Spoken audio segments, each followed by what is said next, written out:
We all count our victories,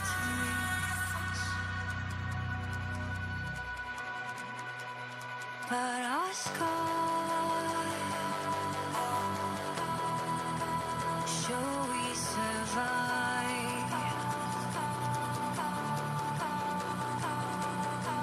Wait for you to make sense of the darkness.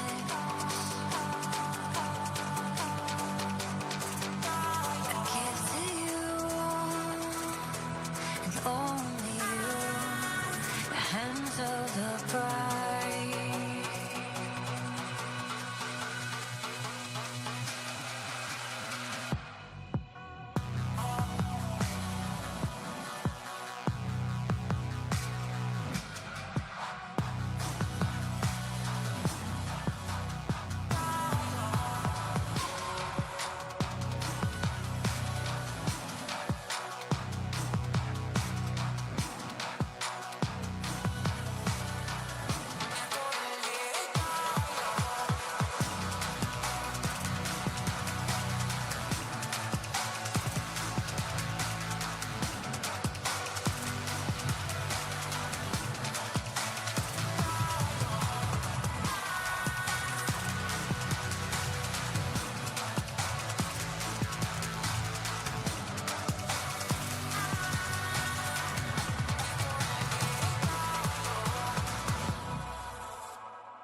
sunk into the ground. I am buried, but I'm still alive.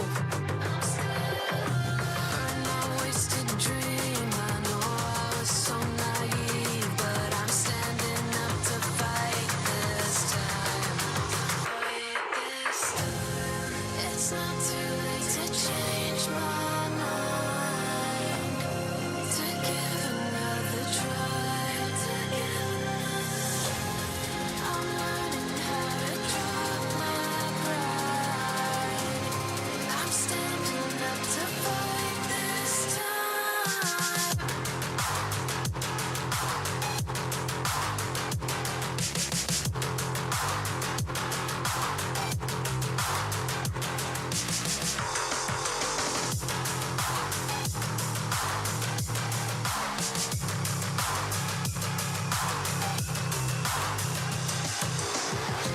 Tell me in the night you can trash that. Put me in the bed to get out bed. I've been tossed aside. It's not too late to change my mind. I'm standing up to fight this time.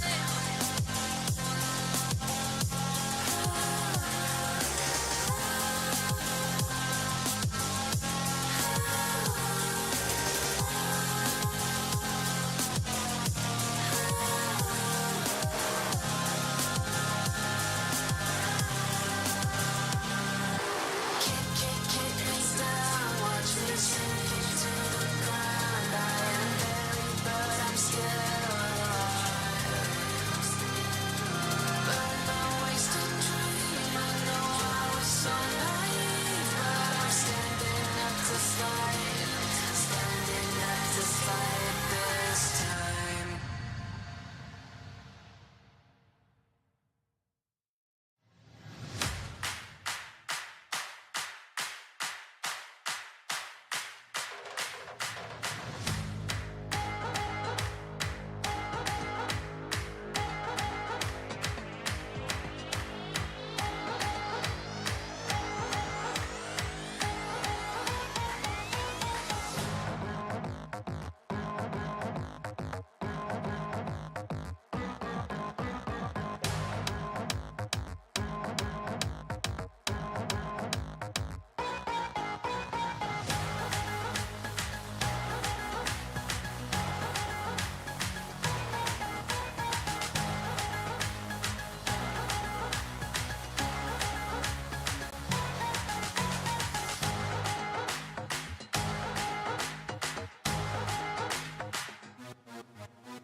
I want a love that's so medicinal. Gets me high just thinking about it. Get even higher when the two of us are in the same room. I want a love that's horticultural, plant magical, roots deeper than the two of us, growing over every inch of us, our bodies in bloom.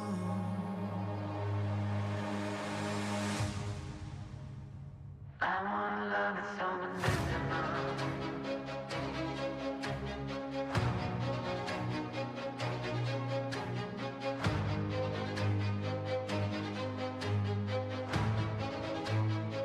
I want a love that's so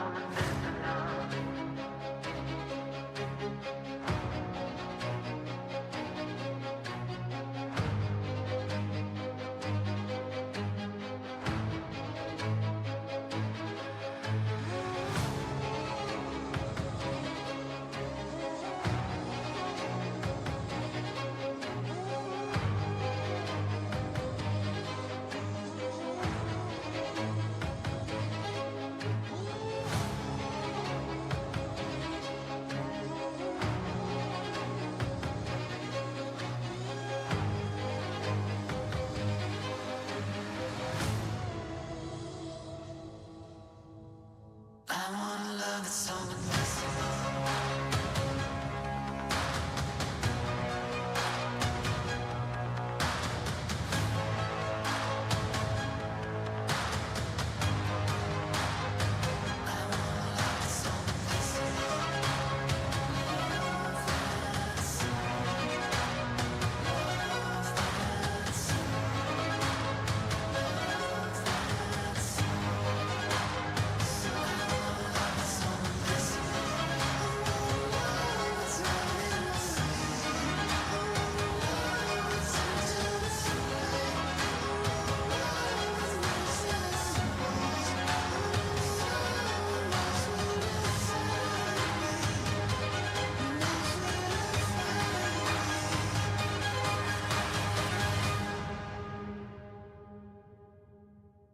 I want a love that's so medicinal.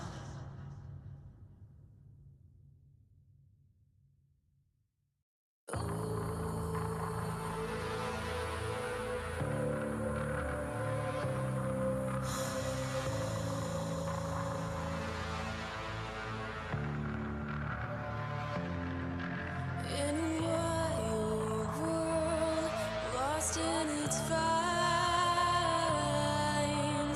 make a sound, it comes to life. Scream and shout, tell it to the skies.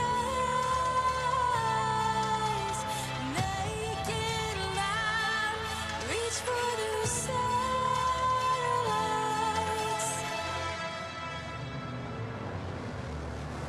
Is this the legacy we wanna live? Give up the ghost when we're just out of reach. No going back, sweet, but that won't protect them.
to life. Scream and shout, tell it to the skies. Make it loud, reach for the satellites.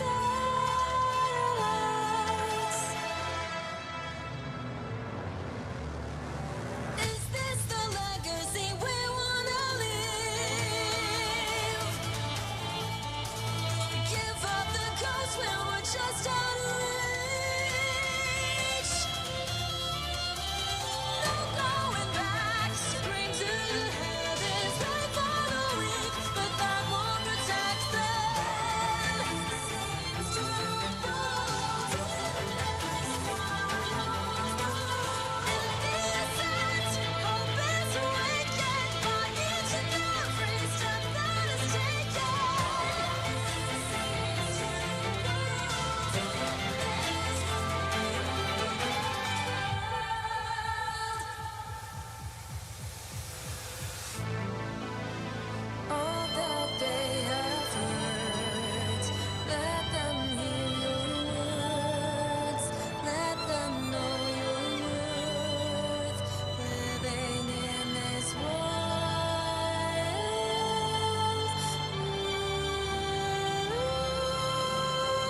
Guess who's back to blow your mind? But let me warn you one last time. Guess who's back to change your life?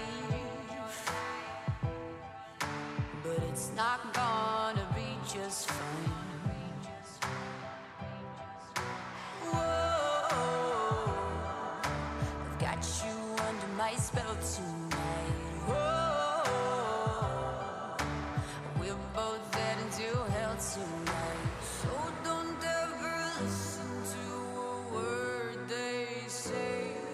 It's time that you found out that I'm gonna get my way. Won't light it up, then I'll burn it down. I'm gonna make you feel like you're invincible when no one's around. I'm gonna build you up, and then I'll strike you down. 'Cause you're about to know it's nothing personal. Sometimes good people do bad things.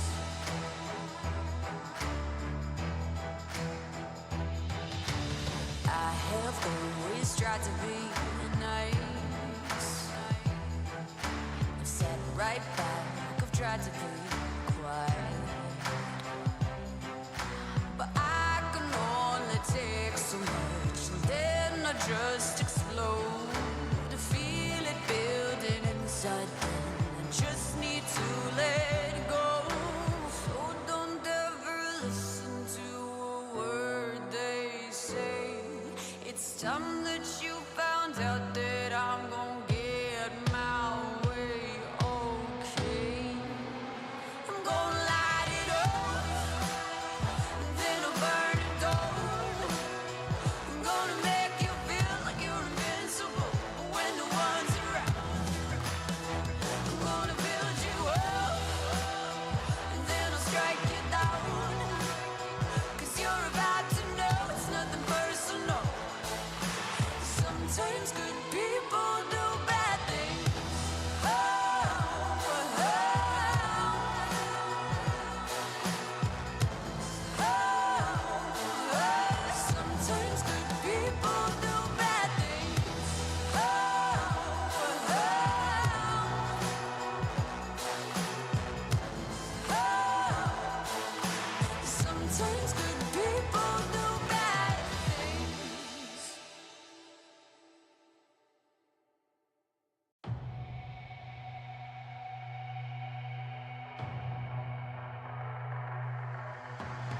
You had it coming, babe.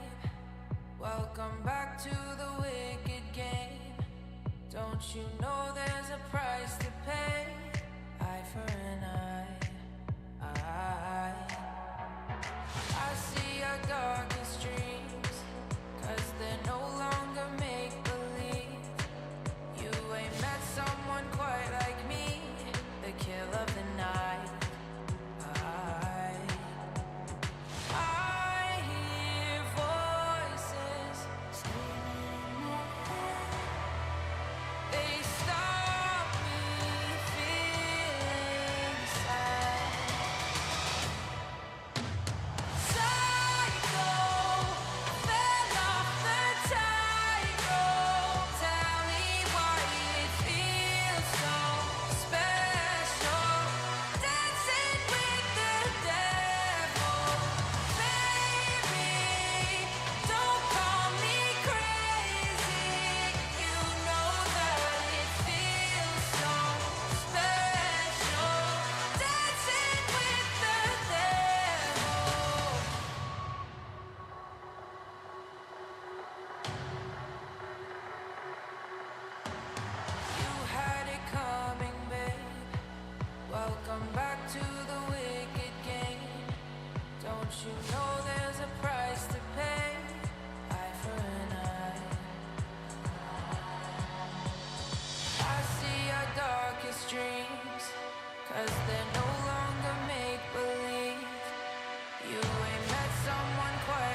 sinking to the ground. I am buried, but I'm still alive.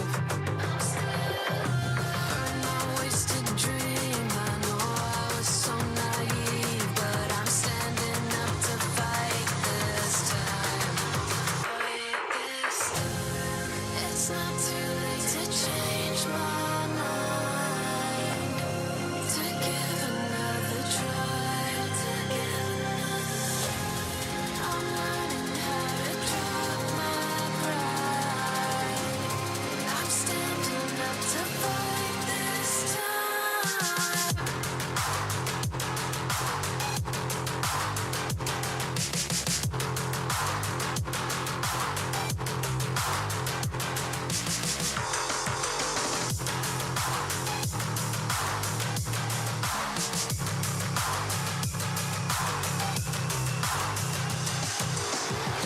Tell me I'm a nut, you can trash that.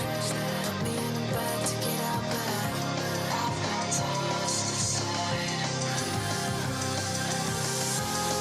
It's not too late to change my mind. I'm standing up to fight this time.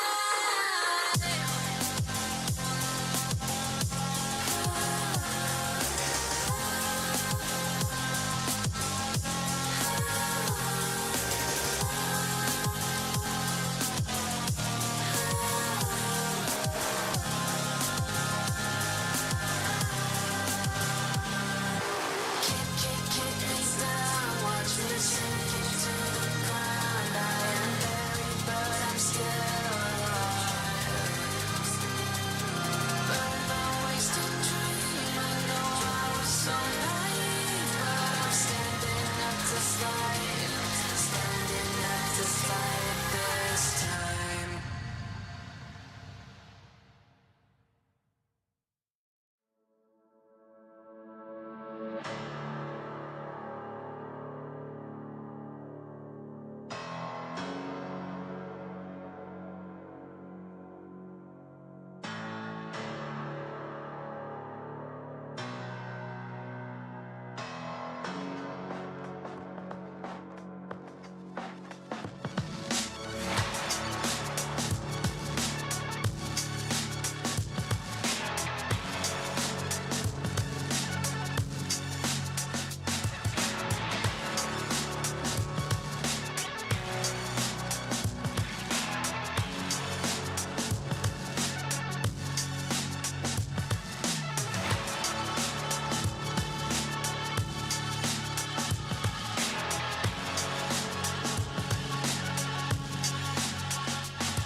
An update is required.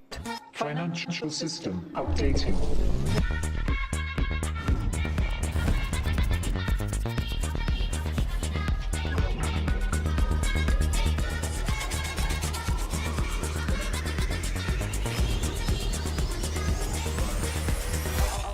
System updated.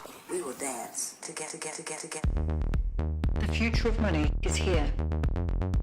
Feels good.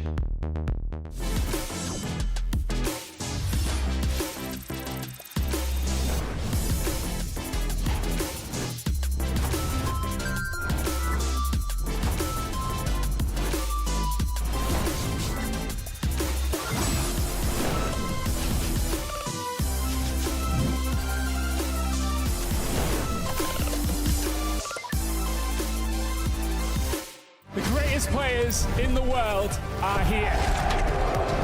They can just burn this one down. Oh my god, he forward by 9! You are going to see them like you've never seen them before. Propped it well as the Arcane Storm doing so much work, and Genji! They are just going to ace them! 누구 만나도 이길 수 있다는 자신감 정도로만 생각하고 있습니다. Genji, the EWC winners! Alright guys, I just landed in China. Let's go.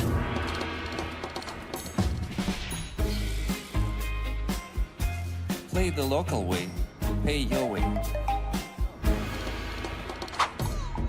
Have you Yeah, let's seem grateful at night. Play the local way. Pay your way.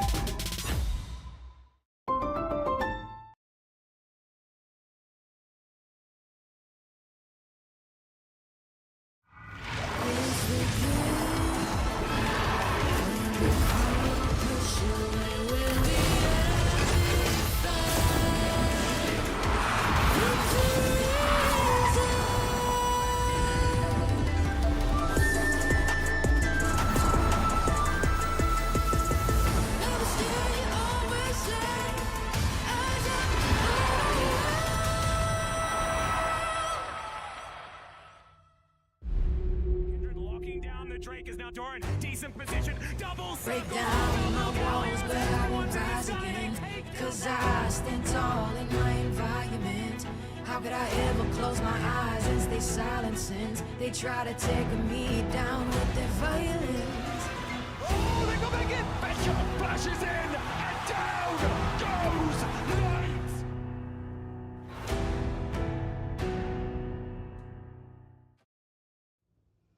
So slow. I told you I was done with basic browsers.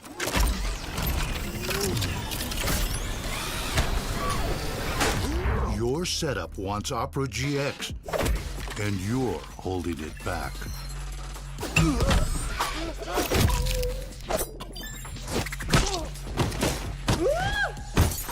Upgrade to the gaming browser. Download Opera GX. Every moment of your journey, crystal clear. Landscapes, absolutely stunning. Close-ups, sharp and full of vibe. Group shots, packed with detail. Zoom in on one face, still flawless. Colors so real, every scene, every smile, unforgettable.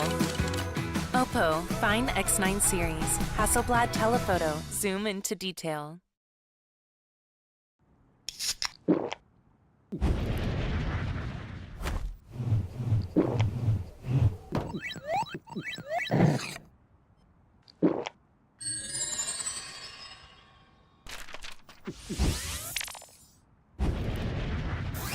Red Bull gives you wings.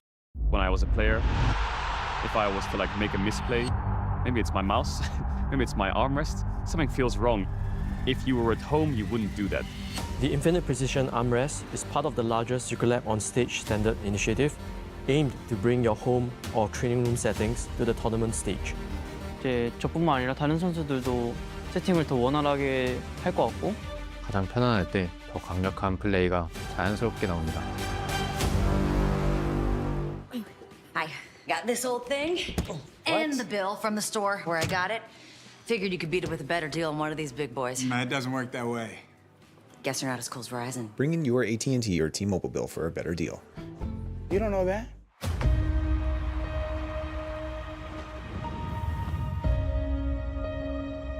The loyal, the unwavering, the faithful shall be rewarded!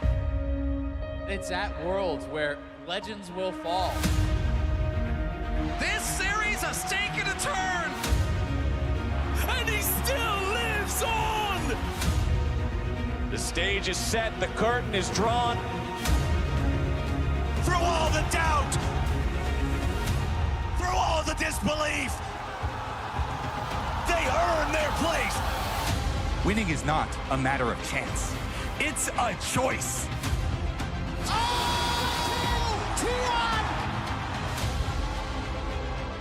Jin! He's in the base! Jackie Love just found everybody!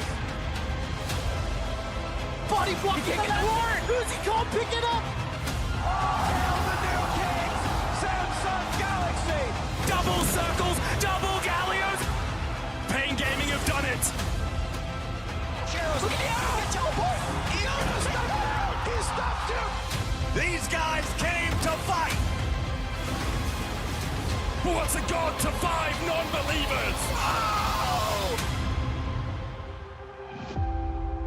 Are you ready?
on to Worlds 2025 and the last day of our quarterfinals. Today we have the reigning champion T1 facing off against LPL's second seed, Anyone's Legend, as they step into the Mercedes-Benz Arena. It's amazing to see this matchup. I think it's one of the most highly anticipated ones, and probably, Emily, or perhaps we hope the closest of all of the quarterfinals. Yeah, I'm thinking this is going to be pretty close between these two teams. We haven't seen AL in a while, meanwhile T1 making their lower, I guess not even lower bracket, I guess. It but kind yeah, of feels that way. Through the Swiss stage to qualify here. But yeah, I'm hoping for a really close series. And we started off really strong, you know, with Genji Hanwha, and then we had two series that were a little bit more one-sided. So I hope today we can end strong in quarterfinals and get that 5-game banger. Yes, we have T1 on the docket today with Faker, who's such a big part of League's history. And of course, Riot has been posting the bracket of the most memorable plays of the 15-year anniversary of Worlds. And today we have DRX's Last Stand versus Ruler's Varus Flash. Dead. Gonna come down to a smite fight. King of the Loop is off. Beryl has the ultimate back up. No carries on the flashes. Look at the trap line. Look at the Caitlyn. He's trying to stun him away. Owner goes in. Owner is down. The Drake secured. T1's jungler trying to do it. T1's going to the base. They're going to the Nexus. Can they do it in time? Kingan comes back. Elder Drake at the ready. But what can he do? Q3. No damage just yet. Elder Drake, the execute. Say it. He's down. To hold the front line.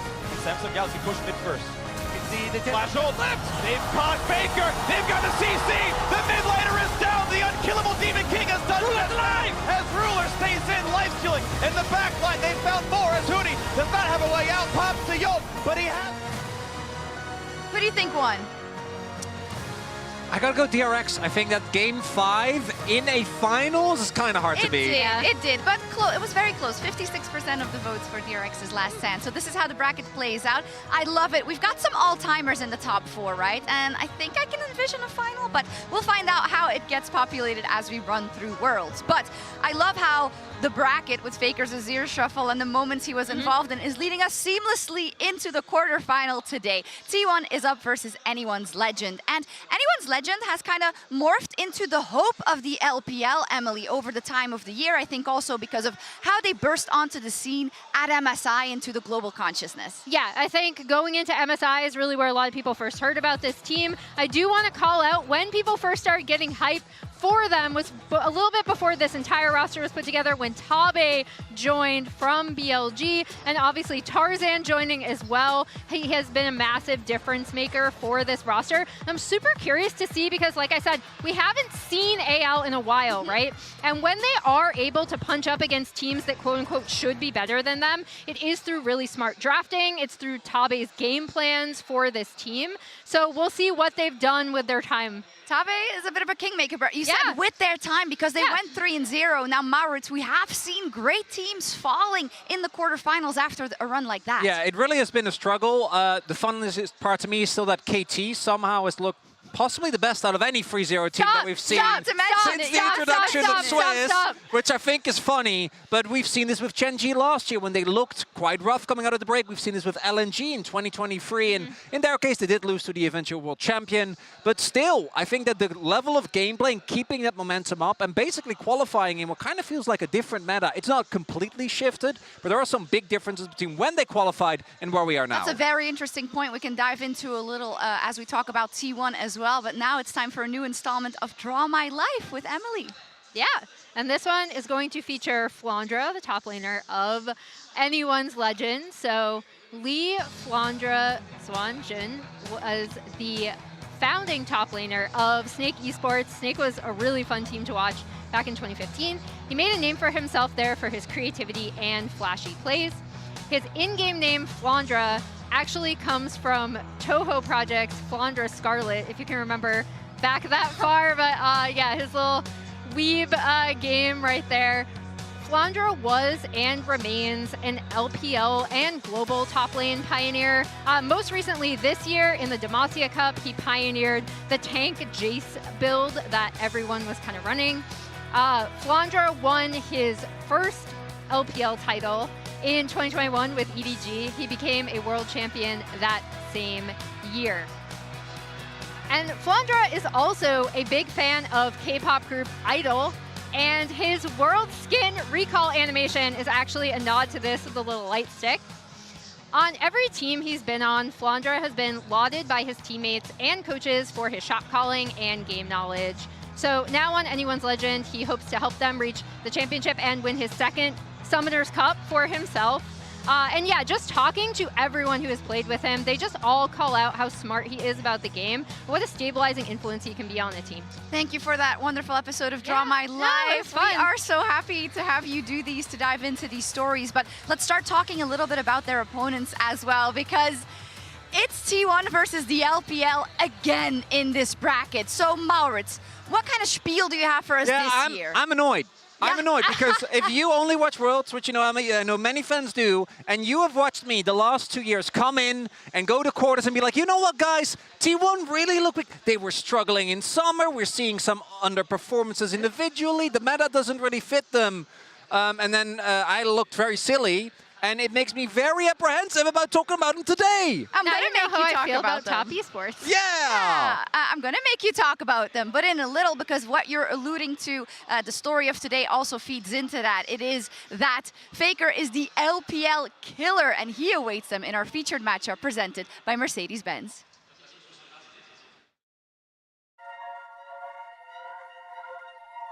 It's a clash of titans in today's featured matchup presented by Mercedes-Benz. Anyone's Legend faced T1 for a spot at the World's 2025 semifinals. At MSI 2025, T1 narrowly escaped with a 3-2 victory. But today, AL have a chance to turn heartbreak into history. Carrier is chasing hope. Owner is there with the CC, and it's T1, baby! For China, this is more than revenge. It's a chance to prove that the new generation of LPL can rise again. Faker and T1 have long been China's nightmare, repeatedly ending the LPL's dreams, denying the title in both 2023 and 2024. Now, they look to crush LPL hopes once again. Will AL finally break the curse, or will T1 march once again towards another World Final? That is $1 million question today to see our final team that will lock into the semifinals. Will it be this man? And Maurits, when you look at kind of the performances that T1 has had in these previous years and how they've been able to glow up, do you not see the same scenario playing out? Well, there are a lot of parallels you're highlighting because we keep saying the same thing. Struggling in summer, individual underperformances, a meta read and drafts that don't quite work out. But I do think we really need to be honest as well. The comparison to the last 2 years, to me, feels substantially different. I think that the level of play, when you look, has not just been subpar for T1, which is a very high barrier, but just not that great. This was a team that was the second best in the world at MSI, and those highs, they will have to need to reach today, and thus far the tournament, we haven't seen them even close to that. I'm glad you touched upon the meta, though, because in both of these cases in 2023 and 2024, like 2023, I remember tracking Carrier's support picks as this bot lane just was running absolutely demonic, pushing 2v2s that really caught everyone by surprise. So now with Fearless, I actually am really curious to see what their meta read is going to be coming into today, and if they can warp it to something that they're really comfortable on. It's one of the questions going into today. We know that Owner, if he plays as he usually does, he will be on point, and Lore was able to catch up with Owner in Beijing in the Verizon Game Day interview. Owner, thank you for joining me after Swiss stage. You just drew Anyone Legends. What was the reaction from the team? 방금 막 이제 스위스 모든 여정 마무리했고 대진이 끝났잖아요. 방금 AL 뽑혔는데 반응이 어땠나요? 첫 반응. 뭐 어떤 상대든 어쨌든 다 잘하는 상대라고 생각했기 때문에 그냥 AL이구나라고 생각했고, 또 이제 반대편 조가 젠지 하나가 걸려가지고 그게 좀 재밌는 포인트였던 것 같습니다. I mean, every team is really strong at this point, and after the draw, we were like, okay, we got AL, and then we looked at the other side of the bracket, and we got Hana, Life, Genji, so that was pretty interesting. Yeah, at least you don't get to face off against an LCK team again. Talking about T1, it has been a pretty rough Swiss stage for you guys. Any specifics that you guys want to work on to get ready for AL in quarters? 이제 스위스 스테이지를 좀 놓고 보자면 T1이 많이 고전하는 순간도 많았다고 생각합니다. 이제 8강 준비를 위해서 어느 부분을 가장 좀 나아지게 만들고 싶으신가요? 그래도 뭐 저희가 초반 뭐 설계부터 해서 나아지고 있다고 생각하지만 그래도 중후반에서 저희의 집중력이 좀 더 올라오면 좋을 것 같다고 개인적으로 생각이 들어서 그런 점을 조금 더 보완해야 될 것 같고 그리고 뭐 라인 수업 단계에서 더 발전할 수 있는 것들이 너무 많다고 생각하고 있기 때문에 그런 부분들을 좀 더 잘 고치면 좋은 성적이 나오지 않을까 생각합니다. Oh, I think we have been improving on the early game setups. I think we still need to focus on our mid to late game kind of focus and how we play out the map. And also, I think we still have a lot of room to improve when it comes to the lane swap meta. So yeah, we are working on those. Talking a bit more about you, something that we've been saying on the desk is that you've been pretty consistent the whole year. How do you reflect on your performance at Swiss stage and what do you want to work on personally for quarters? 올 한해 또 오너 선수 굉장히 안정적인 경기력을 1년 내내 잘 유지하신 것 같거든요. 본인의 스위스 경기력을 놓고 봤을 때 어떻게 생각하시는지 또 여기는 조금 더 내가 좀 정진하고 싶다 하는 요소가 있을까요? 뭐 그래도 제가 월드를 꽤나 많이 온 걸로 아는데 이번 연도가 그래도 뭐 아픔 이슈도 살짝 있었고 그렇다 보니까 폼이 왔다 갔다 한 전적도 좀 있고 그러다 보니까 이번 연도가 제일 아쉬운 것 같아요 개인적으로 제 폼이 그래서 이 부분을 8강에서는 좀 보완해서 좋은 모습을 좀 보여주고 싶은 마음입니다. Well, yeah, I believe I was pretty consistent throughout the time. But this year, especially at Worlds, there were some like injuries going on as well. So I had a little bit up and downs in my performance. So I hope I can do better and feel better and perform better at quarters. Well, I hope you feel better indeed. 인터뷰 너무 감사합니다. See you in quarterfinals. Jisun, thank you so much as always. And over to you at the desk. Not firing on all cylinders yet, and I think that's something we've come to expect. Owner has been incredibly stable, though, for T1 overall, but he has a difficult matchup today versus Tarzan.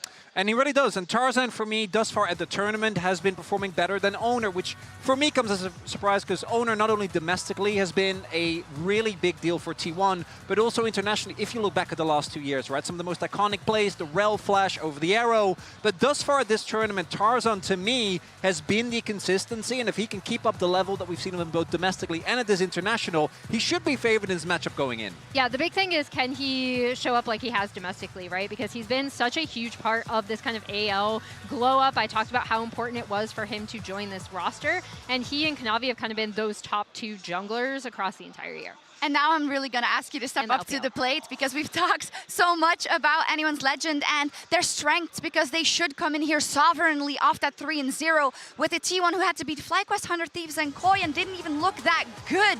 But is this history of Faker versus the LPL, is it still prevalent today? Are you willing to say that AL should be the favorite? And this is the stuff of nightmares. When you look at this, I'm dodging your question, Abe. I'm putting it forward because I want to draw attention to the numbers here. Specifically, look at how many of these are starting at 2022. When the four-man core of this T1 roster, that is still there, obviously, only with Doran being the swap out, took place. So many of these are in the current era of League. And if you go beyond the current era, if you go to Faker, he has always made it to top 4, which is still, to me, one of the most ludicrous stats ever. So what's the answer? Okay, I'm gonna go. You're gonna go. Let me go first, Emily. I find it impossible, despite all the evidence in front of my eyes, to predict against T1. I just think that this team gets it done when it needs to. There it is. Let's see what the fans voted for so they can bail out Emily for a second in our MasterCard fan vote on the day. You can vote every day at MasterCard GG on X. And usually they do call the vote for T1 because the fan base is just so big.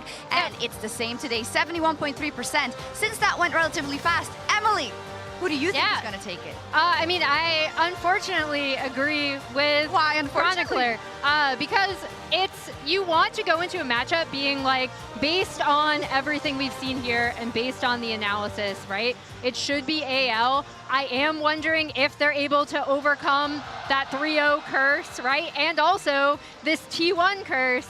But I'm still calling it for T1. I can't go against them. Okay. Doesn't make any sense. I see. It's too strong. We've been there 2 years in a row. We've seen it happen in front of our eyes, and that's so hard to dispel. But Anyone's Legend, they want to dispel it. They are the hope of the LPL. They want to make it happen, and what better place to do it better than on home soil here in Shanghai? Let's get into our last quarterfinal, T1 versus AL.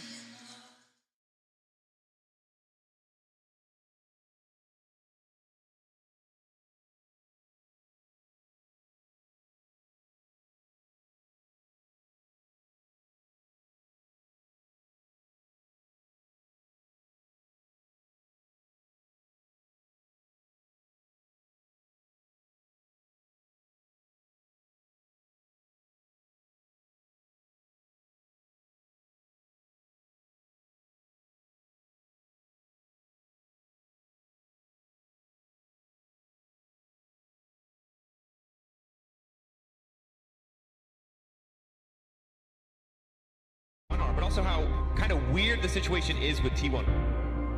아무래도 올해 시즌 초에 좀 힘들었던 것 같은데 이제 교체 과정이 있으면서 좀 옛날로 돌아간 듯한 기분이 들었는데 Really for the first time since he and Teddy swapped positions back in 2021, we will be having T1 Gumayusi out.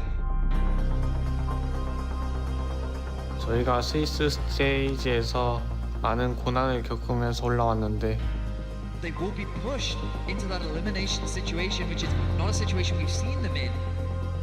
모든 것이 막다른 길처럼 보이기 시작했습니다.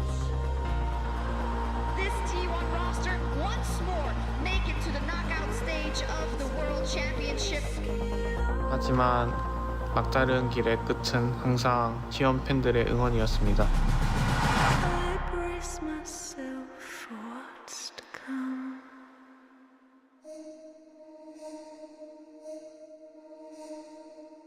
A1刚组成的时候，我们当时想的种一下4号种子，能走到现在是没想到。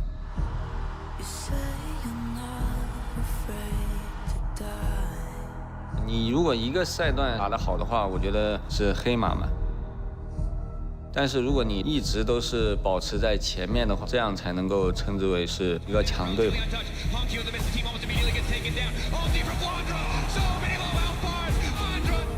AL 为师一役，承载着 LPL 的另一半希望，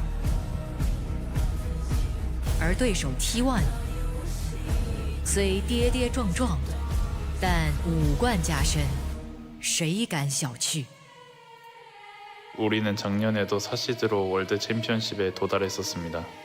그리고 그곳을 떠날 때는 트로피를 손에 쥐고 있었죠. 之前没有 LPL 的队伍能够在世界赛的 BO5当中赢过 T1。外界的舆论不管怎么样，我们都是不会在乎的。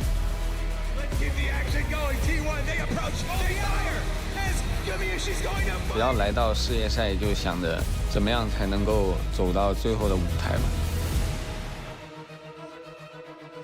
一单输者，当破强敌。 很多人说它是英雄联盟最高的山，最长的河，但我觉得它只是我们下一个对手而已。 플랑드레 선수, 우리를 단순한 상대라고 생각하신다면 이미 패배하셨습니다.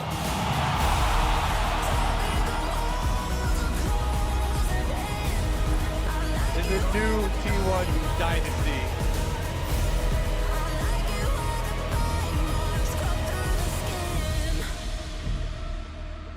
T1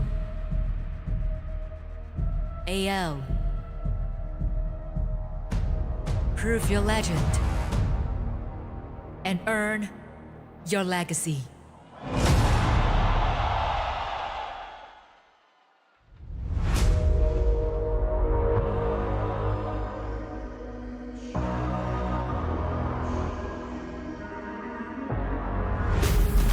全球的英雄联盟粉丝们，大家好，欢迎来到上海梅赛德斯奔驰文化中心，一起见证2025全球总决赛8强赛。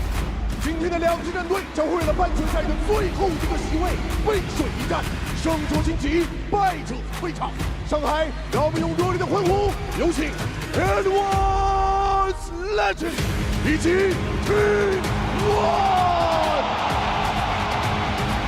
Ladies and gentlemen, welcome back to Worlds 2025. It's time for the final quarter-finals battle here in Shanghai before we proceed on to the semifinals. 3 challengers have already taken their places in those matchups, and today, Anyone's Legend faces off against T1 for that 4th spot in those penultimate showdowns. I'm Captain Flowers, joined by Dagda and Kobe to bring you the action here between the reigning world champions and China's most powerful team at the tournament thus far. Everything points to this being an exceptional series. When you look at the 2 titans that are taken to the stage, when you look at the series at MSI, when you look at what is on the line here, everything must be left on the Rift here today. I, for one, am ready for the latest episode of T1 versus the LPL.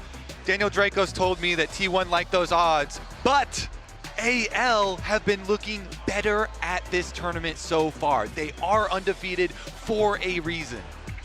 AL, the last time we saw them play was October 17th, 2 weeks ago on the dot, because they cleared out their opposition so swiftly. And let's not think that that opposition was an easy road. Remember that their best of 1 victories were against powerful opponents, were against powerful Korean teams. It's Gen.G and HLE that AL has already proven that they know how to get through. They took down CFO then after in the best of 3, dropping a single game, but still winning the series. Anyone's Legend is looking powerful coming into this quarterfinal. Whereas when you look at like T1, the fact that they end up being pushed towards those elimination ones, games by CFO, it really does start to raise those questions. Where do T1 stand coming into this? Because they don't look as strong as they have in the past coming into these quarterfinals. They certainly don't, and a lot of people are looking at the support matchup with Kyle having that big performance, especially versus Gen.G, the Poppy putting the grounding down on Ruler, and Keria not looking like himself, having some mistakes here. T1, they actually had to have Faker, the oldest man at the tournament, carry them here. The thing is with T1 though, they can just play better on the day.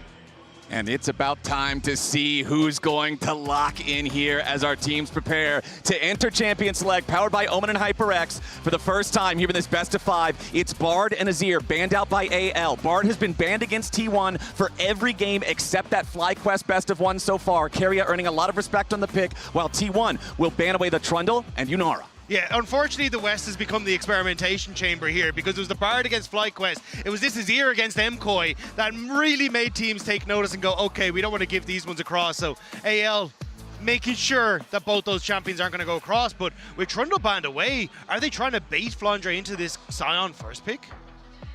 I mean, very well may be the case. I feel like with, Ambessa and everything up, maybe not worth the investment.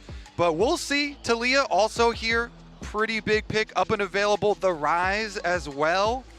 A lot of things to choose for as far as the priority. Okay, Nico and Orianna, the last 2 bans here in the first half. Both, of course, very high tier picks in their respective roles. So no Azir, no Orianna. First pick of the entire draft is going to be the Kiana here for Tarzan. And this has been such a strong pick in the LPL. Now continuing on towards Worlds. Tarzan has already won on this champion at Worlds as well. It looks like they're going to try and focus on, okay, let's get some early aggression here, see if we can snowball off of early skirmishes and really take it in those objective fights later. Yeah, the team fight is so big for it, the execution so big. With the Trundle ban that you're looking at though, of course the Sion does rise in priority, and T1 are happy to grab it for Doran. Flandre, we'll see what the response is, but there are plenty of options for him to still go into it. Okay, and we do have that Talia locked in here for T1, one of the most picked mid laners throughout the tournament thus far. A lot of power roaming to those side lanes, a lot of opportunity to make big plays there with the seismic shove. And like you already talked about, Kobe, Faker's been the one doing a lot of heavy lifting for this team, so giving him the playmaking feels good. And as far as the options into the Sion, Flandre has been one of the best, if not the best, Rek'Sai at the tournament, and that looked very good into the Sion. The only thing I'm nervous about, though, is with the Talia now locked in, it opens up for Owner to go for the Wukong, and I think that's been one of his best picks when he's able to have this level 6 power spike that you can play towards those early objectives at, and with the Talia Wukong is such an exceptionally strong combo if you can manage to make that one work. And back on the AL side, we've got the Rise, we've got the Rek'Sai locked in for Flandre as well. He has played this pick 3 times already at Worlds, by far his most played, considering they've only had to play 5 games to get here so far. But it is not the Wukong on the T1 side. Instead, going for the Pantheon, most likely for Owner, of course, still could have a support angle there, so we won't rule that out just yet. Yeah, the guaranteed point and click for the seismic shove setup here, and the double, almost triple globals with a Sion ultimate as well. So lots of ability to try and answer Rise split push, but we're looking at the bottom lanes now. Yeah, it looks like T1 are trying to set up for either the Caitlyn or the Varus pick with the Ziggs ban. So I'm curious if anyone's Legend want to try and shift and take those 2 priorities away. Instead, focus on towards the support role, taking away the Poppy, maybe looking towards an Alistar as well, try and pinch that pool for carry in the bottom lane. Yeah, honestly, keeping Keria down, you need to add the Poppy. There they go. That's kind of the trifecta there of the big Keria champions. Put some extra pressure down there. As you're saying, the Caitlyn does look quite good. Pushing lanes have been so valuable here at Worlds. It's also just Gumayusi's Varus popped off against MKOI, and it has been such a strong pick for him for so many years. I think it'd be good to try and get rid of that, but we'll have to see if anyone's Legend want to try and focus on that on this last ban. Okay, so alongside the bottom lane carry bans of the Sivir and the Ziggs from T1, it's going to be double support bans from AL, looking at the Alistar alongside that Poppy. Poppy, of course, we know the power of the pick and being able to stop engages, make team fights unfair with the ultimate. Alistar just giving you so much dive opportunity, so much ability to start things off. But there it is, the Gumayusi Varus. Yeah, I mean, he's so exceptional on this pick and has been renowned for so many years, whether he's stealing Barons or stealing the hearts of so many fans after he's broken them. But here we go. Ezreal going to be locked in on the opposite side. I don't mind this actually going to be swapped. I think the only thing with the Ezreal is going to be trying to get through that tank front line. Jhin going to have a very similar story, so I wasn't sure if anyone's Legend would try and swap away from it, but definitely wants something that can try and get through this very beefy front line. Yeah, and something that can follow up on plays that are pretty far away from you. You know, if you're looking at Qiyana and Rek'Sai dive or Ryze Realm Warp side lane plays there as well. Gonna need something that can follow up and cover some distance. Yeah, I wasn't sure if they're gonna go for something like a Thresh Jinx or something along those lines still to try and have some play in that realm, but I know we haven't really seen a huge amount of Jinx, and I think again you're just gonna struggle here. So this is why I liked the Trundle ban coming out from T1, kind of posing that question of, well, AL, what do you value most here? Right. If you're saying you want that Qiyana, that powerful LPL assassin jungler like you were talking about, Dagda, well, you're going to have to trade the meatball of the Scion for it. You can hear the arena getting excited at this hover, but we're not going to be baited here just yet. We'll see exactly what they want to go for here. Most likely for Keria. Again, it could still be the Pantheon as the support. I don't think it will be. No, it'll be Keria's Rakan as the final pick of the draft here for T1. Yeah, pretty good matchup into the Braum. All the extra movement that Rakan does have here for that one. And honestly, the engage looks very, very heavy here for T1, opening up with a pretty standard draft. It does feel to me, though, that if AL don't get off to a good lead early, they are really going to struggle in this matchup. Gumayusi can opt in towards the on-hit, as there's not a huge amount of threat in that back line apart from the Qiyana. But either way, you have a beefy front line, great engage for T1, and on AL side, no one who can really get through the likes of this Scion. So if T1 just set up for objective fights and they have a lead, it becomes very easy to play out their composition. Yeah, for me, I'm definitely going to be looking at the mid jungles and the mid jungle synergy, especially early on. Shanks here will definitely be a target. Pantheon plus Taliyah, even pre-level 6, they can go wild. They can put a lot of pressure there. So we'll see if Tarzan can track jungle, can keep owner under wraps. And focusing on the mid lane early will feel great, and then if they can get the ball rolling, like you already mentioned, the double semi-global ultimates, any sort of lead you can get allows you to apply that pressure to the side lanes, to the objectives, to make picks, to force fights that are not fair, even if AL might originally believe they are so. So for AL, particularly if you fall behind, it's so scary when you're trying to set up these plays. Yeah, and you know how aggressive AL is going to want to play this. Like the last time we saw Tarzan play this champion, he was diving mid lane turrets to just set up a kill for himself. They really want to invest in getting this Qiyana ahead. So all eyes are going to be on Faker to make sure that he does not fall prey to it. All right, we're on to the Rift for game one in this quarterfinal, best of 5, AL versus T1 for the last spot in the semifinals and the opportunity to play top esports for a chance at the finals. Runes coming up on your screen right now. We can see comment on the Varus, means lethality and poke, double summoner spellbooks here for our supports for the extra opportunities, utility, and playmaking. And they sweep out with the early Oracle's lens here to grab that ward, take down the possible lane swap ward there, and it's going to be the regular reset. Sign back up to the normal lanes here. Remember, this series was exciting at MSI, so I hope that we can just continue right off that full 5 games. And so far throughout this tournament, 100 Thieves and MKOI pressuring T1, I think more than we expected them to in those best of 3s that T1 had to play, where I think a lot of people were expecting these gold graphs to be just straight up and to the right. Yeah, we expected T1 to come out all guns blazing and being able to find those early pressure, find those kills, and suddenly skyrocket in towards their objective control where they like it the most. But when it came towards, especially that series against MKOI, there was a lot of picks going across, there was a lot of skirmishes that ended up going in favor of MKOI, and it really relied on those late game fights for T1 where they were able to excel, at that objective setup that really made the difference. Yeah, I mean, we were seeing individual mistakes from members of T1 as well as team mistakes with, like, some fights you would have Doran engaging in a completely different direction from where Owner was going. And so it has made people a little bit worried here as to the form of T1 coming into this series.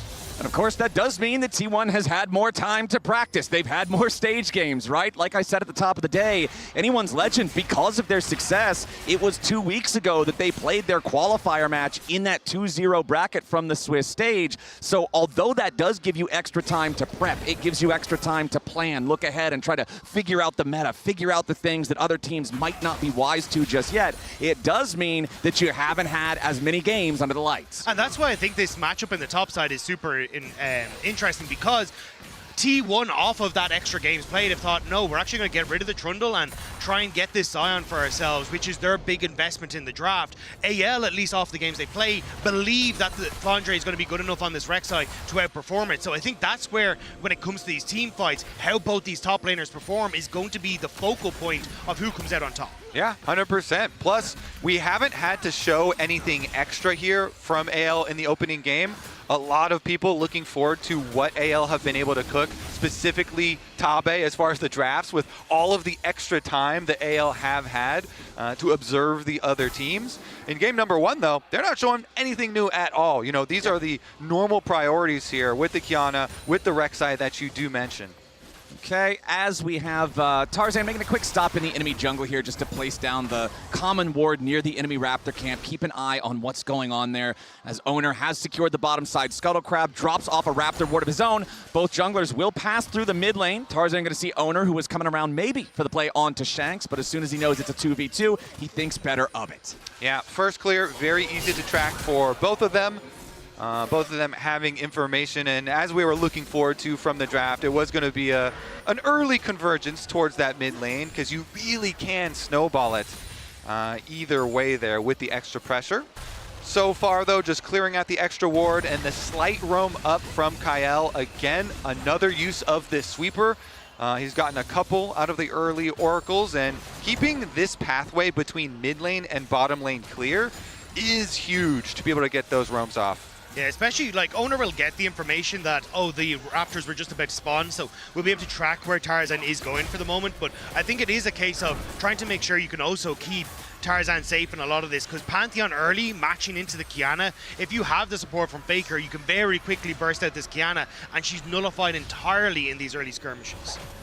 All right, taking a look down here in bottom lane, you can see the farm even here, as it is pretty much everywhere thus far. We don't have any of these lanes pulling out to a major advantage early on. 4 seconds left on the clock before the Drake spawns is a Chemtech Drake, which often means you're not going to have as much early priority on it from junglers and bottom laners as it could be for something more valuable, especially considering, like I just mentioned, the neutral state of the lanes. Nobody's got prio over the nearby area. Yeah, I think if you're T1, though, you can try and look for Bakuma. Might be caught. Yeah, Force the flash. Gumayushi losing the flash there, especially on Varus with the no innate mobility. That could be an opportunity for AL. And what I was about to say was that Gumayushi and Kerry have actually had a decent job of pushing in this lane on the bottom side, and that should open up then Owner to actually go for this dragon, especially as this wave's crashed and they get to bounce it back out. But now, down a flash, it makes Gumayushi a little bit more vulnerable if AL try to contest any sort of early dragon take.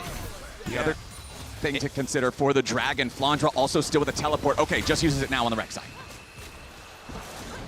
Extra tower shot here for Shanks, but not too big. I was gonna say, Keria there was coming out of base off of his reset and had hovered towards mid. Now we're seeing another hover towards mid, but it is spotted by the warding here from AL. So good vision around mid lane. AL have known, yes, Shanks is going to be a target on this rise. We know that T1 want to be able to compound off of this Taliyah, but the other side is not warded.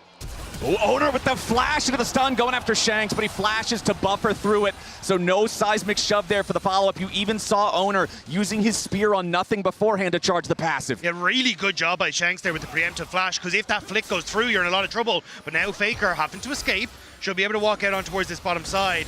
And it should just be Owner picking up the Raptors for himself. Yeah, interesting here because Tarzan is able to leech to level 6. He got that topside Scuttle Crab, so Kiana very threatening with access to the ultimate, but nobody finding actual blood quite yet with all the focus towards mid lane. But Flowers, your #1 goal when you're trying to kill a mid laner is first step, blow their flash. Yes. So Shanks, no flash here. Very good trade for Owner to just go in and trade that, even though Faker was unable to follow up with the close seismic shove.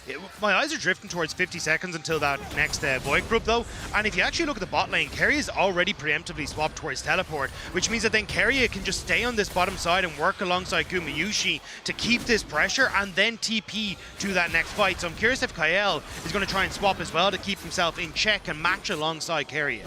And we mentioned the leeching of EXP to get Tarzan to level 6 there on the Kiana. Owner now level 6 on his Pantheon. Whether they want to use that to try to make a play on the now flashless Rise or make a play for the Void Grubs that you mentioned, Dagda, I really want to see some value out of this for Owner and T1. Meanwhile, the lane's going pretty well for AL besides that Gumayusi lead that you do see. Flandra, we kept on talking about it, but he has put so much time into this Rek'Sai. You know, looking at the solo queue accounts, spamming this champion, and he's gotten results because of it. And so they feel pretty confident in that matchup. He's earned his own lead so far, and here goes the movement towards those actual Void Grubs. AL have a nice setup though. They've already pushed in bottom side as Shanks has moved down. They're trying to shift the Talia down to match, but this opens up Shanks to move quicker with that Realm Warp, and AL should be able to keep T1 at bay. I don't even think T1 can test here. Yeah, for sure. With how much pressure Flandra has in the 1v1, the Rek'Sai has a Scion under tower already, and you see Flandra proxying even, so T1 looks very good for them, or excuse me, AL looks very good for them to grab the grubs. Will T1 even try and answer anything on the other side of the map? Exactly. You don't really see any movements immediately towards the Drake or anything like that. You saw a ping right now from AL onto the Drake pit, expecting that T1 might be trying to make that counterpunch there, but 3 grubs for the side of AL. When you already have all of this pressure, particularly in the top lane with your Rek'Sai having the lead over Sion and proxy farming him, feels really good to secure that this early. Now it will be T1 heading over to the Drake. A little bit delayed compared to the exact timing for the taking of the grubs, but they're still going to secure it without a fight, and that means it's 1-1 in the objective count as Doran heads back into lane here with the Sion ultimate to continue trying to farm. This is a much slower early game than I was expecting. When you glance back towards MSI, there was so much activity in the early stages of that series across almost every single game, but both teams now at the World Championship trying to scope things out and see where they can get that small little advantage in this game #1, because for so many of the players on the Rift, it means so much, especially on AL side, if they can take down T1. And I see one of those advantages already manifesting. The gold that we were talking about for Flandra, the lead that he had, the pressure, it has turned into the item here. Titanic Hydra. This thing feels so good on Rek'Sai because auto attack resets really enable you to stack up your Fury even quicker so you can get your true damage bite. And it gives you massive wave clear. So again, pushing the extra tempo here if he's able to annihilate the minion wave, move into proxy again. You know, him plus Tarzan are well equipped now to make some plays. And those plays are going to be made looking at one person in particular, and that is Gumayusi on the Varus. He is the 1 point of power right now for T1. He's the one role with an individual gold lead, and Rek'Sai and Kiana want nothing more than to erase him at the very start of the fight. And that's why both supports are doing a really good job of teetering through mid into bottom side as well. You can see all the vision that Keria has set up on this bottom side of the map, and it's now being slowly cleared out by Kael, essentially trying to keep both of their mid laners safe and those vulnerable AD carries in the mid safe as well. And we know when AL are at their best, it is when both Tarzan and Kael are controlling vision and oftentimes linking up to work with each other to apply that pressure. I remember the interview that we had with Tabe, where he was talking about the close relationship of those two players outside the game as well, and how Tarzan really opened up Kyle's confidence with communication in game. because Tarzan's Chinese is so good. He kind of came in and acted as this older brother figure for Kyle. So we'll see. At the moment, Kyle has been kind of like handling the vision on the bottom half, while Tarzan by himself had been handling the vision on the top half. But if you see them link up here with Braum and Kiana, that is so much CC and possibilities for big plays. Looks like they might be trying to right now as T1 trying to set up on this bottom side. Keria has to walk out from underneath the turret as AL moving towards him. Keria with the grand entrance back over the wall. TP coming in now for AL. Shanks arrives right into the seismic shove. Doesn't take a whole ton of damage there, gonna back away. True Shot Barrage fires through, back from all the way over in mid lane, but not gonna find any targets. Owner also hanging around the area, but again, gentlemen, it just seems like nobody wants to be the one to force something that doesn't have to be forced here in this first game. Well, AL want to make sure that they're not falling vulnerable to Owner, but a little bit of a play there on the bottom side, because Owner at any point in time can show up mid, can show up bot, and similar to Faker, where he's already pushed in this bottom wave, if they don't want to go for the dive mid, they can always try and rotate into something happening on that mid wave. So now T1 investing everything onto this bottom side. Okay, Faker, Owner, and Keria squared up here to try to at least grab a turret plate, and they will be able to do just that. Faker collects the money. Keria still just trying to distract Tarzan and Kyle. Shanks at 40% HP on the rise, but can still clear the wave away as Gumayusi applies pressure over in the mid lane. Going to secure the second plate on that turret as well, as T1 tries to claw back some of the distance from this gold lead. But again, Flandra is constantly running the show up here in the top lane, finding a third plate for himself. So good, so comfortable on this champion. Again, though, everybody is always really happy to have a Sion on their team later in the game. Yeah. As long as he's not significantly behind, will provide a lot of front line presence. Doran, though, has had a rough tournament thus far, and so people are definitely looking for him to step up as it progresses. Yeah, and I think a lot of that will be now at the next, or the Rift Herald in a minute 45, because you're going to see these first item completions, like things like the Triforce for Hope starting to come through. You've already got a lot of your top side of the map for AL in a decent spot, so I think that's where they'll be looking to try and play. And with Dragon in 40 seconds as well, you can continue to put that pressure down as well. So I think it's more on T1 to find picks with Owner and Faker right now to disrupt the opportunity for AL to hit these spikes and play for this Dragon. Yeah, let's see if they can get some early vision control. You see Keria at the moment through mid, through the control ward here, trying to go get some. And he can do this because his jungler is Pantheon. And Owner's always ready with the ultimate. But Flandra, the Flandra attacks up here is almost an entire turret already. Now Faker under tower. Tarzan has joined. Okay, Faker throws out the Unraveled Earth, wants to make sure he can find his escape route here. There you go. And this is also the additional power, what I commented earlier, 3 Void Grubs with a side laner that's already winning this hard. This is AL. There's not a kill on the board, and Flandra's forcing down the first turret 14 minutes into the game. Now T1 starting up the second Drake. They want to try to keep stacking here. Keria disengaging as AL's on the approach. T1 grouped up as 4. The Drake is down to 2,000 HP. Faker joins up with everybody. It's a 5v5. They go in immediately as Doran tries to lead the charge with a blast estimating smash, but he's only going to be beat down himself. A lot of damage onto Doran, but he is not down. Keria into the back line. The major engage from T1. Tarzan finds a supreme display of talent to make it a 1-for-1 so far, but T1 have the health bars. Faker rides the Weaver's wall as Keria's about to die into the back line, but Kyle falls. Tarzan falls. T1, they'll lose Keria as Gumayusi fights back, and Shanks is on the run. Faker and Guma looking for a little bit more with a piercing arrow going over the wall, and Faker's ready to flash. Another rock is thrown, and Shanks is buried. T1, 4 for 2. Once again, it's Faker in the clutch in the fight, finds the flick to send AL into everyone on T1.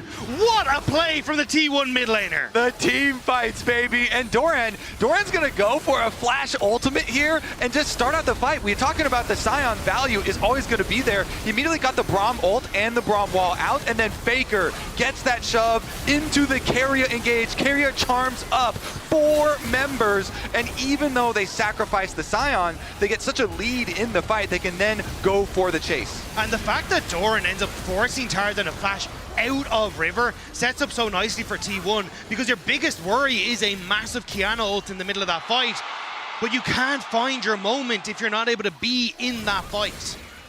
T1 team fighting, man. 14 minutes into the game, we're at 0-0, and now it's T1 with a 4-for-2 lead. Damage dealt to champions in the last fight. It's Guma, it's Faker, it's Shanks, it's Hope. The carries on both sides doing all the damage, but now we might have yet another one as the Rift Herald makes its way onto the river. And you just saw Guma's got some pretty good stats on Varus at Worlds. Yup. He's also stole some Barons that had a pretty big effect on some pretty important games. AL, though, this is not Baron. This is Rift Herald. They're going to grab this one. No Guma around to steal it. Yeah, it looks like instead T1 going to try and push in mid and collapse onto this bot tier 1 to see if they can pick that one up for themselves, match the top tier 1 that AL have already taken. So T1 still getting value as Flandra actually does a good job of clearing out the wave to slow down this T1 play. Flandra still obviously the point of power here for T1. Individual gold lead of 1.3K is the reason why T1 is not ahead in gold despite winning that team fight 4-2. We do also have a very interesting state with the feats of strength. First turret went over to AL. Obviously, feat of warfare went over to T1, and we're 2-2 now in neutral objectives. So this next Drake spawning in 3.5 minutes, or if we want to get really crazy, maybe the Otacon spawning even sooner than that, will be what decides who gets the better shoes. You know everybody loves an Otacon fight. Yeah. You know it. These things are always exciting, and it is about the setup for those fights. So we'll see if you can control the area first and get the perfect engage.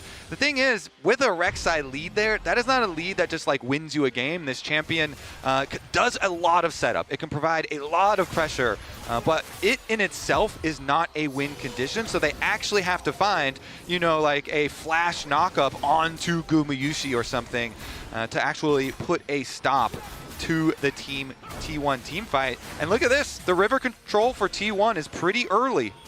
Yeah, for AL, it has to be a way of finding a bypass to Doran, but Flandra going in. Yeah, Flandra goes in for the flash. He wants to try to find Faker here. Needs a little bit more damage. Ulti to drop the aggro, and Shanks gets the kill. TP coming in from T1, but it might be a little bit of a problem. No, Doran has the ulti. Guarantees he does not get locked up, but still, that's T1 getting caught off guard. That's Flandra making the flash play that you wanted to see. Yeah, immediately. Flash ultimate onto one of the carries. It's not Guma, but it's Faker, and they get the kill. That is Flandra coming up big on the world stage. That is, though, no flash now for this next dragon that we were just hyping up how crucial it could be, or the next Otacon. So although it's a nice pick, they don't actually get much more out of the back of it. So for AL, we'll have to keep track if they can still find that moment in the next fight, sans flash. Yeah, exactly. You can't get an objective after that. It's not like it led into a turret take. It's not like it led into a dragon or an Otacon or anything like that. It feels good to get the extra money in the pocket, but still, AL are going to need every tool they can possibly get. These big fights come down to the carries, to the positioning. We saw the damage charts from that first big team fight, from the only big team fight, and both sides, it was mid and AD doing all the work. If one of those dies instantly, that's going to completely warp the landscape of the battle. And that's why I want to see AL still going for these pick plays. And you can kind of see Kael and Tarzan are linking up to try and find ways where they can get some deeper vision down, find these moments they can play into the jungle of T1 and use those tight corridors. But at the moment, T1 get to clear out their waves. We got a minute now where everyone's starting to reset until this dragon comes through, and that's where we're going to see our next big fight. And along with those resets, we're seeing second purchases. Shanks is about to hit 10 stacks on his Rod of Ages as well. We've got the Muramana almost ready to evolve for Hope. We've got it almost ready to evolve for Gumayushi as well. Those should both be fully stacked by the time the dragon fight comes around. Seraph's Embrace going to be completed for Shanks, already completed for Faker alongside that Rylai's. Everybody's hitting these big power spikes, and I expect that to also be a huge factor. And we've got Otacon here. T1 pushing on top side, trying to set up around it very early on. Again, the flashes will be critical here. Oh, Hope goes forward, but immediately Carry is ready to try to respond here with the grand entrance. Hope tries to get over the wall. He sidesteps the seismic shot, but the damage from Owner is way too much. A big mistake from AL, and a bigger punish from T1. Tarzan goes in! Supreme display of talent under 3, but there is no follow-up. Tarzan has to try to flash away. Owner goes after him, but now he's trapped. Shanks with a little bit more damage, kills off the T1 jungler. The Realm Warp's ready to go in, and Shanks wants another. The arrows fly out as Doran Doran charges in. Shanks with a flash to the side to avoid the engage coming out from T1's top laner. Doran's gonna try to run. Another arrow flies out from Gumayusi, as now Carrier's got to be careful as he battle dances in and out of the fight.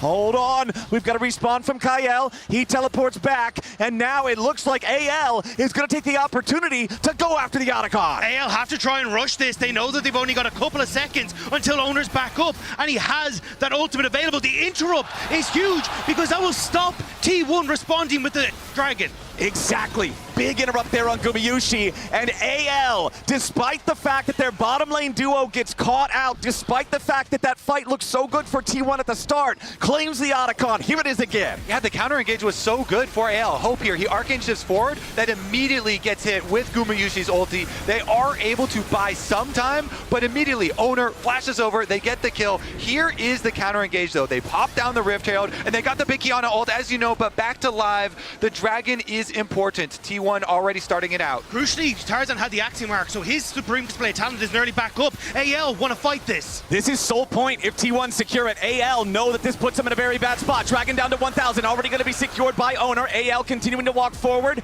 but they decide better of it. There's nothing left to fight over. So Otacon plus feats of strength over to AL's side, but T1 then claiming Soul Point and in a position to claim Soul every 5 minutes hereafter. A very tense position in the game, Flowers. Everybody's looking at the next dragon now. With the power of the Otacon, it's not super big at the moment with only the 19 petals being picked up.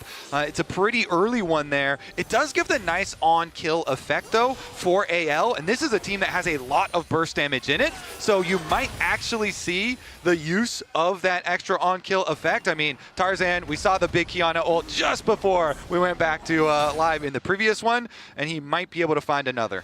And with that Otacon take, securing feats of warfare for AL, look at the inventories of Flandra and Tarzan. They both already immediately upgrade to the tier 3 shoe, so while everybody else in the game, particularly on the T1 side, is at their 2-item power spike, it's that 2.5-item power spike for the AL side because they can afford that extra upgrade for the 500 gold after having the 2 full completed items right beforehand, right before that Otacon timer. I'm very curious how much that's going to pay off here for Flandra and Tarzan. Shanks oftentimes too, you see mid laners go for that tier 3 boot very quickly, so this could be a big power spike for them if they want to fight again soon, but it's still 3.5 minutes until that next Drake spawns.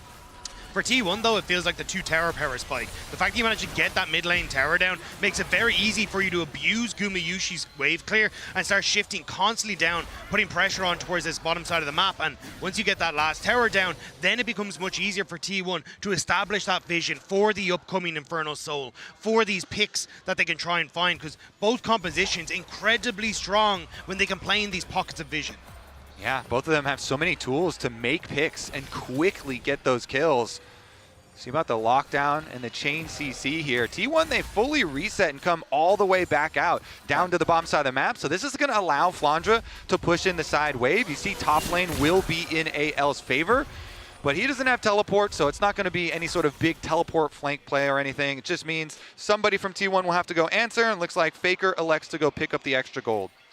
Okay, we do have Faker also. 2 needlessly large rods in inventory means the Rabadon's death cap. He will certainly have enough gold for that 2.5 minutes from now in time for that Dragon Soul fight. And it's Mountain Soul as well, putting that on a Scion when the enemy team already has an Ezreal as the AD carry instead of a tank buster is very scary. Yeah, the Infernal Soul with like the poke from Gumayusi is going to be incredibly strong. You're good, you're good. It's going to be so strong, and honestly for Faker as well. But crucially, Gumayusi and Faker, Flash is just about to come off cooldown. Same when you look at Owner as well, right? Like, you have so many of those tools now up and available for you for this next Dragon fight, or even if you want to go for a sneaky T1 Baron.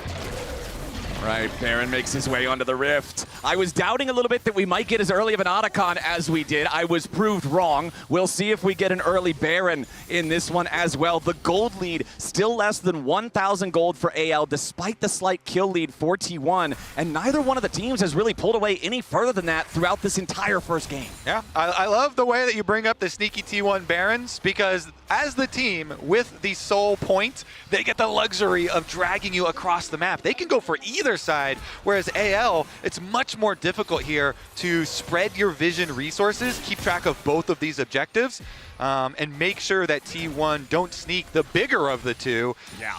Regardless, though, T1 would still be very happy with just going over to progress here through the Dragon area. This is up in only 1 minute. And with 1 minute on the clock, powerful items are starting to come online. You can see the Seeker's Arm Guard available for Shanks, especially on Rise. When he can use the Realm Warp to put himself in the middle of everybody, this can be a massive, massive playmaking tool for getting in there and playing aggressively towards the backline of T1. Taking count of summoner spells, gentlemen, it's everything. Every single summoner spell is ready. Ghost swapped in for Karia's Rakan. Exhaust swapped in for Kyle's Braum as AL try to force T1 back from the bottom side river. 30 seconds to go until the Infernal Soul spawns for T1. And Faker's recalling right now. That's got to be a death cap for him. He has teleport. As you said, all of these summoner spells are available. He has the cap just in time. All right, Faker's got some headwear, but it's AL with control over the bot side river. Owner and Gumayushi wanting to step up a little bit here. TP coming in from Doran. He's going to be the one to try to face check. Keria takes some damage from Shanks. Has to use the Grand Entrance to get himself back away. AL with control over the river, still for now. Flandra looking around in the blue buff area, but he won't find anything. Kyle down to half HP already from the T1 poke. That's only going to get scarier if T1 secure this objective. Kyle using the Unbreakable, blocks the piercing arrow. Poke trading back and forth still between both sides. Keep your eyes on the engage, keep your eyes on Keria. Flandra digging into the pit, putting that tunnel down, making sure he has some extra mobility for the upcoming fight as T1 want to step forward. Doran then going to crush the tunnel. Kyle, half HP still, going to use Redemption early here for AL just to make sure the health bars stay topped off. Flandra marked on the side, seismic shove onto the AL top laner. Chain CC on the Flandra, he's already down. T1 have found the pick. Supreme display of talent, tries to hold the line, but into the back line goes Owner. Hope is being chased. Tarzan's being killed. Anyone's Legend is being crushed as Shanks tries to fight back in a 1v4, but he'll get nothing but an epitaph as T1 kill 4 and take Soul. T1 go fishing and they find Flandra. They pick him off and they decimate AL in the team fight. Hope is trying desperately to hold on, but T1 are chasing. Faker's riding the wall in. Hope's going to be the last to die. A delayed ace for T1, and the delay makes it even better because now, even when AL respawns, they are not going to have everyone all at once. They will not be full strength. T1 won't just take the soul. They're going to take the whole enemy team. They're going to take the top lane turret. They're going to take Baron, and they're going to take a hell of a hold on this game. And all of it is because Kerry was doing such a good job of matching Tarzan. The Tarzan tried to move, and they sent Flandre into his death as T1 find the pick they need, and the immediate follow-up with Keria, with Owner. They find Hope. They shut down AL's Hope as the rest of T1 clears up in the pit. Oh, Keria is back, baby. He camped on that control ward. He starts out the play onto Flandra, setting up the seismic shove, and then he continues the play, as you say, jumping over the wall, finding the rest of the members. Keria Rakan finding multiple big engages. And it feels like this is now T1's game entirely. They'll be able to push in these waves. The poke that was already so difficult at that last dragon, now only amplified thanks to the soul. And T1, they're going to start to move down here. They will spot out Hope, but do they know AL are in the bush? AL trying to set some kind of a trap. They know a fair fight doesn't favor them any longer. Kyle going to be trapped on the wrong side of the Weaver's wall. Seismic shove connects onto Shanks, who immediately goes golden. But it's going to be a 2-for-1 deal. Supreme display of talent at least takes Kerry out in the process. But T1 have still won the fight. They're going to keep pushing forward. They've got the Baron, they've got the Soul, they've got the enemy tier 1 turret down. They've got Owner diving into the back line. But the escape is there for the rest of AL. Flandra trying to distract, get something else back over in the mid lane here at the same time, try to get an objective bounty because AL know they are not fighting back in the bottom lane. T1 take the tier 2. Gumayushi's chains of corruptions, locking down Shanks, making sure that neither him or Kael could get out of there. T1, they are in the heads of anyone's Legend. I mean, it's T1 at Worlds versus the LPL. And T1 down here, after they've already gotten so many big objectives, Flowers, you were just talking about how much they won off the previous fight, they get right back to it. Seismic shove here, gets Shanks, and they immediately get his Zonias. The response from Tarzan to try and get at least something back from AL, does get them a tiny bit, but T1 are not stopping. Oh, Flandra, he's got to try to get out of there. Rek'Sai, luckily very slippery, takes the blast cone, gets knocked back to safety, but T1 are not slowing down anytime soon. Still about 45 seconds left on that Red Bull Baron power play as they continue to take more and more of the map from anyone's Legend. And that's the biggest issue. We've already seen how quickly T1 can collapse, how quickly T1 can find those picks, and now the map is dark. And T1 continue to push in this top side. AL are attempting to get here, but this tower is gone. Nothing left of the tier 2 top. Another one falls, and T1's gold lead climbs back over 6,000 as the Baron still 20 seconds left on this one. Another wave about to come towards the tier 3.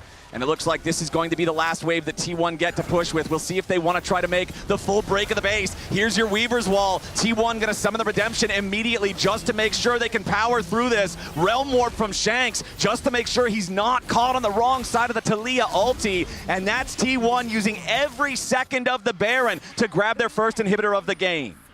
Getting the TP here from KL and Tarzan. Looks like they're going to try and make some sort of sneaky play as T1 are coming back out into the map and try and find something in this, because we're 2 minutes out from Elder Dragon. That is going to be the death warrant of AL signed.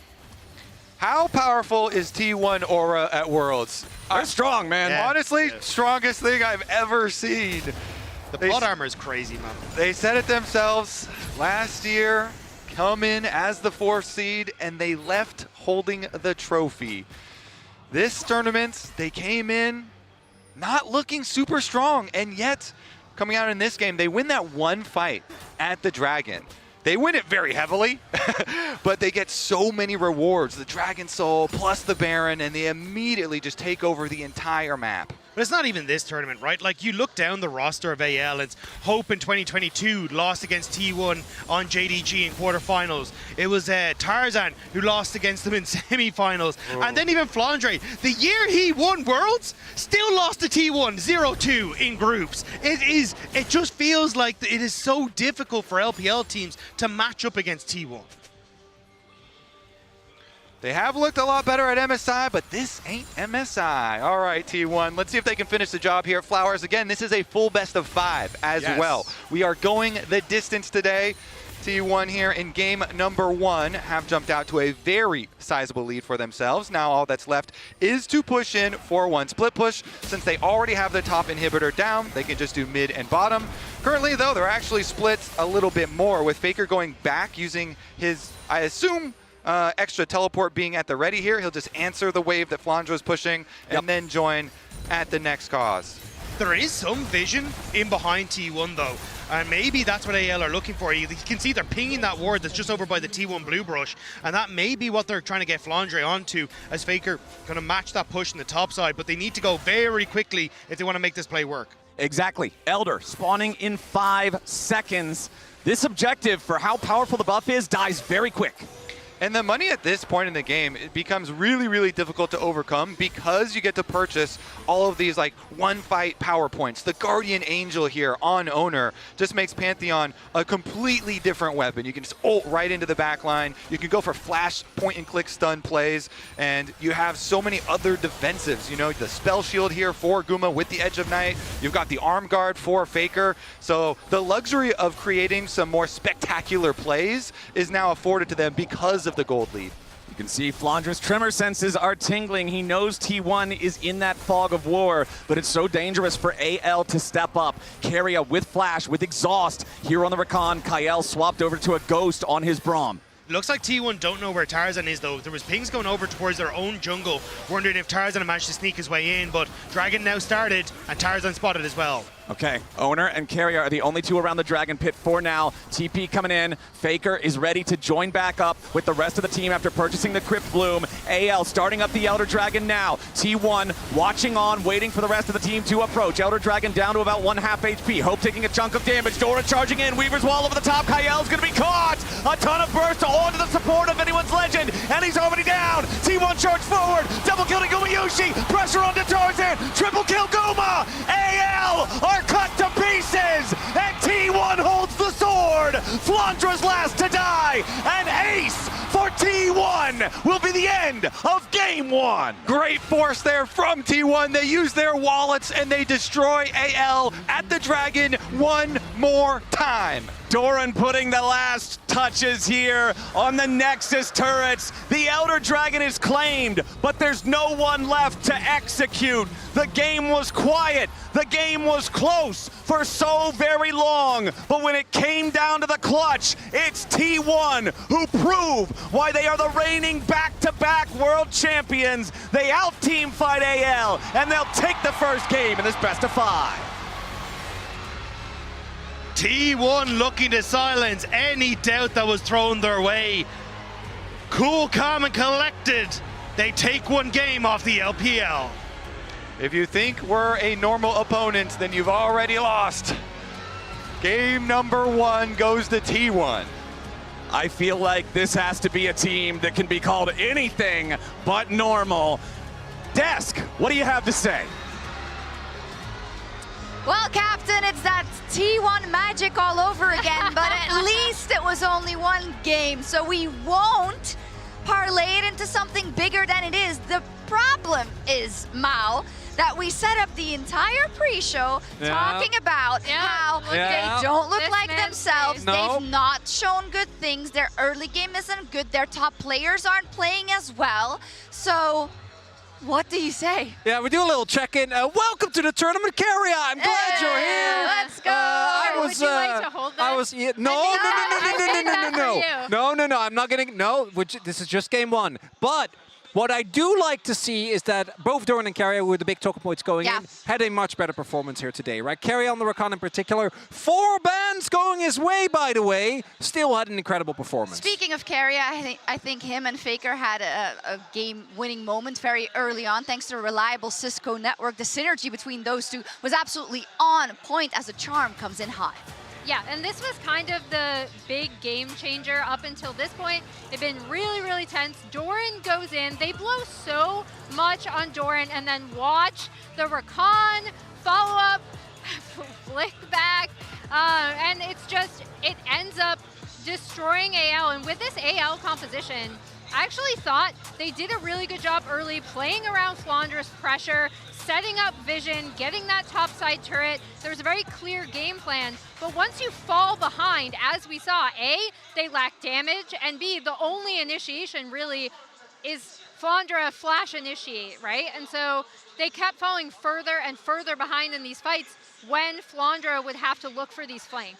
And when it comes to another fight that AL really should have won about 27 minutes in around that Drake, you see that really they're looking for a way to do a pincer move, right, in terms of AL's comp, because they can't engage. Yeah, this is, obviously it's unfortunate for Flandra, but this is his job. He is the one that needs to find the angle, because this comp, when you start falling behind, the actual snap engage is so minimal. Really, it's just Tarzan or Flandre, unless Shanks wants to like flash into multiple people. So what we're seeing here is the payoff for T1. They were able to navigate the early game, gave up a lot of objectives actually. They didn't go for Otacon, they were very happy to give up the grubs, and I think that they just had the knowledge that thus far I think they have been lacking of when are we strong and when can we play. And Guma, I was a little bit skeptical because the last Ferris, he recovered well, but he had a lot of early game mishaps. This game was insane, and the early game team fights on his end were what I think were so important for T1. In conclusion, they were firing on all cylinders in game 1, and that's exactly the thing that we were doubting coming into the series. Now, I'm also not going to be a game 1 Andy or a game 1 if you. It's just that the history is so strong, Emily. So give me a way in for AL. How do they adapt into game 2? I mean, I'm curious to see what they end up drafting, right? If they have more hard engage. You saw from that team fight, Flandre essentially has to find the flank to try to set this up and more damage, because I did think they had what this comp needed to do in mind as they were playing, and their early game was still pretty good. So it was, but maybe we just need a bloodbath in the early game from AL if they want to change it up and if they want to beat T1 in this next game. We'll be right back. Flandra marked on the side, seismic shove onto the AL top laner. Chain CC onto Flandra, he's already down. T1 have found the pick. Supreme display of talent, tries to hold the line, but into the back line goes Owner. Hope is being chased, Tarzan's being killed. Anyone's legend is being crushed. as Shanks tries to fight back in a 1v4, but he'll get nothing but an epitaph as T1 kill 4 and take Seoul.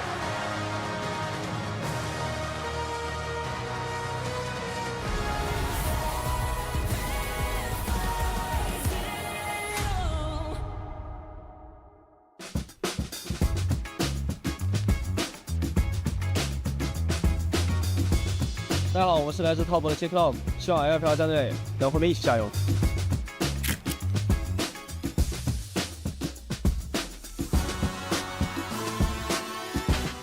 大家好，我是 TSI 卡纳比，谢谢上海粉丝们你们的支持，后边比赛不会让你们失望。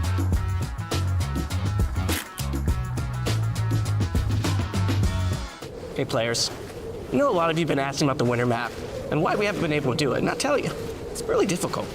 Our tech and tools need some work.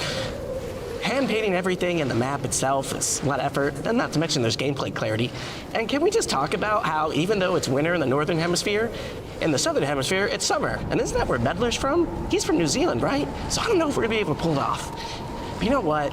Because you really asked for it, we're just gonna do it anyways. Winter map is coming back, everyone. Winter 2025 and summer 2025 somewhere else. It's winter everywhere on Summoner's Rift.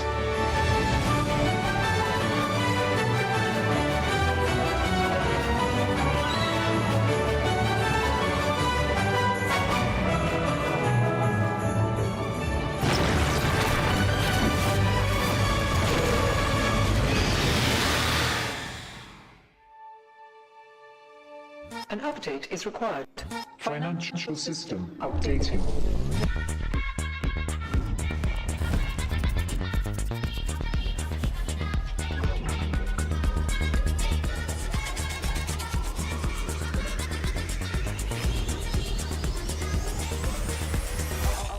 System updated. We will dance together. The future of money is here. Feels good.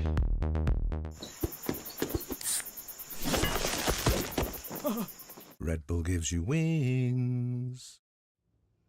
So slow. I told you I was done with basic browsers.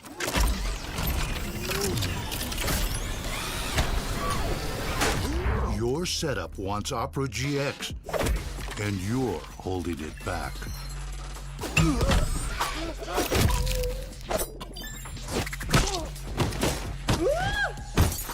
Upgrade to the gaming browser.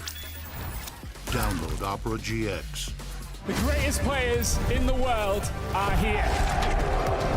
They can just burn this one down. Oh my god, he'll win by 9! You are going to see them like you've never seen them before. Rocket Will as the Arcane Storm doing so much work in Genji! They are just going to ace them! 누굴 만나도 이길 수 있다는 자신감 정도로만 생각하고 있습니다. Genji, the EWC winners! Kindred locking down the Drake is now Doran. Decent position, double Break down my walls, but I won't rise again. Cause I stand tall in my environment.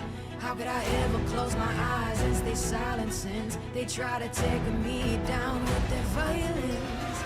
Oh, they go back in! Bishop flashes in, and down goes Knight!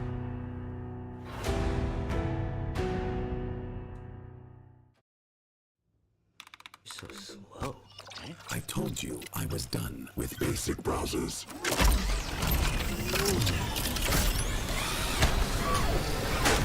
Your setup wants Opera GX, and you're holding it back.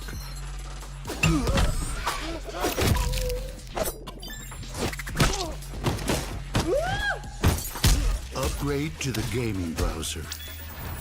Download Opera GX. Every moment of your journey, crystal clear. Landscapes, absolutely stunning. Close-ups, sharp and full of vibe. Group shots, packed with detail. Zoom in on one face, still flawless. Colors so real, every scene, every smile, unforgettable. Oppo, Find X9 series, Hasselblad telephoto, zoom into detail. I got this old thing and the bill from the store where I got it. Figured you could beat it with a better deal than one of these big boys. It doesn't work that way. Guess you're not as cool as Verizon. Bring in your AT&T or T-Mobile bill for a better deal. You don't know that?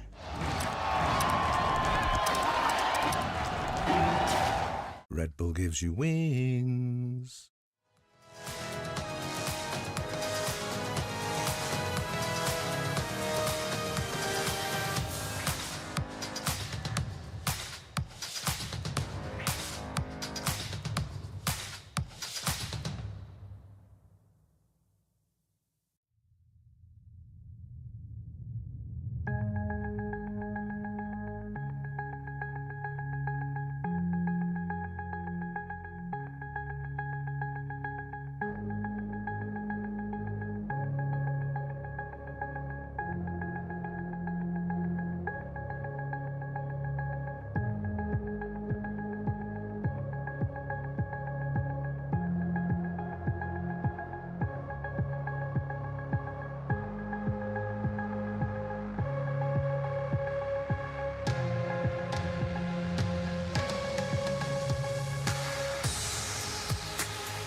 Welcome back to the fourth and final quarterfinal here at Worlds 2025 between AL and T1. Game number one was close for a very long time, but when push came to shove, it was all about the fight at the Dragon Soul, and T1's immaculate team fighting came out on top to secure them the win. Now we're back, jumping into Champ Select, powered by Omen and HyperX, to see if AL can bounce back after the Game 1 defeat. AL's back on the blue side. They're going to continue banning Bard and Azir, while on the T1 side, it's Yunara and Orianna taken off the table. And I want to see Tarzan on something where he can be proactive in the early game. It felt like it was a very, very quiet early game from him, and almost every time Tarzan kind of joins a team, he becomes the soul of that team in the early game. How aggressive he can be, how he can dictate how early kills are going.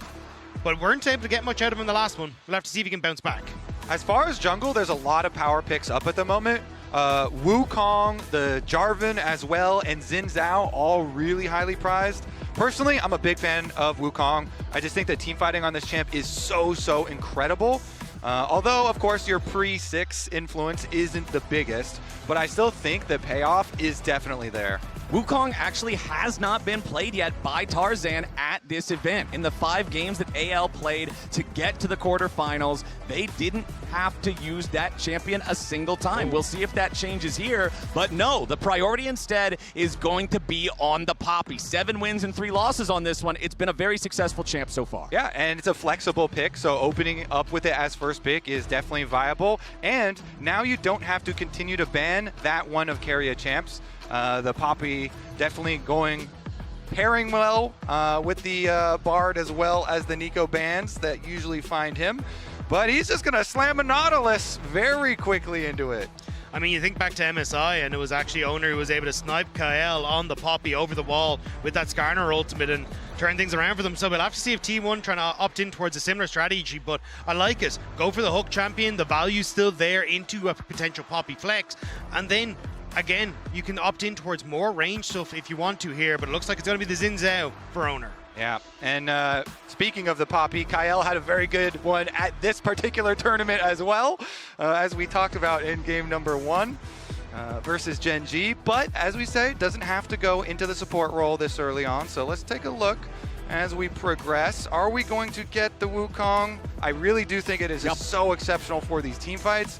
And AL already, these first couple of picks, I think, are setting themselves up with a really insane-o team fight. I agree, and I think that's where a lot of the focus is going to be now, in trying to deny a lot of T1 any sort of pressure that can go on towards the Sivir. Like, dive is already going to be alleviated a lot thanks to both the Wukong and the Poppy. But I don't think, like, unless T1 will opt in towards things like the Hui and maybe some of these more long-range AD carries, I think you should be fine as AL to just find these big team fights as you start to roll on through. Okay, clock ticks down, and it looks like T1, alongside that Xin Zhao and Nautilus, they'll go for the power pick there in the top lane with the Rumble. Okay, yeah, you know, I like red side third pick Rumble, because then you can throw the bans at like Galio or Ornn if you feel like. The two most common matchups into Rumble, and take those away. So it's kind of blind, but blind plus protected. Also, the opportunity, though, to go towards Gwen, which we did see the other day, very successfully piloted. So I wonder if Flandre wants to try and go towards that. That was the old school kind of answer to the Rumble after those nerfs to his magic resist. But I imagine there will still be a lot of top lane focus as we move through these next bans. Yeah, I mean, Flandre also likes Yorick. He could go Yorick into it. Aurora is available. So definitely a lot of possibilities here still up for them to choose from. Okay, Corki ban coming out from the AL side, just trying to protect that Sivir down there in the bottom lane a little bit. Aurora going to be the other ban for T1 instead.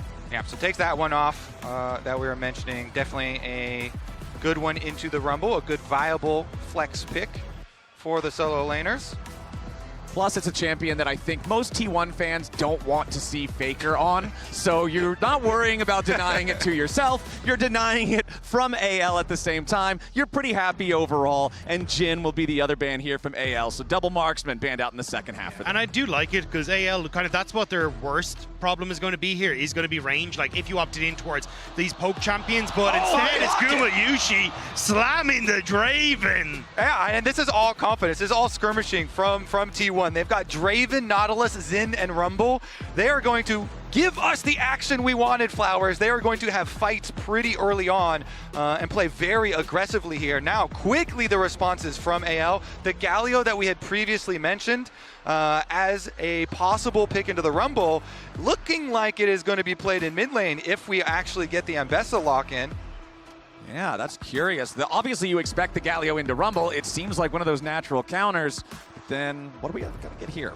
I wonder if you just try and swap to an AD mid laner here for Faker. Could try and go for something like the Yone. You still end up in melee range with a Galio, which is not exactly great, but it's the Anivia. Faker Anivia as the 5th pick of the draft here for T1. That sounds painful for Galio. What is Galio going to do? I mean, Anivia laning is going to be annoying, and Anivia scales so incredibly well. This champion, it just makes it very difficult for short-range champs to play the game. So while usually you're like Wukong, Ambessa, and Galio is like a crazy engage, maybe the Anivia can make that really difficult for them. Yeah, you jump in, you have a bad time, you try to run away, the wall goes down, an equalizer comes down, and you're having an equally bad time. So I love this adaptation from T1, and especially when you have a lane on this bot side to already try and play around and start to snowball, it gives you a very clear win condition in through the rest of the game.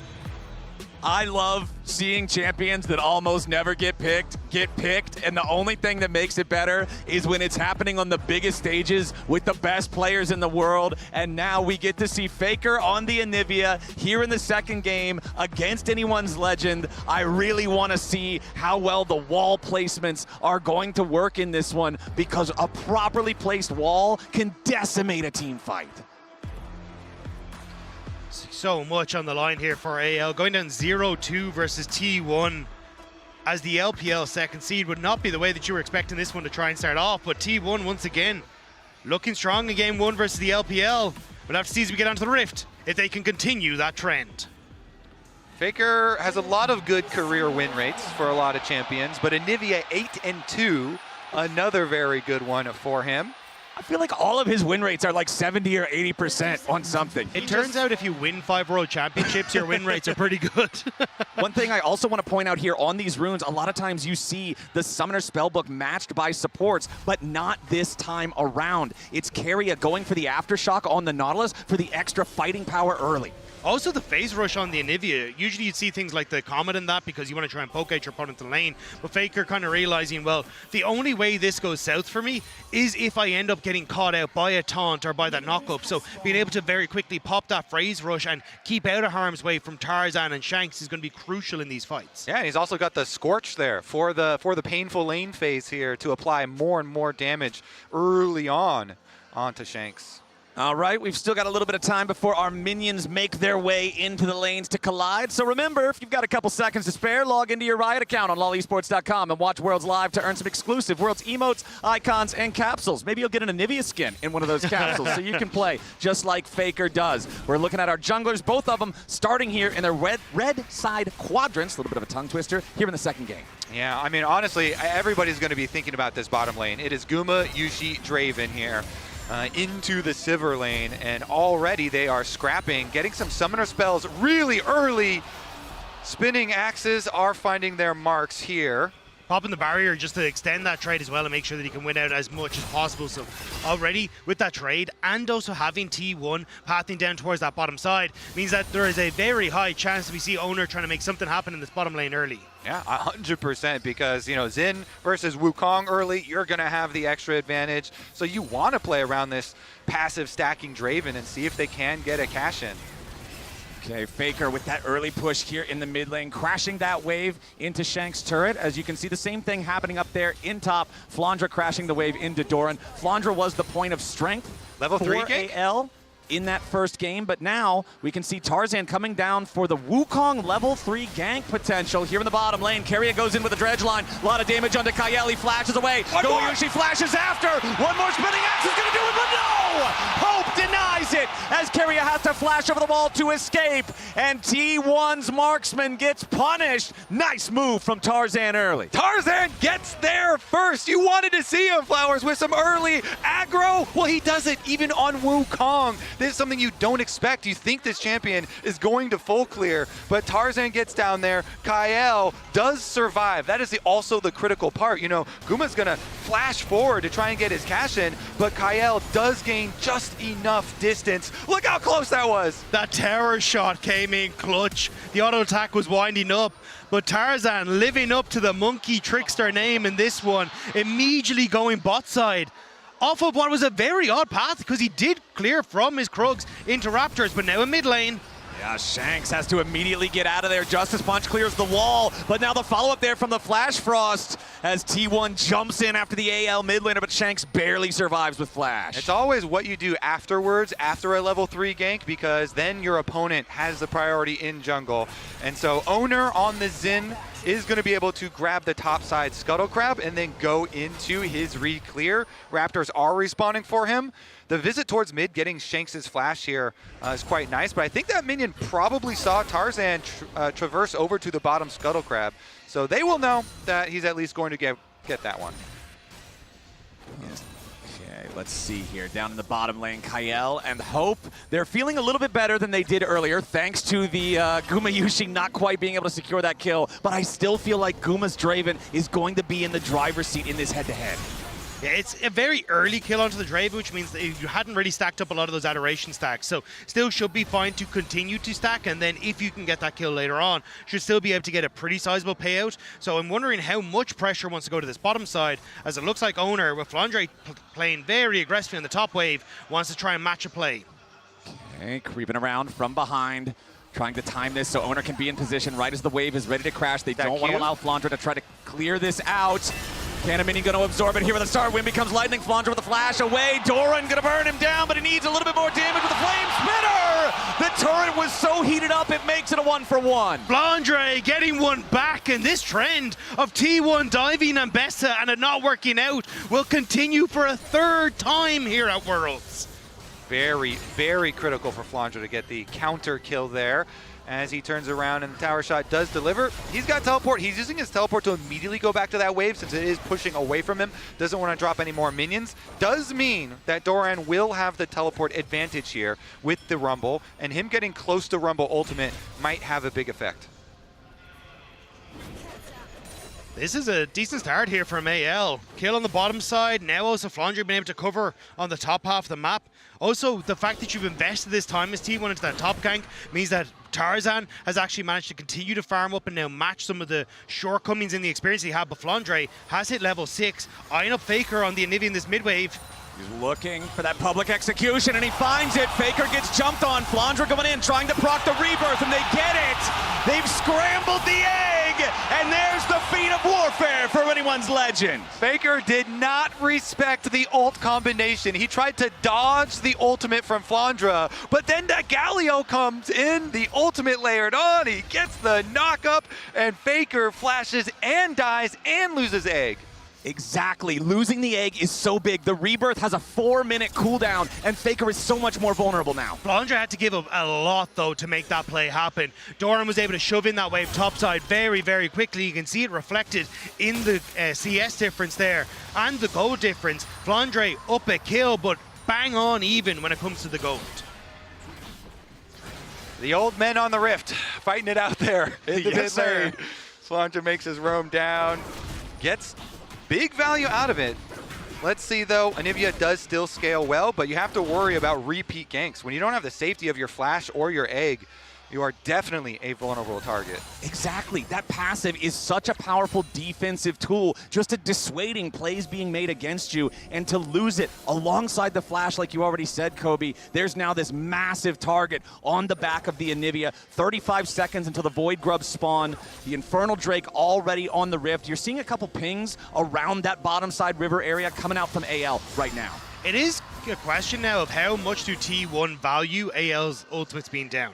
Shanks won't have his up and available, which is such a massive tool for these fights, and maybe they think they can actually take the scrap with their own ultimates up and available. It will be a very short window of time where those Void Grubs are up, but at least at the moment, with the push on top for Gumayushi and for Keria, looks like they should be able to start up these Void Grubs on spawn and at least get one for themselves.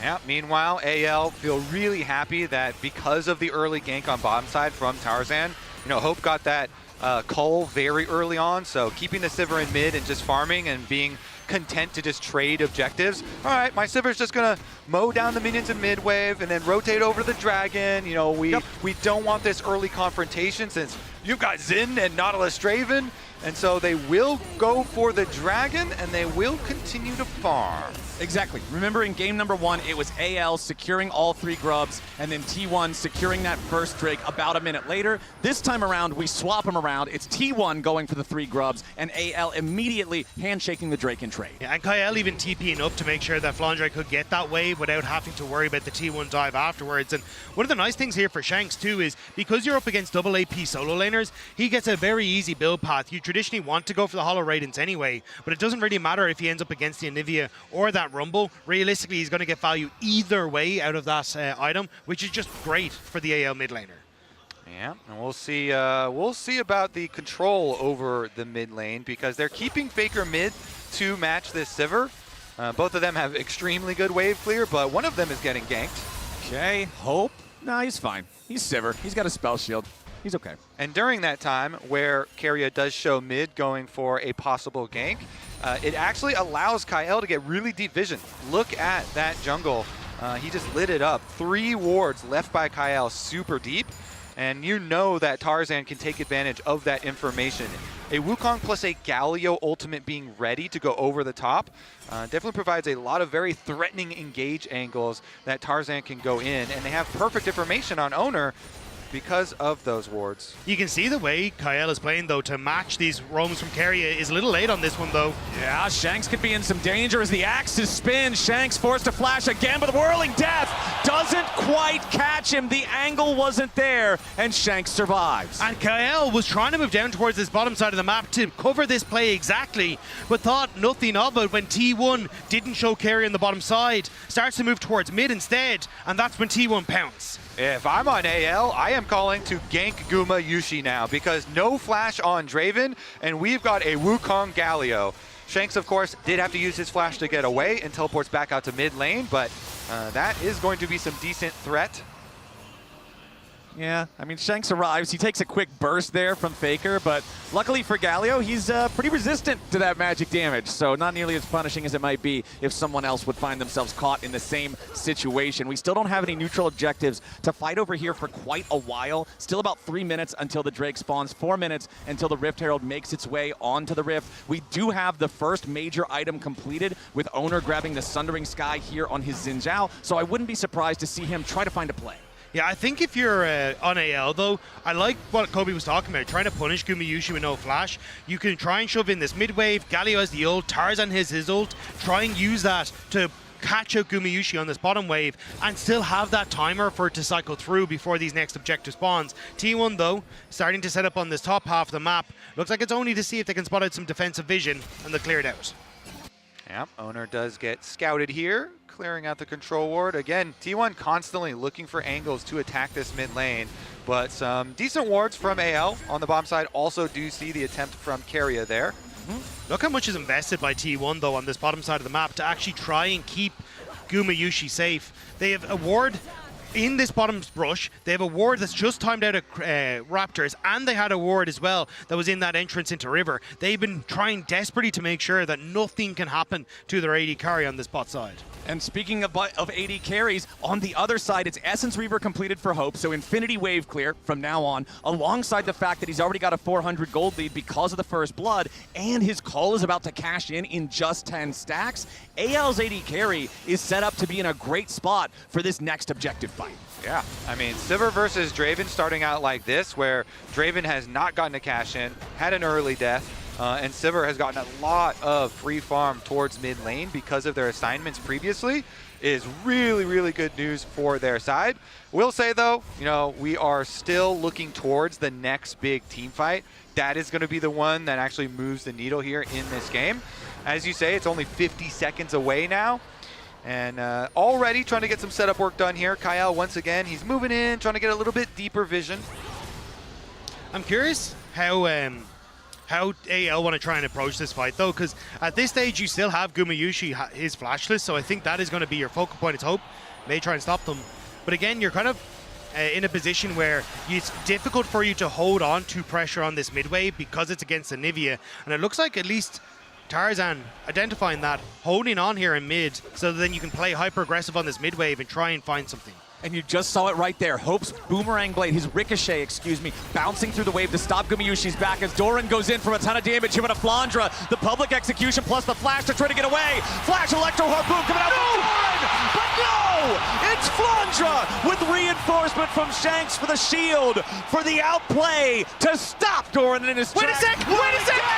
Makes it a 1-for-1. Guma Yushi from all the way across the map strikes true, and T1 starts the Drake. It looks so good for AL, but Guma finds the cash in with the ult from the opposite side of the map, and now AL, they need to be careful. Yeah, AL's got to be careful here. Kyle gonna have a nice keeper's verdict to make the fight unfair. Carry Carry is your first target as Owner wants to go in after Kyle now. Loses half his HP. Boomerang Blade takes Carrier down to 150. Faker making his way forward, but T1's not going to find anybody. They also Doran's using the teleport now. Doran coming up behind him. The Rumble's already arrived into the fight as Tarzan tries to find some damage onto Faker. Shanks looking to cut him off. The egg, again the rebirth is triggered as Flandra's made his way into the fight and Gumayushi goes back over the wall. Tarzan kills Faker and T1 is on the run. Carrier Dredgelines back to safety as Shanks dives in beside Kyle. A double kill for Tarzan and the Draven is dead again. Anyone's Legend comes to life in Shanghai and they're at a 2,000 gold lead. They turn the play back around on T1. Doran tries to get there faster. T1 try to collapse onto Hope, but it's Anyone's Legend who may have just blown this game open. And Tarzan's Wukong, he does so much work prioritizing this champ, gets onto Faker, the double ultimates there, he did so much. Got Owner's ult out, puts Faker into the egg, and Tarzan will finish up that kill there, while the rest of the team, they had brought Flandra in, he had teleported in, and they allow the chase. Kyle knows Guma's got no flash, so he's dead meat. Gets him against the wall, and they get the second kill for Tarzan's Wukong. Tabe celebrating as he always does when his teams do well, and I think he's going to be very happy with that one. The fact you get bot tower off it, you got so many kills, you're accelerating key carries like the Wukong and this Ambessa in a position where with Rift Herald now up and available, you can really start to focus down people like Gumayushi in this fight who has no flash. Exactly, man. Guma is in some serious danger. He's got his Bloodthirster, so at least that's going to allow him to power through some of the chip damage. He's got his Serrated Dirk for a bit more power if he is not immediately bursted. But you know Anyone's Legend is looking after him. They want to make sure they can pop this Draven any chance they get. Tarzan's Wukong with his Trinity Force, with his Flash. This guy's going to be a massive threat in any fight, and right now, he's starting up the Rift Herald. Shanks is on the opposite side of the map, though. His TP is available, but they will need to bring him in if they want to try and make a play. In T1 trying to scope out the area as that goes. Yeah, Carrier jumps in here with the dredge line, finds Tarzan, but to no avail. Kyle jumps in with the point blank keeper's verdict. Shanks has arrived. They're looking at Gumayushi and they find the taunt. Guma's already down. T1 are routed as they try to escape from the pit. Carrier now focused, forced back again by Flandra. Doran's gonna get time with this bottom lane tier 1 turret. He might be able to take that, but it's 2 more kills for Anyone's Legend. It's Rift Herald to Anyone's Legend. It's another fight for Anyone's Legend. As soon as T1 step into the river, AL close the trap shut. They teleport in, Shanks is able to lock him up, even with Owner's ultimate knocking him back for a second. He still moves in, finds the taunt, and they kill the Draven again. Excellent stuff from Anyone's Legend. The setup with these wards deep to try and make that play happen was just perfect. And now even look at the top side, right? Sure, Doran got this tower in the bot wave, but I think Flandre might be able to stick around and get that top tower. We're going to have a look at the fight as Kyle, the TP was beautiful, sets up with a double knock-up, and even though Owner gets a nice disengage, it doesn't matter. Able with the phase rush to get that taunt that they need. Owner does pick up one on the backside. But there's just so many members of AL there. There's just no hope of escape. Yeah, beautiful engage from Kyle. Getting the double knock-up, getting the chase down. And with this Rift Herald, they also are going to have the extra tool to take down these outer defenses from T1 and push that gold lead even further. And when you look at AL coming into this head-to-head against T1, this head-to-head of the LPL against a team that has never lost to them in a best-of-5 at Worlds before, I think you're looking at Tarzan and Kyle to have that synergy that they had back at the peak of this team at MSI, to be able to make plays and work together to find these opportunities to really take the fight to T1, and they did it right there. T1 are trying to find a pick onto Flandre, though. They're matching Faker into this top side with 35 seconds until Dragon. Faker has no TP. He used it to cover mid-wave after they lost that last fight. So AL going to have to be a little bit careful of keeping Flandre safe before they realize exactly where T1 are on the map. And Hope's got Infinity Edge, so that means this Sivir has scaled. This Sivir does some big damage. Have to be very careful about their positioning. Faker himself a little worried about his positioning. Yeah, he's getting caught out here by Flandra. Public execution, though, not lined up TPs are correctly. coming. Now Flandra has to flash away. T1 committing to look to find the kill onto the Mbessa. Owner goes after it, needs the third talent strike. And Doran's damage is enough, but off to the side at the same time. Hope is going in. It's another kill traded back as Gumayusi dies once more. Anyone's Legend, they want a second, and they'll find it. A double kill to Hope as T1 reinforcements are coming in, but they're a little too slow. Rift Herald summoned up here in the mid lane. Tarzan, Kyle, and Hope gonna knock down the tier 1 turret, and now they're gonna drive it straight into the tier 2. Tarzan at the wheel. He'll slam that one right on in. Equalizer from Doran needs to be used just to clear the wave as Hope knocks down the minion spawning for T1. Faker's gonna take the turret up there in the top lane, and it's AL with more men on the Rift looking at Drake number 3. Yeah, Hope's got an Infinity Edge and he wants to use it. He flashes over to follow Guma. He knows. He wins those.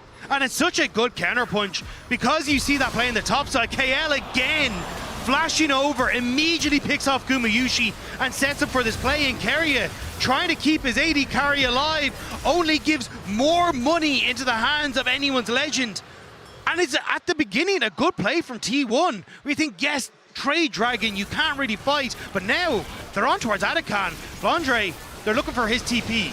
Okay, T1 not afraid to start this up. It's a 2,500 gold lead for Anyone's Legend, but nobody's here just yet. Otacon already down to 5,000 HP. Tarzan goes in for the Cyclone. Shanks ready to arrive with a grand entrance. Tarzan's low, and the Whirling Death's gonna find the execution. T1 still fighting back as the Otacon is slain by Owner, but he dies in the middle of the fight. Public execution finds no target. Gumayusi on the run. Hope, Flandra, and Kyle still looking for a little bit more. It's a 2-for-1 for Anyone's Legend, but T1 critically takes the Otacon. Oh, the bloodbath continues, and they do get the Otacon in the scramble there because T1 focused down Tarzan. They get the kill there.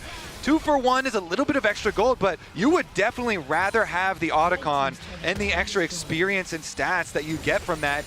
Afterwards, though, AL will make you pay for it even more. They get the top tower and secondary tower on bottom side. That is a lot of gold. I was going to say, I think that's third item for Hope now off the back of it, but it's a Hail Mary call for T1. They know they're in dire straits. Tarzan goes in a little bit early, and it means that there's no real follow-up for him. He falls before Atakan goes down, and it's a scramble from Anyone's Legend to just find these kills then after T1 get the snipe. Flandre just barely whiffing on the public execution. Could have given that little bit more over to AL, but T1 managed to get the objective. Unfortunately for T1, the shutdown went to Keria to the Nautilus. And so it did not get picked up by Guma there. But still, they are definitely looking to find more picks. They have to get some burst damage here on someone because Hope, 3 items now. I mean, this Sivir is going to rip. You really, really would have liked to get that cash in for the Draven. It looked like the Whirling Death had him, but going over to the Nautilus is so frustrating when you consider the 3,000 individual gold lead for Hope as the 80 carry here with the Sivir. They're moving into the enemy jungle now, and Kyle again just slams Owner into the wall, but now he's in danger. Tarzan and Kyle both so low, it's 2 dead on the AL side, but Hope is still alive. Faker flashes back over the wall, but Shanks is burning. Flandra caught in the middle of everyone. Anyone's Legend have overplayed their hand, and T1 is ready to punish. Hope should be next to die, and Guma cashes in. Only Shank still stands. That could have been the entire game. A dredge line from Keria, and Owner is ready to follow up. The wind becomes lightning, and strikes Shanks down. Ace for nothing, for 1 for nothing, T1. You cannot make mistakes against T1 in playoffs. This is a team that will fight you every chance they get. And a gold lead and a victory that seemed defined for AL is now slipping into T1 having a victory and a lead in this game. That was like a 3.7 or 0.8 thousand gold lead that AL had before this fight. But look at T1, they kite back through their jungle. even though Kyle gets his ultimate off before he dies, Faker still has flash, and it buys time for the rest of T1 to join and punish the super deep invade from AL. And Shanks is basically useless in this fight. He doesn't have the ultimate up and available. He's trying to get into the fight for a lot of the time, and even the reset on the Poppy just meant that there wasn't the follow-through that they really wanted to. Oh, the jacket comes off. Oh, man. That's a lean in 4 move if I've ever seen one. They're locking in. This gold lead, gentlemen, was 4,000 gold for AL, and now T1 with the huge swing. This was AL's game for 22 minutes, and now T1 have the slight gold lead. They have the pedals in the Otacon. This game just got suplexed. Exactly, getting more pedals for these kills as they exit through the jungle, and now T1 set up with their own gold lead. It actually just fully funded the Hex Plate here for Guma as well, the bruisery, tanky Draven build where we see him pop the ult really early on. And crucially, they didn't actually have to burn a lot of Summoner's spells to make that one happen. So now with the Dragon in 25 seconds, you still have T1 in control of the area. They can fish for picks. They can make it awkward for this low-range composition to enter into River, thanks to things like the Anivia and the Rumble. I still think if AL can keep space and keep Hope auto-attacking, they do have a lot of damage potential. You know, Tarzan and Shanks here have to have a really good setup to the team fight, though. Okay, it's T1 with control over the river. They're going to start up the Drake. They have the control ward inside the pit. They're going to step back, group up as a clump, as 5 towards the bottom side of the river. AL looking for the approach. Tarzan wants to flank and he flashes over the wall. Now Faker's going to try to get away. Hero's entrance knocks up 3. T1 trying to scramble. The damage comes down and Flandra flashes back over the wall as Owner's first to die. T1 on the run. Kyle wants a wall slam, but he can't quite find it. Hope goes in for Guma and he cuts him down. AL 2 for nothing in the fight. It's also 2 for 2 on Dragons, but the Baron is up and they're teleporting up to the top side of the map. Are AL going to go for more? It looks like they will, understanding that this could be their moment to try and bring the game back in their favor. That fight, that flash from Tarzan, the TPs though. Faker jumping into a spot that he should not be. He doesn't get slammed to the wall, but he's far back enough that he cannot stay alive. Hope runs after Doran. The auto attacks cutting through the Rumble. A little bit more is needed, and a little bit more will be found. Keria presents himself on a silver platter, and it's AL eating good. Ace for the LPL squad. And AL find their moment to fight back. It looked like T1 had found that glimmer of hope, but the door is slammed in their face, and Shanghai comes alive for anyone's legend. T1 were worried about the Baron, but they should have been worried about their lives. Teleporting in, AL will take from them everything. The gold lead has ping-ponged right back. The gold lead returns to where it once stood for anyone's legend. Now 4,500 gold ahead again as we take a look at the fight that made it all happen. No, this is the teleport in from Faker afterwards. It was so aggressive from Faker. Could have gone towards his own tower, but not having any sort of ability to get out of here means that AL pounce immediately, and even Hope here, having the support of Kyle, means that Doran can't really go aggressive on the play and hope that he can trade something back. And even Keria, trying to again support a dying teammate, ends up giving over his life on the back of it.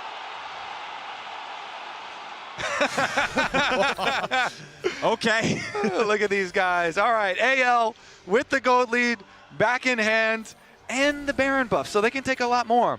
That little dip there is just a blink in the radar now. AL looking to siege.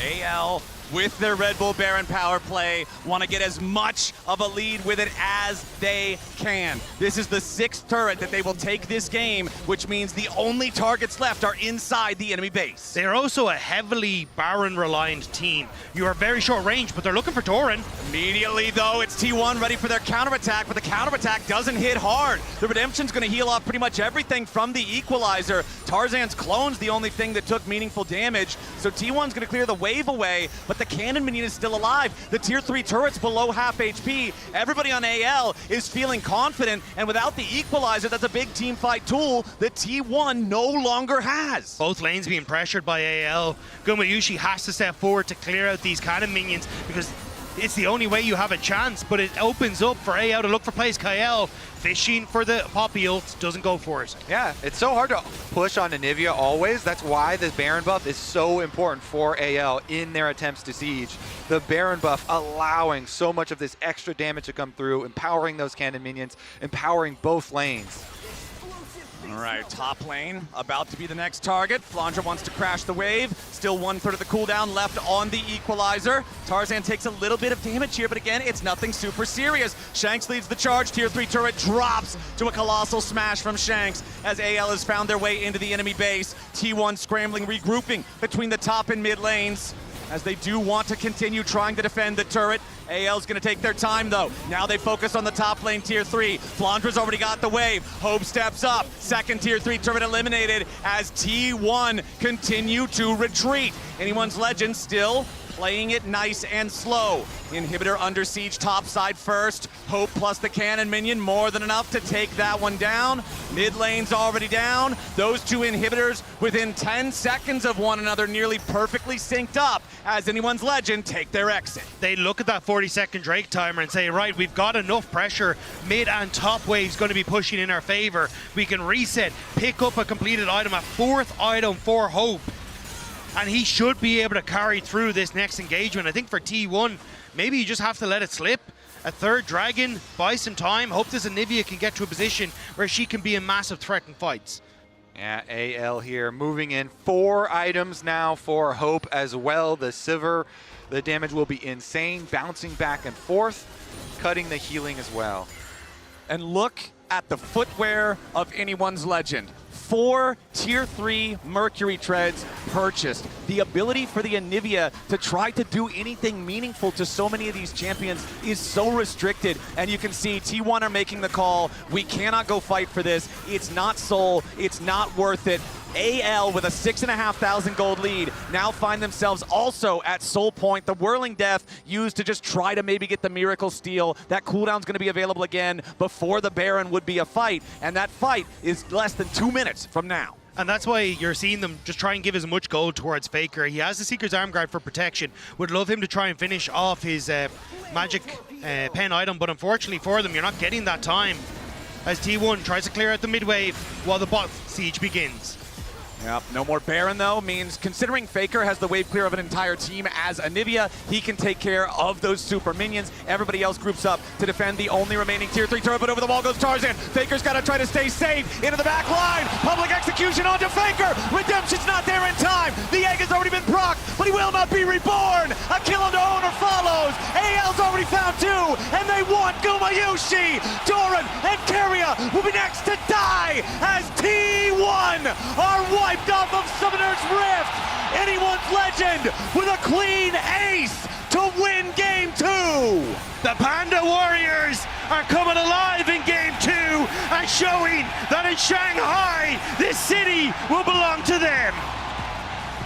Beautiful counter from AL in game number 2 to even it up 1-1. Analysts, how are we feeling now? Wow, we are amazed and elated at Anyone's Legend taking a game off T1, fighting back after that first game, which is the first time that a team does it since 2019. Take a game off T1 in the quarterfinal, and I hope, from what I've seen, that it spells more good coming out of AL, because this was a great game. And I love the adjustments that came out of AL, right? Like we talked about the preparation, starting in draft. There were some really good, I love the quirky Jhin bands on 4-5 coming out of them. Even with this Anivia pick, they put a lot of thought into how they wanted to attack the early game with Tarzan's early gank onto the Draven to kind of try to set up the Sivir into a fairly good spot.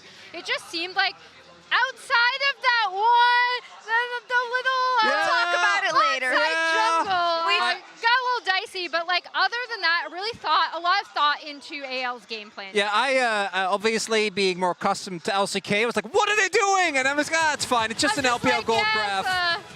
As we take a look, we go way back in the HyperX Reflex replay, because Flandre for me was a large reason of why the early game felt the way that it did, because his ability to turn around, this is the second play that was made upon him, ended up being huge. But then,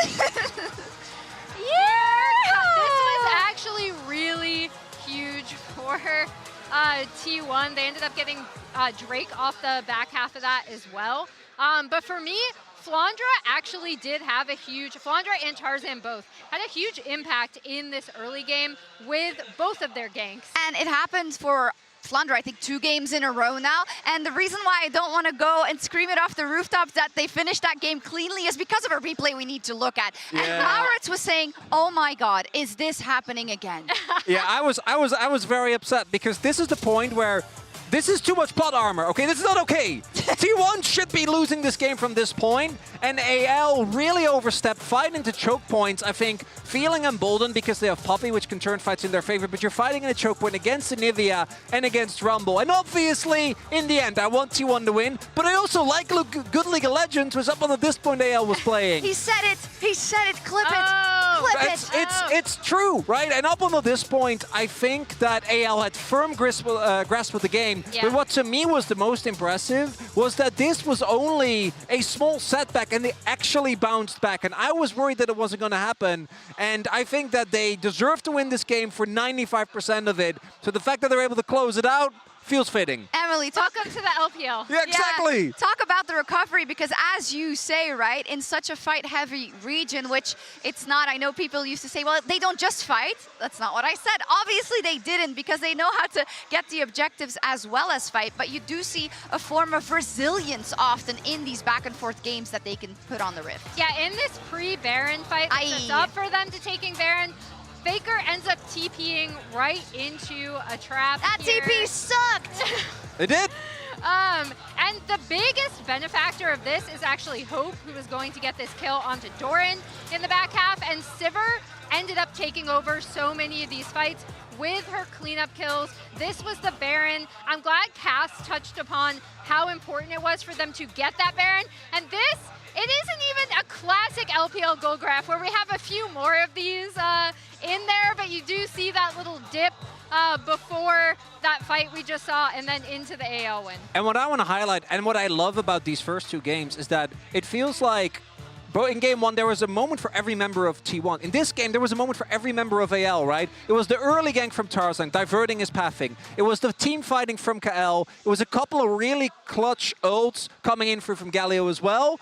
And the fact that we're going 1-1 and we are building towards what I hope will be a continued amazing series. We shall see indeed. Where do you land upon kind of T1 being on the front foot after winning that first game, yet coming with a strategy in which you have an Anivia, which we haven't seen, I think, since 2016 for Faker, a Gumayushi 2020 special in Draven. What do you make of that? Because Hope seemed to have been the benefactor. Yeah, when the Draven does not get ahead in this composition, which again, I think full credit to Tarzan in particular, because Wukong isn't expected to gank early. The fact that Hope was able to pop off, if Draven is playing from behind, Draven isn't playing the game, and if Draven is playing from even, he's also not playing the game. So really good job on shutting him down. T1's draft, I think, works kind of, but the Anivia, even though it makes sense into the enemy comp, I think didn't really work together that well with the rest. And Faker, unfortunately, also didn't have the best game. Okay, we'll see how it evolves. As said, the trepidation is in the air. It feels like we are staggering towards that, hopefully, 5-game series like we did at MSI. It is AL that throws down the gauntlet against T1 as we head into Game 3.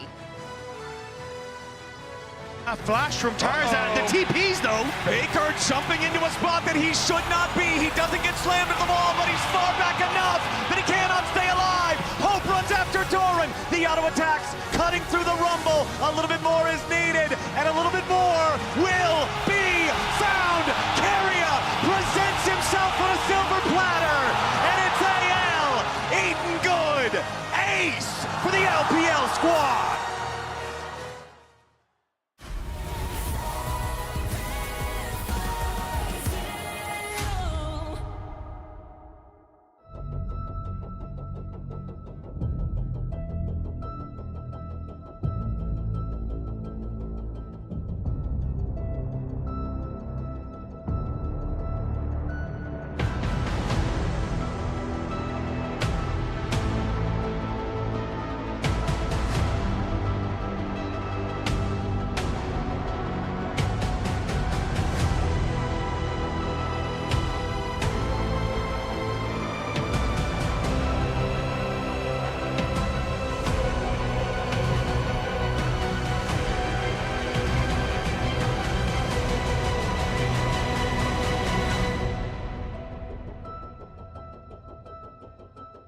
as a player.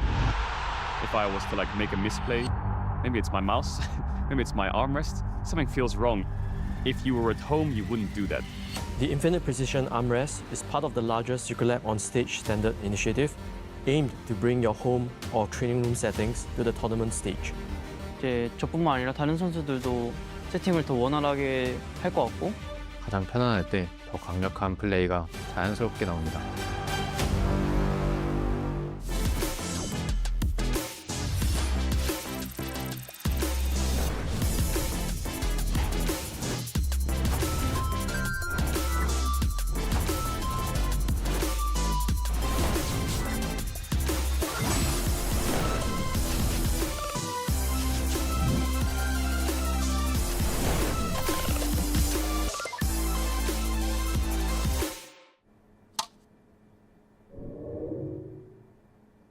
Red Bull gives you wings.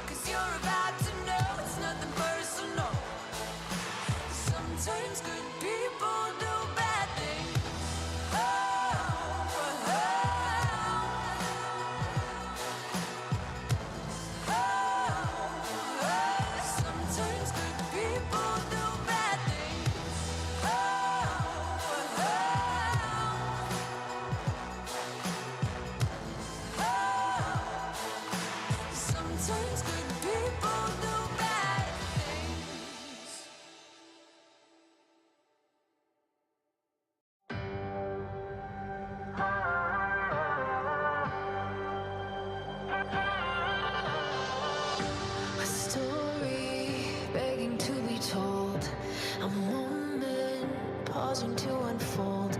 In the silence, can you hear it, anyone?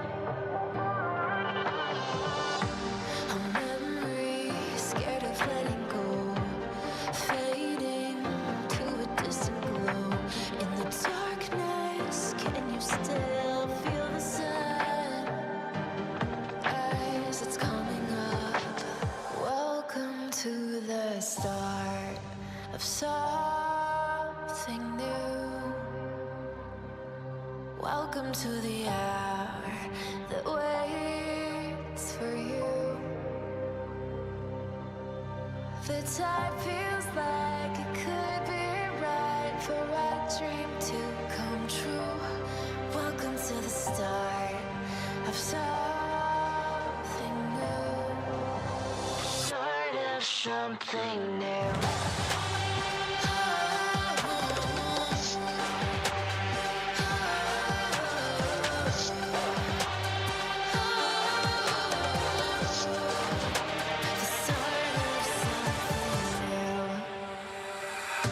A whisper floating in the wind, the hair standing up on your skin, when the voice you tried to hide is waking up.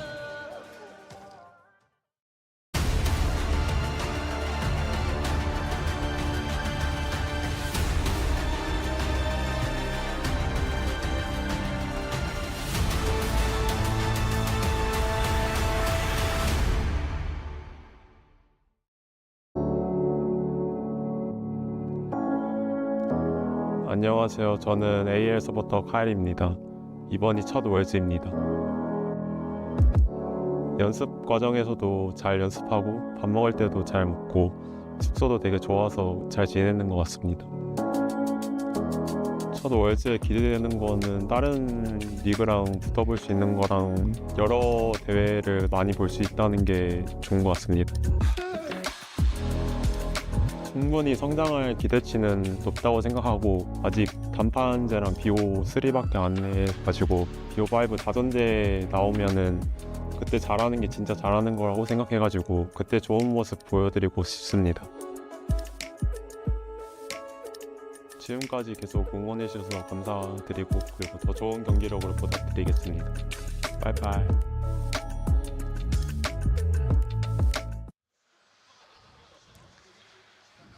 Ladies and gentlemen, welcome back to Worlds 2025 here in the last quarterfinal before we head to the semifinal matchups. It's tied 1-1 between AL and T1. After the second game had some pretty bloody battles. AL was ahead for 20 minutes. It looked like they might have thrown the game, but then they worked their way right back into it. T1 throws it themselves, and after AL get the Baron, they are just pushing straight to the heart of the Korean Nexus. Friendly little game of catch flowers on the world stage here. Really action-packed, though. It was definitely fun. I will say there were marked improvements here for AL. I really liked how the bottom lane played. Kyle had a lot of very big poppy plays for them to find picks and set them up a lot. Tarzan as well on the Wukong, exactly what you want. Not only the early level 3 gank, kind of throwing them off as far as the expected clear, but then also how he played these team fights. You remember back to that bottom side Dragon one that got AL a big lead in the first place. It was him right in onto Owner and Faker, big double cyclone, and putting out so much pressure. And that was the big focal point for us coming into game number 2 was how does Tarzan get more active? How can you get him involved? And he had a great gank, level 3 on the Wukong to set up anyone's legend for success. And I think that's where now you're looking going, okay, T1 have to find some way to fight back because anyone's legend looked like in game number 2 they've woken up. And one thing that I noticed in particular in that second game, Faker on Anivia, a huge part of the champion is getting value out of the rebirth passive, out of punishing your opponents for not having a strong enough play when they try to go after you. I'm pretty sure that egg was served sunny side up every single time Faker was forced into it. So AL knew the job, and they passed the assignment with flying colors. Yeah, they certainly did. Props to Flandra as well. The Mbessa, not only did he get the better of Doran a couple of times with Doran trying to kill him under tower, but he also did that roam towards mid. When you're talking about Faker and the Anivia, getting not only the kill plus the flash plus the egg, that was a lot of cooldowns out of him very early into the game. And Flandra definitely doing some more work up there as well for AL. So going into the rest of this series, as we get deeper into Fearless, it becomes a lot more difficult here for T1, I feel like. AL are a very creative team with super duper deep champion pools in every role. And they're basically keeping these same bans coming through. The Azir, we're going to get the Bard towards Kerry as well, making sure that they're not getting those comfort picks. And with the Orianna gone as well, it feels like a lot of those kind of picks that we started to see in the tournament with the Ryze, the Talia now gone as well, are starting to be pinched massively in that mid lane role.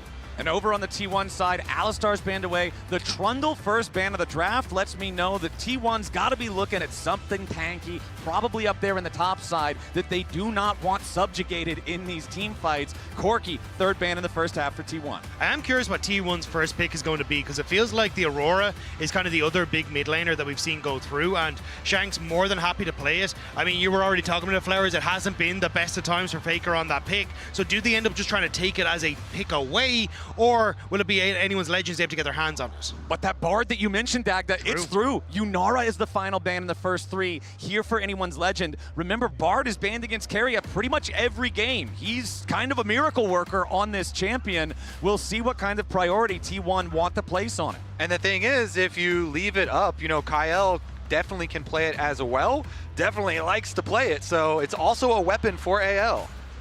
Well, there's the Cassante locked in for T1. First pick, 7-16 so far at the tournament. It is one of the most picked champions so far at Worlds 25, but very much not one of the most successful. T1 looking to hopefully change that a little bit for themselves here with Doran locking it in, but it does leave the Bard still on the table, and AL's hovering it. This is what I'm saying. It is a big weapon for Kyle, too. Everybody knows, yes, Keria Bard is amazing, and quite probably the best in the world, but Kyle, big Bard player too, and they're going to snatch it right up. And it felt like this was a plan from anyone's legend. This is the first time they were on red side, and this time they let it slip through, knowing that you don't really want to first pick that Bard. So instead now they get their hands on the Jarvan and the Bard, and already you're kind of looking at, well, what are the options that we have for trying to escape away from this Jarvan, where Ezreal's gone, Corki's banned, which means you have to go for something, I was going to say, like a Xayah or a Ziggs to try and keep yourself safe. But both of them relatively vulnerable to a potential pick on the Bard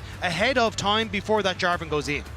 Yeah, interesting, because if you grab the Ziggs, then you can, pick a counter roam champion for Keria as well, and just feel comfortable. If the Ziggs does end up going to Gumayusi in the bottom, of course they could flex this still as well if it ends up being a good matchup. I think the hope as well is to open up the Yone in the mid lane for Faker as well, so then he has another pick that you can go towards, because again, I think that Aurora is going to be the last pick coming through here. Jarvan Aurora, such a very strong combo, but it's going to be the Vi that's secured.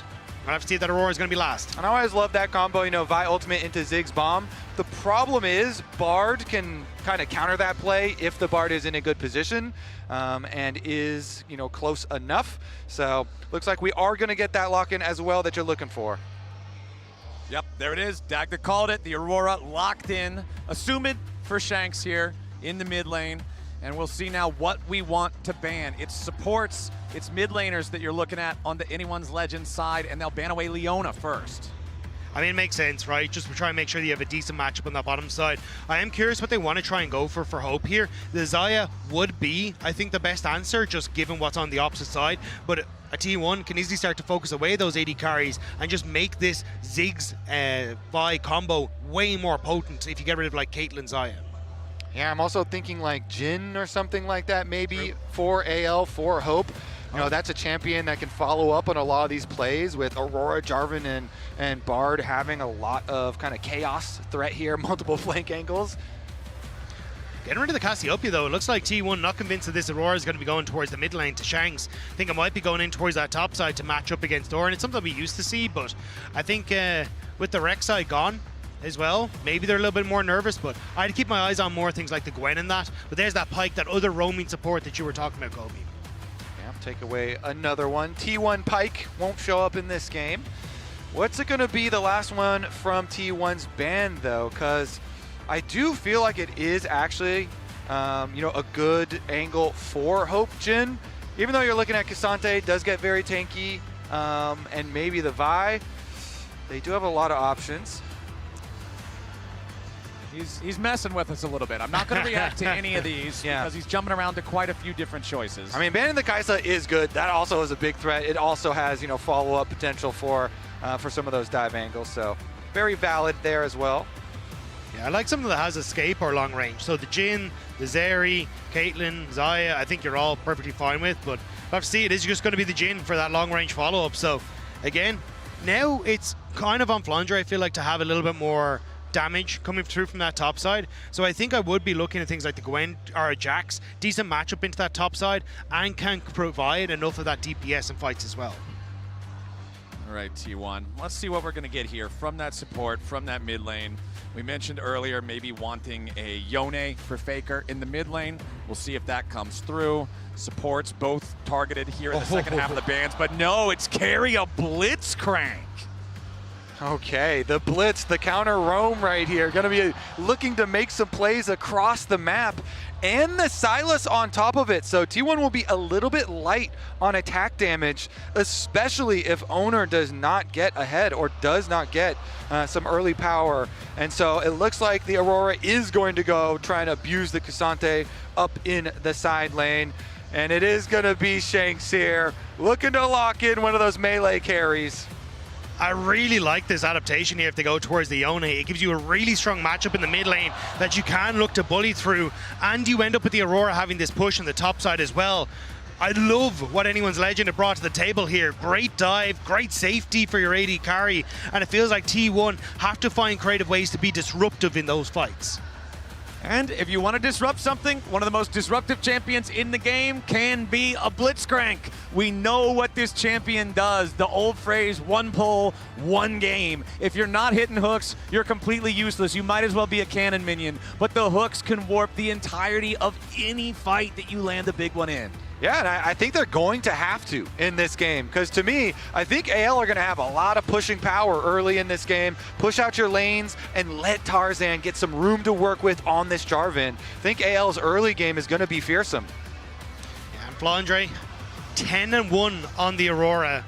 Incredible performances from him on this pick, and especially if you can get that better Adoran and continue to, keep that pressure and push up, suddenly the opportunities for Blitzcrank to try and find those hooks and find those places where you can play off pocket of visions becomes a little bit more difficult. But for Anyone's Legend here in Shanghai, what a day it would be if they could finally take down the T1 or at least continue to push themselves forward in towards that game number 4. Let's do it, man. So far, the series has delivered. We're tied up 1-1. Game number 3 as we head onto the Rift to see who moves on to match point. On these big stages, at this highest level of competition, momentum can be so very powerful. As we head out onto the river now, I always want to look out for level 1 shenanigans when Blitzcrank is in the game. Standard opening so far, so no early invades just quite yet, but we're just getting started here. Keria spotted on the ward though, so anyone's legend at least aware of where the Blitzcrank is, which definitely alleviates a lot of the pressure. Does have the sweeper once again as well. Okay. Ooh, nice little quick trade there from Faker as he sidesteps, but Shanks gets pulled. Nice moves there from Keria, but now they got to be a little bit careful. Gumayusi going to take some pain from AL as they fire back, so both sides going to lose about half a health bar. And T1 bottom lane actually pays for that with their heal cost, and Guma's pretty chunked out. So Ziggs here starting out very low in the early stages. Shanks also, though, is going to start out a lot lower. It's going to be up to Faker to try and abuse it, and he does. Yeah, nicely done from Faker there. Just jumps in with the abscond, point blank range to hit the abduct for the early quick trade. Yeah, that's exactly how you want to try and get ahead in this mid lane, but I think again, as you were saying, like anyone's legend, hoping to try and abuse on this bottom side of the map, especially as Kael has the range advantage. If he can get some auto attacks onto Gumayusi, that's where he can start to put the pressure down. But we'll have to see if it's going to be possible. Yeah, Hope was reloading. Yeah, nice pull there from Keria. Doesn't get a whole lot of damage onto Hope because he uses that barrier nice and early for the extra trading potential. Remember that it is +1 extra combat summoner spell for the AL side since Gumayusi is running teleport here on the Ziggs. Yeah, and he's going to need to use it because he has no more potions left pretty early on. Had to use those. So going to rely on the extra teleport. Maybe it can even things out. There's a deep ward up on top side too, up in the middle brush, so we can look for some lane assignments later on. They decide to alter them very quickly. Another hook lands though. Oh, in the tower! Underneath the turret, Kael has to flash away to avoid death. The heal burned as well. Kael lucky to escape. It's a nice combo by T1. And nearly results in first blood. Yeah, that one was exciting there. Lands it, gets the bounce back, the satchel charge into the tower shot. But is the flash, is the heal from Kael maybe a little bit more vulnerable? He's got his jungler pathing down towards bottom side though. So AL's bottom lane should feel fairly comfortable. They've got Tarzan here to grab the bottom side Scuttle Crab. Yeah, I wonder how much this wave is going to push out. Looks like it will be pushing back in slowly towards Gumayusi, but might have given an opportunity for Tarzan to look for something on his bottom side. Still considering, but a nice ward spots him out moving towards mid here. Shanks continuing to lose out in these short trades with Faker, but it's not really affecting the farm very much. You can see both of them very close in that count as Owner is hanging out on the side of mid lane. Shanks in some danger. Vault Breaker charged up. Shanks with a flash away as Tarzan comes in for the counter attack there with the EQ combo. Kael right behind him looking for a binding, but it does not stun. Shanks losing the flash here from the gank. No summoner spell spent by T1. A nice gank timing here from Owner. He goes for the gank before the Scuttle Crab. Flash pull from Keria, but not quite close enough to get the lollipop on the hook. Yeah, Shanks just able to step away from that one, and now that flash being burnt on Keria actually helps out AL in keeping this Blitzcrank under wraps. It means that he has to be a little bit more honest when it comes towards the laning phase. Shanks though, I was going to say with KL should be able to have that help to pick up a lot of this wave underneath the tower before he looks for his first reset. And we did get that swap that we're looking for towards the early stages here, where Guma uses teleport, goes up to the top side. They want to get this Aurora away from Cassante. That lane is a little bit painful, and they swap him over to the other side. Guma should be fine to push out, as you recommend Jarvan just keeps on re-clearing here. You don't want to be too inefficient. So get those camps respawning once again. Tarzan just clear on down to the bottom side of the map. It's really the level 6 where I want to see AL come alive. Like Jarvan having 6, Shanks being able to use his ultimate alongside Flandre, those skirmishes become incredibly potent. So I'm curious how T1 want to try and alleviate that pressure. Like you could try and go for these early dragons and keep that pressure up. You can see Kyle kind of placing wards already to make that very difficult. The push that you have on bot side going to make it difficult as well because T1 have opted to swap Gumayusi top. But Keria is still fishing. Yeah, wants to see if he can get this hook, but Shanks playing to the other side of the lane. And they got a lot more value out of the level 1 chunk damage onto Shanks.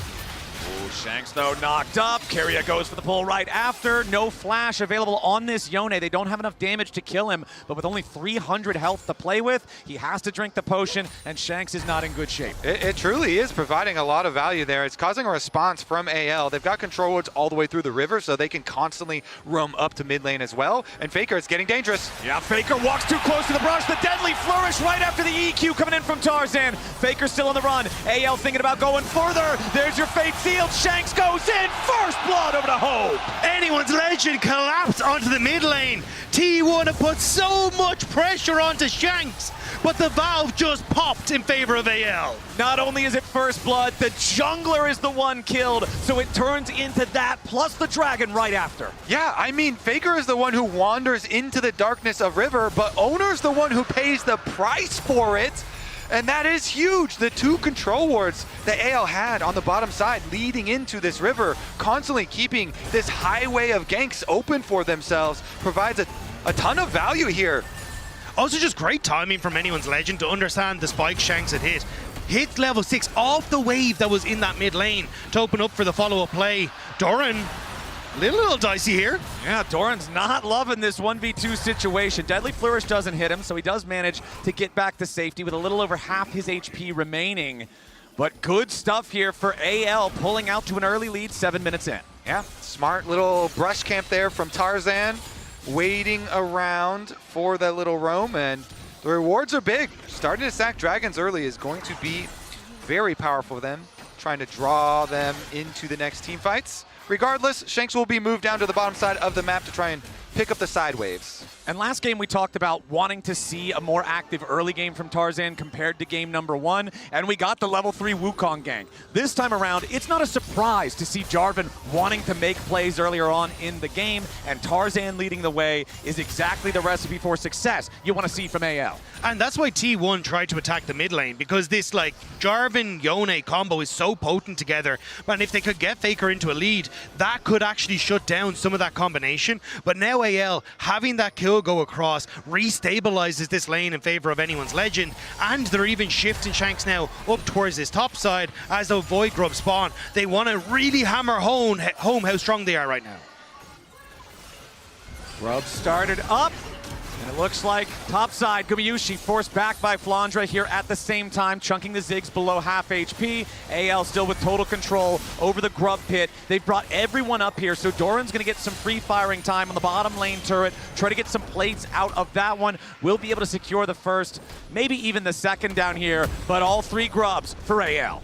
Yep, T1 get a small consolation prize, as you say, with the plate there for Doran, but big power move again. AL, I like what I'm seeing. You know, Shanks over there isn't going to have too many problems. Meanwhile, just throwing out the ultimate combo from Flandre to get a big chunk onto Gumayusi as they're taking the Grubs here, softens them up, makes sure there's not going to be any real counterplay from T1. Now we're going to see the stages where Tarzan and Kyle really work together, though. The Bard and the Jarvan. Yeah. These two, there's so much mobility, so much potential to burn summoner spells and pick people off. But this is the style of play that Anyone's Legend were so well renowned for, but Hope under pressure now. Yeah, Keria wants the pull, and he finds it onto Hope, who immediately tries to get away with the bomb right over the top. They take him down. Gumayusi gets the kill. T1 sends more men, and they'll claim their pride. Yeah, that's a just play safe moment. How do you survive that one? That is painful. Nice job from T1. They full send on it. Owner uses ult and flash to secure this kill. And they should be able to get some of the plates on the mid wave as well. Although Tarzan is in position to try and hold on.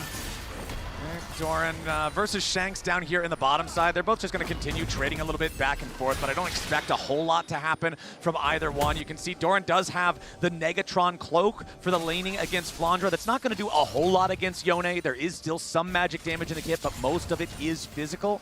I also still going to keep my eyes very closely on the inventory of Shanks. We know how powerful Yone is when he hits Blade of the Ruined King, and I think that could be a big deal if he can get it before the next dragon fight. Honestly, across the board, the one-on spikes for AL are terrifying. Sundered Sky for your Tarzan. Flandre going to have a ton of burst as well when he gets towards his Hex Protect Gunblade. And the fact that he's able to now, with these 3 Void Grubs, continue to put pressure on side lanes, makes these 1-3-1 threat significantly stronger for anyone's Legend. And now, looking in mid, they want to try and burn this flash on Gumayushi. See what they can get. Kael on the Bard, almost level 6. No Tempered Fate available. Is going to hang around here and try to get it, I would assume, from this minion wave. Very, very close. There it is. Okay, level 6 available for Kael. Keria also level 6 on the Blitzcrank. Of course, the Blitz ulti generally considered much less impactful than the Tempered Fate. All right, let's see. I think this is kind of hard for AL to enter since Keria's got the early teleport out here with the Spellbook, and the Blitzcrank is very threatening for a Jhin with no flash. Hope has to be so careful. You need to keep your range if they even thinking about going towards this dragon, because a Jhin with no summoner spells is exactly what T1 want to try and attack. Anyone's Legend do have some early ward setups though. You can see one at the back of Dragon Pit and one that just died in that pixel brush and bottom side. So having some idea as to where T1 are, they will spot that T1 have started this up, but reset for Tarzan doesn't look like they will be here in time, although Owner taking this one kind of slow.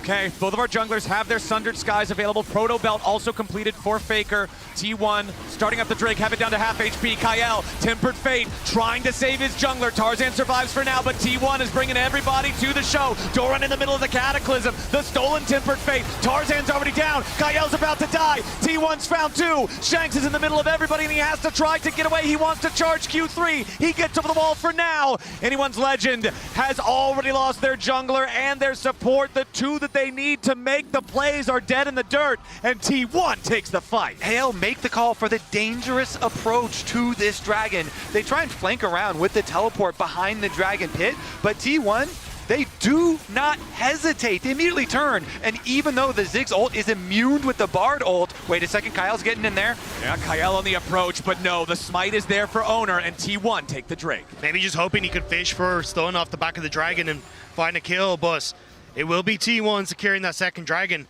As you say, Kobe, well played on Faker with that second Bard ultimate to just lock everyone in place, and AL just couldn't quite find the engage they wanted with Flandre in the flank. And even now, it looks like they're moving topside. Shanks will have to be careful, but we'll see it here. Tarzan approaches blind, doesn't have the support there, but in mid lane. Yep, we're right back to live, and it's Gumayushi. Already used the satchel, sidesteps the deadly flourish. Tarzan steps forward, and Hope's got the killing bullet. AL with their second kill. I tell you, mid lane is a dangerous place in this series. It is a dangerous place, especially for the carries. The walk down here, even with the fancy feet from Guma. AL, they find the kill to bring this gold lead ever so slightly back in their favor. And once again, we have such a close game state here with Dragon Split as well. The kills that were giving AL the chance to get back into the map and push the waves in their favor ahead of a minute 20 or minute 30 until that Rift Herald, and that's really, you know, what that difference maker was in that last dragon fight. It was T1 setting up in the dragon, AL having to force blind. But if anyone's Legend can find picks and find the push on side lanes with both Shanks and Flandre, it is easier for them to move in towards these objectives first and not have to just brute force their way past the Blitzcrank. I'm loving this series, man. It's so this sick. is a fun series. All of these early games feel like we're getting such a close matchup.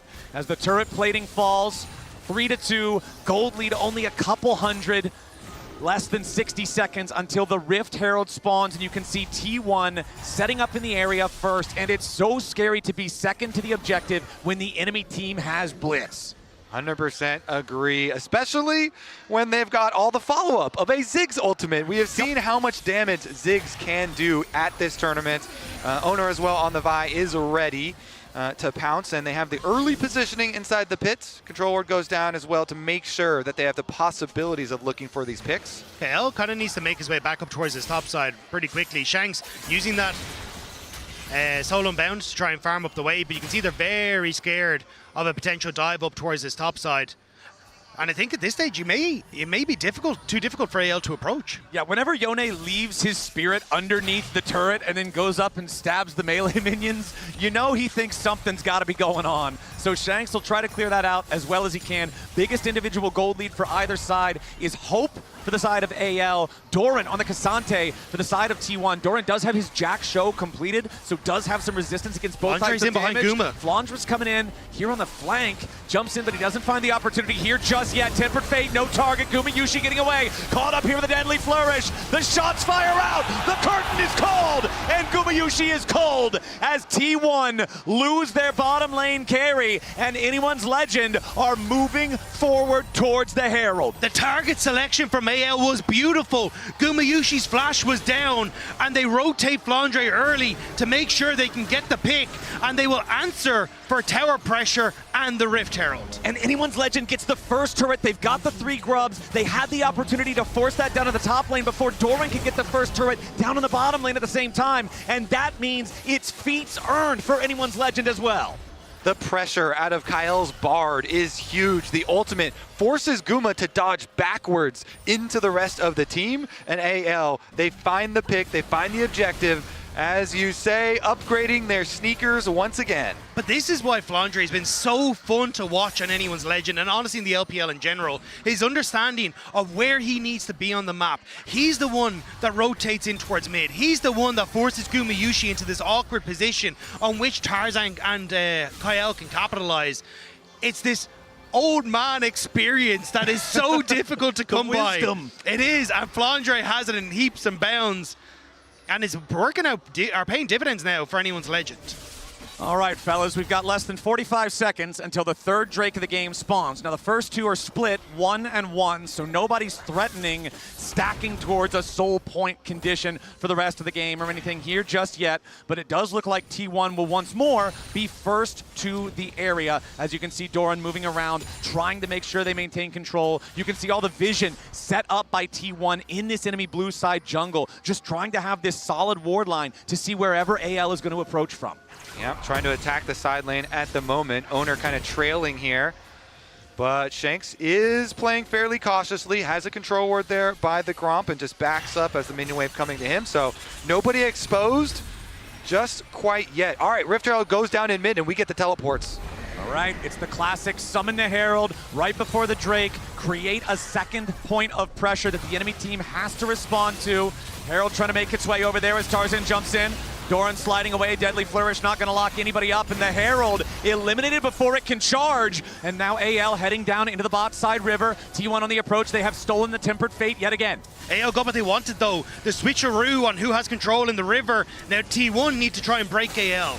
Okay, keep your eyes on Keria, keep your eyes on either one of the Bard ultis that could fly out here. Flandra hanging back near the tier 1 turret in the mid lane for the side of AL as the Dragon is already down to half HP. T1 trying to decide where they want to go. They're staying nearby for now as Faker throws out the Tempered Fate to slow down the Drake a little bit. AL secures the Drake. They try to defend the tier 1 over in the mid lane here at the same time. Ulti from the Aurora keeps the structure standing, but Gumayusi has the satchel to complete the trade. Dragon for AL, tier 1 turret for T1. Yeah, T1, wait a second. Nice Tempered Fate there, flies out from Kyle, and now they're looking to go in after Keria. The Mega Inferno Bomb's not gonna matter, and AL get the free pick. Kyle finds another pick, and T1 thought they were gonna get the better of the money exchange here. They decide, okay, fine, you've got the Drake, we're gonna delay you by using the stolen Bard ult, and we'll take mid. But then AL still get paid a little bit on the back half here with a good ultimate from Kyle.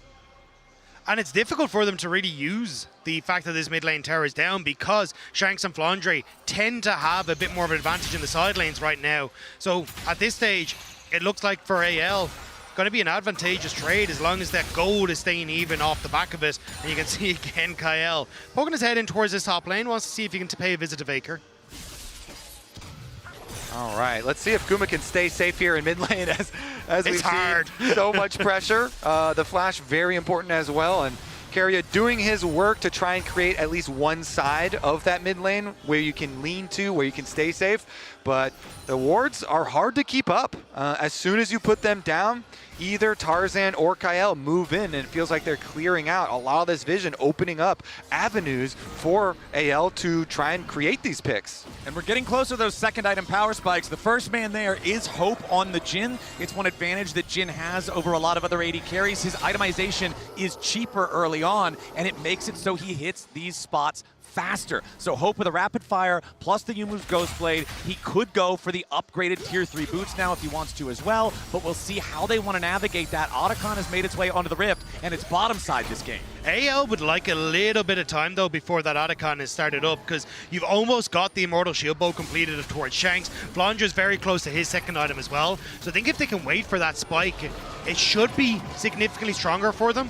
And the only worry obviously is that Faker will have completed his, has the Seeker's Arm Guard. Actually, I thought he was going for the full Sonya's Hourglass, but he's going to stop off for a pit stop. So looks like, at least I think that 2-item spike is what AL can play for. Okay, Keria and Gumayusi trying to maintain some control over the Otacon pit. There's nothing else on the Rift to fight for another 2.5 minutes, and even then, that's the Drake. It's right next door to Otacon's house. Everybody's still going to be on the same part of the map.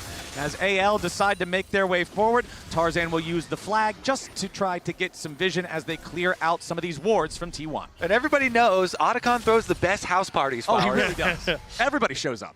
Yeah, Kael gonna try and look for the reset though, because he's completely out of wards. Kerry's been doing a great job of keeping that pressure there, and off the back of a T1 looking to invade, knowing that Kael is going to be lacking on the vision.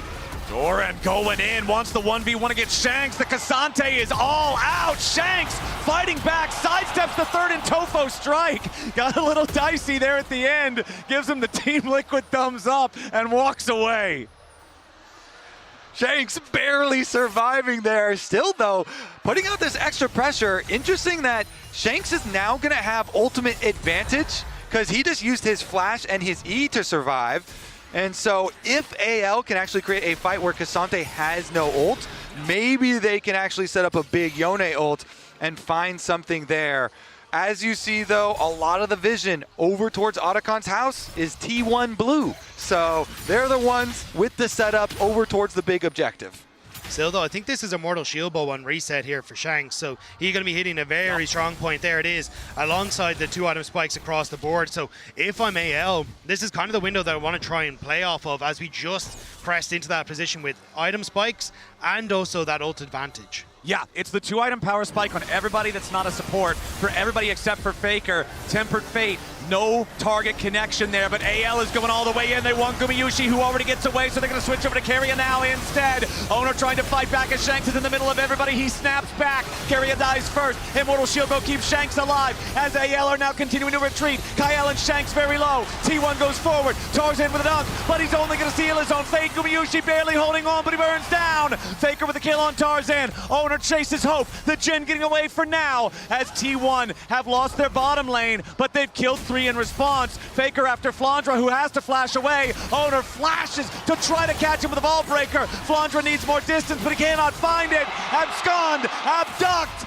Goodbye to the Aurora, and it's a 4-for-2 trade favoring T1. Great flash from Owner to secure this last kill to chase down the Aurora and ensure that T1 will claim the objectives in the aftermath. Here's a look at how it started. Kael uses that ultimate but doesn't actually catch Keria, who's able to sidestep. And as everyone in AL comes in, watch the hook. Keria denies Flandre that instant to burst out Gumayusi, and Shanks tries to follow but ends up getting caught out. Can't snap back to the soul, and T1 keep the carry safe and find a way then afterwards to follow through as anyone's legend overextend to make the pick happen. Yeah, Guma was barely able to waddle away from that Yone ult, and that was key. Keria is looking as they take Dragon. I think Owner's staying on the red though, so they're probably just going to sacrifice this. This will be soul point. not the actual soul itself. Exactly, and that missed Yone ult that you're talking about, that's why they forced the fight, because Yone, like you said, still had it and Cassante didn't, but if you whiff the thing, you might as well already have it on cooldown. Anyone's Legend, they pick their fight and T1's ready. Now it's a T1 2,000 gold lead. It also shows, though, for Anyone's Legend, like, they have a very strong wombo combo, but the pieces kind of need to be put into place correctly for it to work. Like, you want that slow from the Aurora, or you want that lockup from the Jarvan to enable Shanks to hit his ultimate, but you're not really seeing that setup, especially as Kael had also burnt that Bard ult early. So ult economy, incredibly important for Anyone's Legend in these upcoming fights, because if they can get a Mountain Soul for themselves, it makes things so much easier in these upcoming fights. It certainly does. Adds so much durability to your team, allowing them to actually finally get on to Gumayusi. Guma, though, so far has been able to waddle away from a lot of the engage, and it does look comical, and it is successful. It's the Otacon plus 2,500 gold lead versus that soul point threat that you're talking about for AL. And remember, Dragon Souls are worth about 4,000 gold's worth of stats. So if you then manage to take that after winning a fight, all of a sudden, things feel largely catapulted the other direction. So T1 is going to try to continue building this gold lead as much as they can for the next 3.5 minutes. They'll take down the tier 1 there in the top lane. That is the final tier 1 turret that was left standing for AL. And honestly, AL, yes, they got first turret of the game. That earned them feats. It was that top lane tier 1. They have not taken another turret for the rest of the game. Yeah, so much is riding on this Dragon Soul fight that is going to come very quickly. We've already got 3 minutes on the clock. T1 immediately getting some super deep vision down. Keria here trying to find some sort of pocket of Fog of War to find a very big hook. Maybe get an early summoner spell. Okay, knocks Tarzan up into the air. Tempered Fate onto Tarzan to try to keep him safe a little bit longer here, and he does manage to buffer through the CC. Now Flandra putting some pain onto the T1 lines, but no! It's Owner going in, they lock up Flandra, they beat him down! Owner's on a killing spree, and that's -1 for AL. T1 find the pick, and then they immediately evacuate. That Vi Ziggs combo is just deadly, man. Owner sees his target, locks him up, Guma throws the ultimate, and T1 once again with the pressure. And as Flandre just trying to help out Tarzan that ends up getting him caught, didn't need to invest the ultimate, could have just escaped because Kael had bought enough time for the Demacian Standard to be used to escape. But now T1 another tower, more pressure to push AL back as Faker just looking to clear this wave and reset as well. Yep, just shooting that stolen Jhin ulti back at Hope. Tarzan goes in after the T1 mid laner, but again, just not a ton of threat. Faker, very solid here on the Sylas, does have the Proto Belt and Riftmaker both fully completed alongside that arm guard that Dagda, you mentioned it getting completed 10 minutes ago. He's still not had to break it. He's had no need to. There has been little pressure towards him. I wasn't sure if you were just going to commit the Cataclysm there with the flash to Sylas, where we get to see this play again. I feel like this is how you got to play Blitzcrank. You got to go just create plays out of very little. You know, Tarzan is on his wolves, and Keria gets in there. Yeah, he gets away. But, as you say, since Flandra's over here watching and trying to help / peel, you know, he gets caught. Owner says, you're not getting away from me. And they immediately turn it into way more than it really should have been. Tarzan just had already escaped, so... And again, I think, coming back to the play in the mid lane, I thought Tarzan was actually going to commit with the Cataclysm because you could see the TP from Shanks to come in as well. They wanted that pick to turn in towards Baron, and then you'd have that opportunity with Baron buff to try and fight for this Mountain Dragon, but not willing to commit, and it means that now T1 back on the map, less than a minute until the next objective, and Anyone's Legend are just hoping that they can push out these waves enough to contest. And I want to go back to something you talked about in game 1, Kobe, where the gold leads amount to something so huge when they get you certain specific items. How about a fully completed Hourglass on Faker? How about Guardian Angel on Owner? These one-shot items that can do so much in a single fight. You're seeing no such thing over there on the side of AL, and it means that getting this Dragon Soul is starting to feel pretty far away. And that's why we see so little variation in jungler builds, Flowers, because this spike of a Guardian Angel, having this in the mid-game, when you've got giant objectives, as Faker now has to run, does provide a lot of value when the soul fight is coming. But if Faker can't get away, this could be very problematic. Yeah, Flash immediately into the binding. Tempered Fate right after. Faker trying to get away. Goes Golden to buy himself an extra second. Through the wall they go. Tempered Fate from Faker, keeping himself alive as Doran's under the back line. Hope is under pressure. Faker's still alive for now. Hope gonna be cut down. Doran going in and Faker's already cut down first. Hope next to die. It's a 1-for-1. AL's in the middle of everybody as Tarzan has to try to get away, and Carrier's gonna be focused, but he finds a pull over the wall beforehand.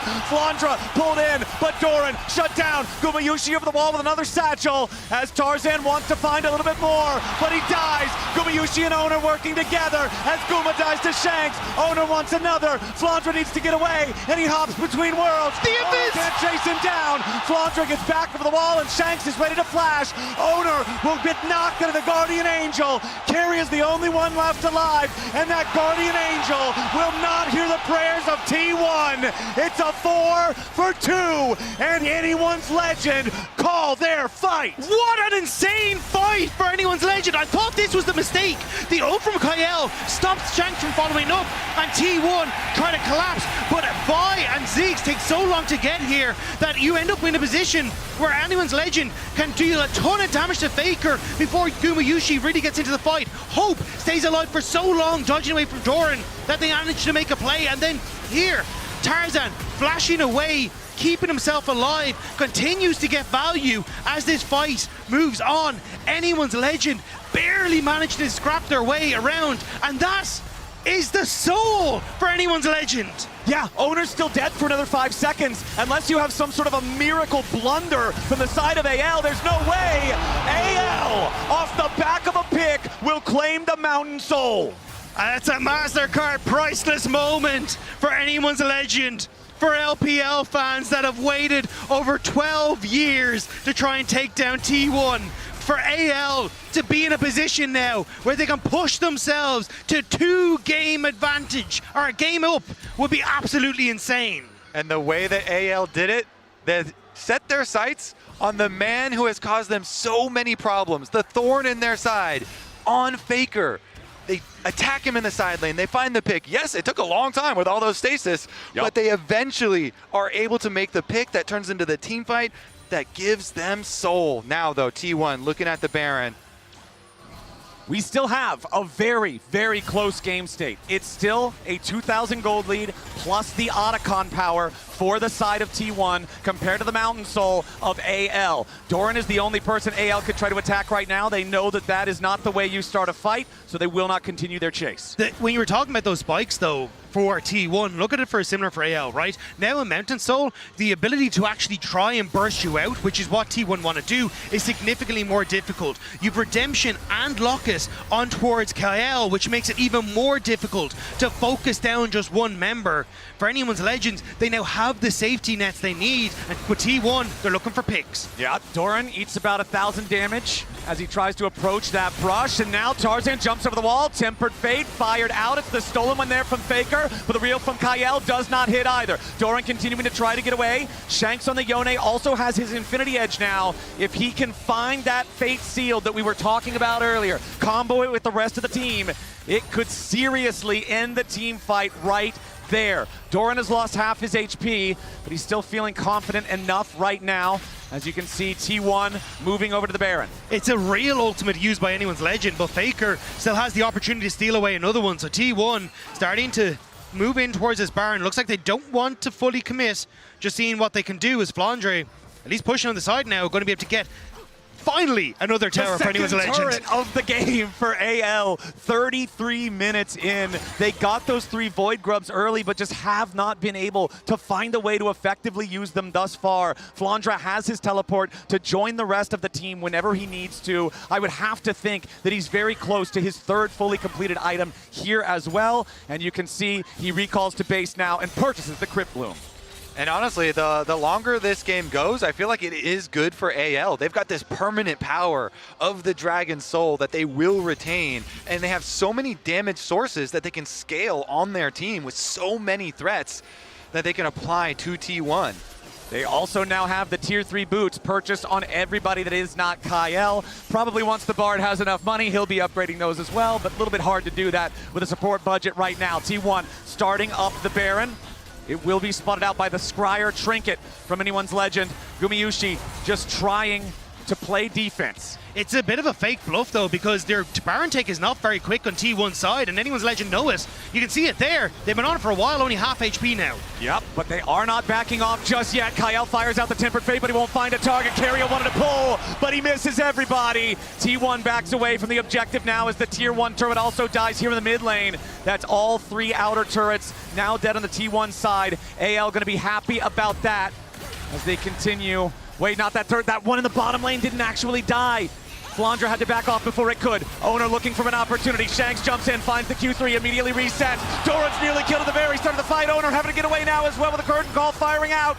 Faker sidesteps deadly flourish. Doran and Owner seriously injured as AL head over to Baron. Now that is some good defense. AL got exactly what they want. They stall the Baron, they get you off, they then get the mid tower, and now they're gonna force T1 to come to them. And T1 are ready to answer the challenge. Faker with a teleport ready to join up as immediately the engage comes out from Tarzan. The target is Keria. The Shanks finds everybody! Thanks to the back line as Gumayushi tries to get away. He's scattered, but he's knocked down by Tarzan. Faker scrambling as Kyle and Hope chase after him. Doran's gonna be the next target, and Anyone's Legend have forced the world champions back. What an engage from Anyone's Legend! Tarzan does not hesitate. He pulls the trigger onto Keria as he approaches the pit, and it is Baron for Anyone's Legend. AL no, T1 are feeling the pressure. The entire stadium has erupted here in Shanghai.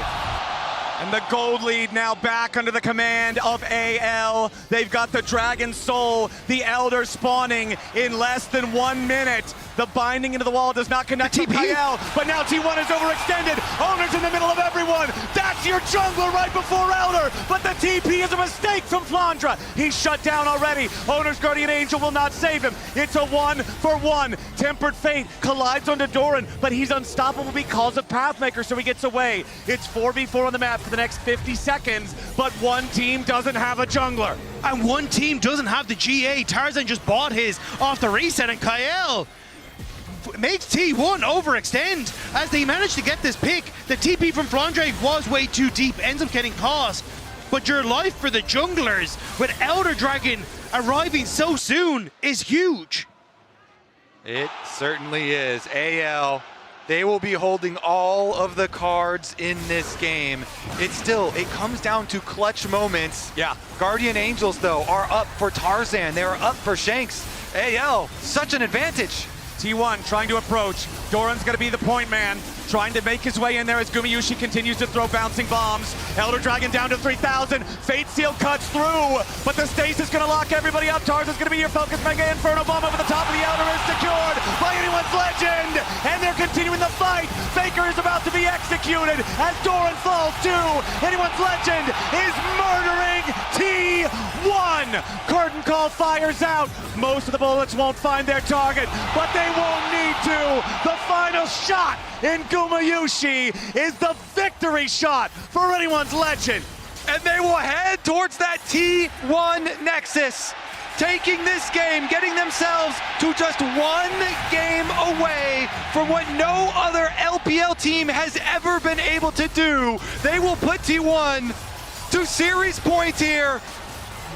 All right, the inhibitor falls. It's Owner and Keria versus AL. They have to try to distract. Owner jumps into the middle of everyone, but the Elder Dragon will roar with the might of China as Anyone's Legend forces T1 to match point and takes game 3. The second seed from the LPL stands on the precipice of doing what has never been done before. 1 game away from beating T1. It is an incredible showing so far from both teams. Analysts, do we think that AL has what it takes? They've gotten further than any LPL team has in 12 years, so you have to give them the benefit of the doubt. absolutely monstrous play out of AL to try and push aside this T1 legacy in front of our eyes. And it's another Tabe masterclass, because we're going to talk a lot about that game, but I want to highlight which champions have just been taken away from T1.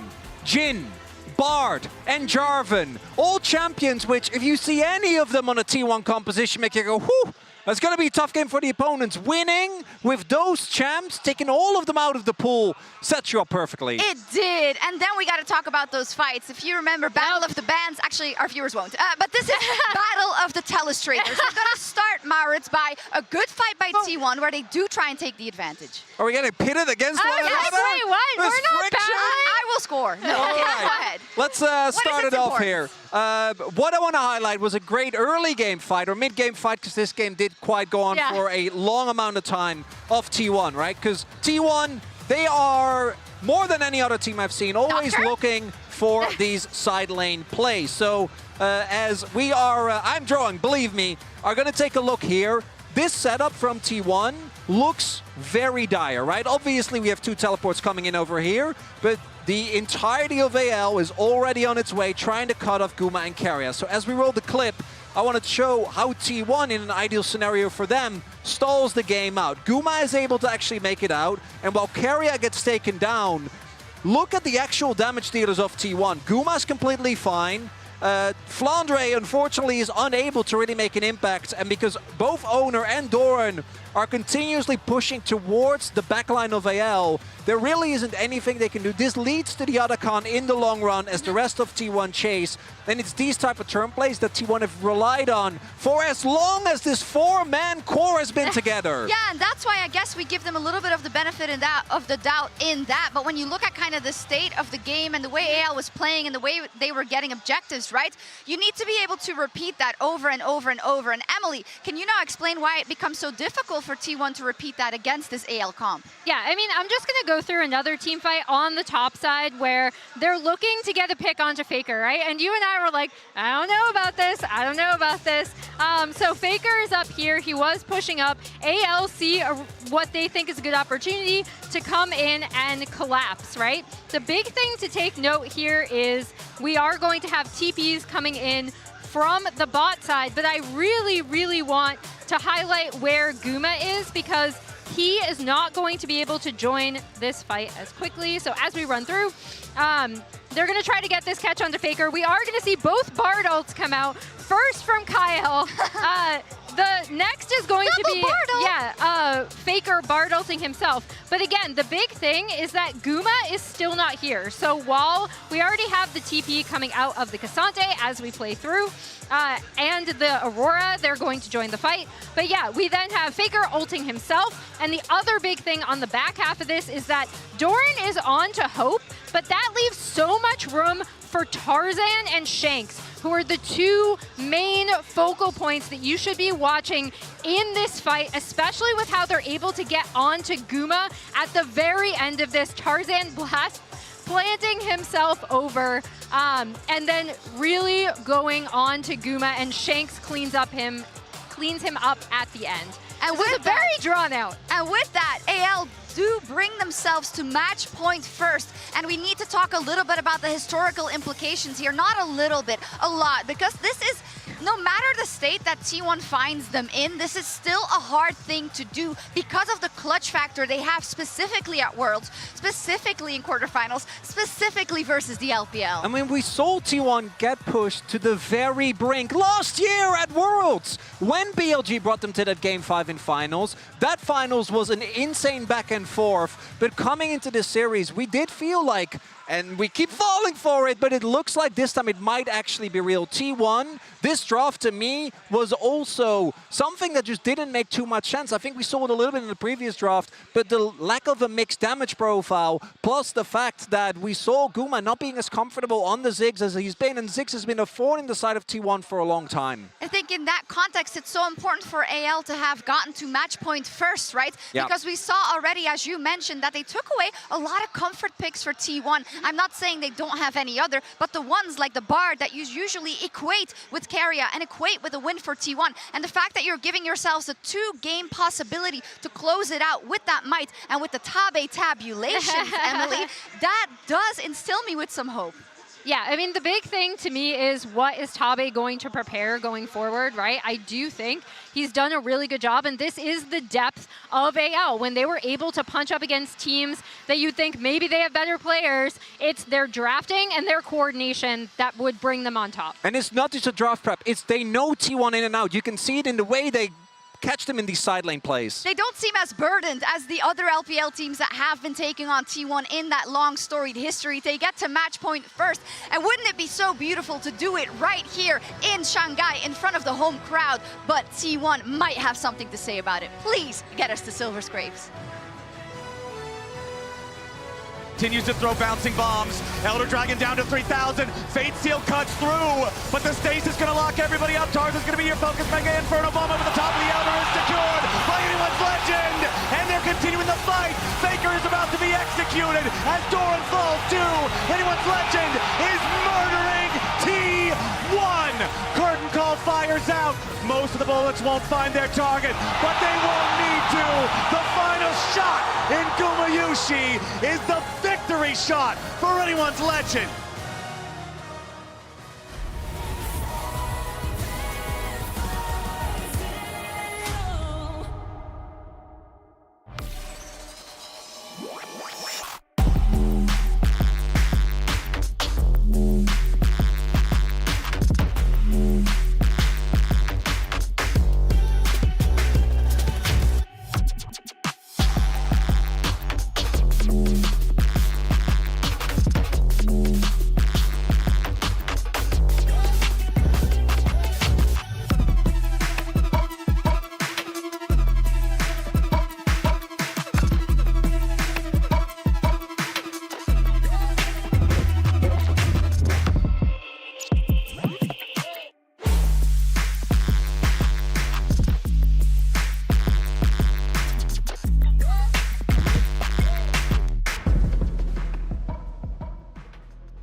Players in the world are here.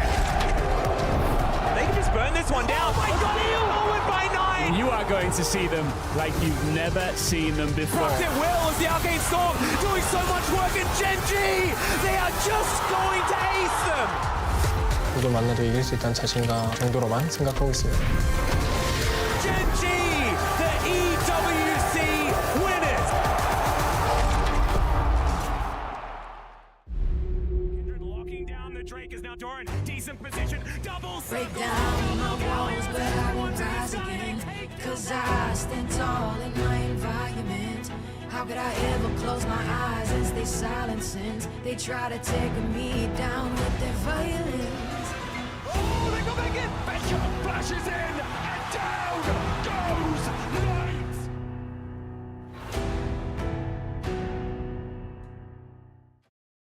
Alright guys, I just landed in China. Let's go.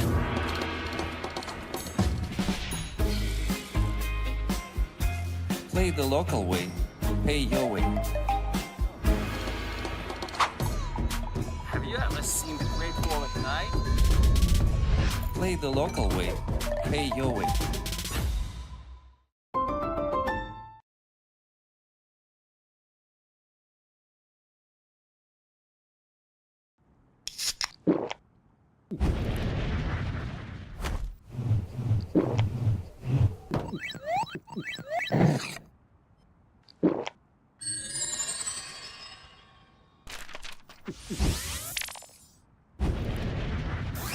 Red Bull gives you wings.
Ladies and gentlemen, welcome back to Worlds 2025 here in the quarterfinals. It's a best of 5 between AL and T1 to determine who gets that last coveted semi-final spot. It's 2-1 as AL have moved on to match point against the reigning world champions, and T1 is now in a must-win situation. All right, super excited for Deep Fearless, Flowers.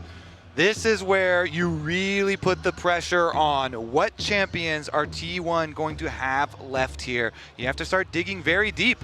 Faker's not going to have access to Azir or Orianna the whole series. I can guarantee that. Those will remain permabanned. AL have no reason to change any of these bans. And so we're looking, once again, it's down to like, you know, the Cassios and Akali and LeBlanc sort of tier of champions. Well, there's also the Nico, this absolutely oppressive support champion with so much unique opportunity. The engages from stealth, the clone and the vision that it gives, the ability to tank turrets with the cannon minion. Nico does so much of what other champions cannot do. T1's gonna draft that first. They ban out Alistar, Trundle, and Smolder. Yunara banned out next to those two mid laners that you already said, Kobe. And it's Skarner and Corki drafted by AL. I like the Corki pick up early here, making sure that you have that safety tool for your AD carry when it comes to these fights, plus something that can help to neutralize a strong bot lane. And with the Skarner already taken, T1 hovering the Nocturne. I don't know if you like going further into dive is exactly what you want to do here. I mean, better than going halfway, I feel like, maybe. Because looking like some full dive here. Yeah, they lock it in. They're going to get the Kai'Sa. So I would assume they want to get Nocturne before the next round of bans come in, because Nocturne just pairs so well with a Nico. The engage just becomes insane. Yeah, Corki does have Valkyrie, but if you turn out the lights and you allow Nico an easier time to get in there, then the dive can just be devastating. That combo is a nasty one. The Nico ulti can already be so hard to react to from stealth, but when that vision is so restricted, it gives you such an insane engage. And speaking of engage, it looks like the final pick of the first half of the draft is going to be some engage in the bottom lane. Leona for Kael. Yeah, I'm curious now what they want to try and finish things out with, because when you know the T1 are already going to be playing heavily in towards this dive, things like the Renekton for Flandre, things that are enabled when you play into them, suddenly become very strong, which is why the Skarner, I think, is already in a fairly strong spot coming into this. We'll have to see, though, as the bans start to come through, what is the priority for anyone's Legend? Again, I'm really wondering what the mid lane is going to look like between these two, because it is getting fairly shallow there. And you know that you need something that's going to be able to survive some of this onslaught, because both sides have pretty good engages. You know, obviously T1's going deep dive, but Skarner and Leona as well is going to put a lot of pressure there. I do like the Cassiopeia brought up early, though. Like, that could definitely be something for Shanks in the mid lane, but taken away. T1 does too. Yeah, I was going to say also the pick he kind of made his name on coming up from the LDL, but now going to be taken away. But Hui, still a very strong pick that we haven't really seen come up too much in this draft phase, but also something that is very susceptible to the dive. Okay, so Cassio, Twisted Fate, mid lane, the focus for both teams, but two very different types of mid laners. Obviously, the Twisted Fate can work well with things like the Nocturne, catching you by surprise, and the Hui is exactly the type of read that AL has, but not for themselves. They're looking at it for the other side, just removing one of those strong, stalling control mages. Exactly, the big damage, the big AoE. What's going to be the response here from T1? Because I'm assuming that mid lane is actually going to be the one getting the counter pick rather than the top lane. There are some extra utility picks here still left up.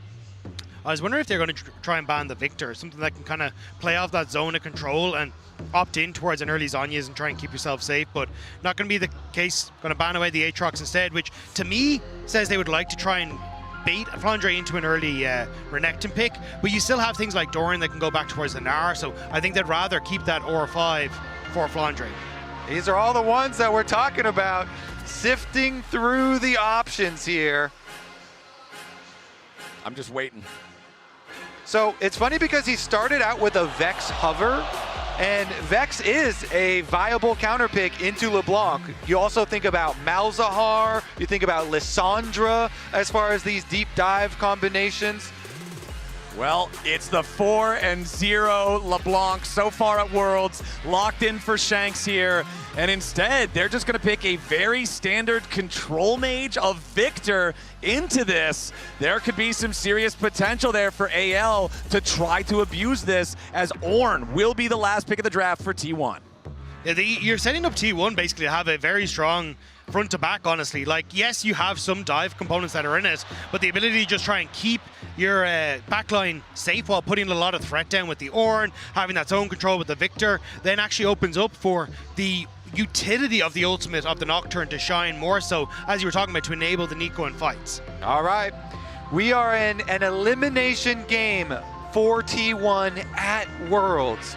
They're putting Gumayushi on the controversial Kai'Sa pick for him. They have a lot of dive to set him up. Ornn ult with Nocturne, with the Nico. Lots of aggressive opportunities there. For Faker's pick, as you say, with the Victor, it is something that definitely can be attacked, especially if you get roams from the Leona to go up to this LeBlanc lane and put some extra pressure there.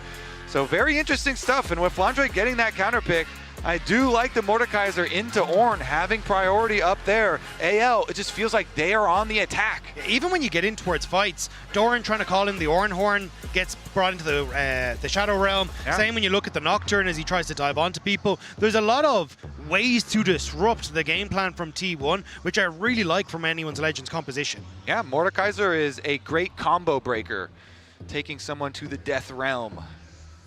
I'm excited for this, man. We get to see the Mordekaiser slammed in response to the big team fight meatball. We get to see Faker saying that he's got the confidence to play Victor into LeBlanc, which can be a very, very scary situation. You're already talking about the dive potential on the T1 side, but with Skarner and Leona also drafted for AL, there's some serious engage there too. With how the first 3 games in this series have gone, I'm expecting nothing less here in this 4th one. Ooh, the tension could not be higher here.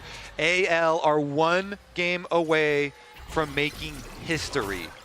Faker is undefeated for 12 years at Worlds versus the LPL. And it would guarantee an LPL team in finals as well if anyone's Legends were to do it, which for every fan in China would mean a huge amount as they move off towards Chengdu next week. All right, let's take a look here. On your screen, you can see the history of what we're talking about with Faker against the LPL. All of these best of 5s, 11 of them as of the IG series this year in play-ins. Of those 11, 5 were 3-0s, 4 were 3-1s, only 2 went the distance of 3-2, and AL is demanding that at the minimum. And I want to highlight the very first one that it showed there, all the way back in 2013, when Faker won his world championship. That was over the coach of AL. It was over Tabe when Tabe was still a player. And when Tabe became a coach, BLG was up 2-1 last year in the final. Didn't quite work out. RNG was up 2-1 in 2017. Tabe played for them. And now AL up 2-1. Having to hope that Tabe can actually finally get a team that can take down T1. T1 have a lot of good stats at Worlds, by the way. They're also 5-1 when they're in this situation, down in a series. Have been very successful, so we'll see about the actual gameplay, because it all comes down to these big moments when all of the pressure is on. Can they survive? Can they pull it out and push us to a 5th game, to a Silver Scrapes? AL, I do like the attack that they have gone on in draft. The attack, the entire series here where they're whittling away at T1 champions. But Keria did get his hands on the Nico, a very dangerous one. Yeah, Nico is such a powerful champion in the meta. I feel like this champion has just been all over everywhere the entire year long for the playmaking, for the utility that it provides. Both junglers now on to their 2nd buffs. Both did start into the top side, so we'll see if they want to try to get involved with this bottom lane. I think for Tarzan, he's just going for more of a defensive clear here, trying to clear out the camps that are at the front, knowing that T1 have that push on the bottom side and making sure that no sort of made. But Guma! Yeah, immediately Guma under some pressure. As Kyle and Hope trying to push back against the T1 duo who have been shoving them in so far in this lane. And that's meaningful with both junglers pathing down there. Skarner now is actually wrapping back to Wolves and looking towards most probably the top side Scuttle Crab. So Owner is here. Ward does go down in Tribrush from AL though. They know they are at risk. And so they're going to play safe, or at least try to, under tower. Exactly. This is so dangerous, though. Hope only at 150 HP. He doesn't have any potions left in inventory. The heal was already used by Kyle. As Owner now paths through the mid lane, he already secured the bottom lane Scuttle Crab for himself, and Faker has priority and control over the mid lane with the topside Scuttle not yet claimed. Tarzan has to use Ishtal's impact to just dig through the wall backwards towards his own side of the map, and it means Owner should have total control over both Scuttle Crabs. Nice adaptation from T1, even though that trade looked decent for anyone's Legend on the bottom side, but Tarzan snuck his way back in. Can he manage to get on towards Faker here? Let's see. Wants to move towards him there with the Ishtal's impact, forces the flash. Faker stays safe, but now Summoner Spell down. Patience there from Tarzan and a sneaky play. We talked about how vulnerable this Victor can be. Now no flash in the early game. You constantly have to respect each distortion from the LeBlanc, looking for these trades. Faker now gonna need some extra vision. You have to call your support sometimes or your jungler to come get you at least one side to ward. Maybe Owner's gonna have to go find this Skarner, try and mark Tarzan to make sure the extra threat's not there, because neither T1 carry has their flash to evade the next gank. And honestly, the early laning phase is feeling really good for T1, despite losing those flashes on the carries. Bottom lane, it's been pressure all lane long for Gumayusi and Keria because of the advantage that you have with Nico against a melee support. Top side, Doran's been doing great with the Ornn into the Mordekaiser pick, and he's got a CS lead for himself as well. So for AL, you're feeling the pressure to want to make some kind of a play even more than normal. But I think when you're Tarzan, that's perfectly fine. You're on the Skarner, you've got an opportunity to take really good fights, and you've got setup now, because don't forget, Shanks can distortion in, set up for the chain, follow up then from the Skarner, tear Victor away from the safety of his turret and try and set up plays there. Even on the bottom side as well, you've got the setup from Kyle, and Cleanse will be back up shortly, but you've got so many different routes that this Skarner can take into the bottom side. That Owner, you can see here, needs to babysit as this wave starts to push in and make sure his bot lane doesn't get caught out. And look at the EXP difference between Owner and Tarzan. Look at the farm difference between Owner and Tarzan. Owner only needs one, maybe two more camps to get level 6 on the Nocturne and have that massive playmaking of the Paranoia. Tarzan, a lot longer to go. And even though the AL bottom lane, with their attempt at Guma's life, they got both of those summoner spells, Guma still kept up his farm. Good farm for the Kaisa, especially with that Nocturne providing the jungle pressure and securing the bottom side Scuttle Crab. And Owner once again patrolling between mid and bottom. Those two T1 carries relying on the extra presence there, and it has rewarded them.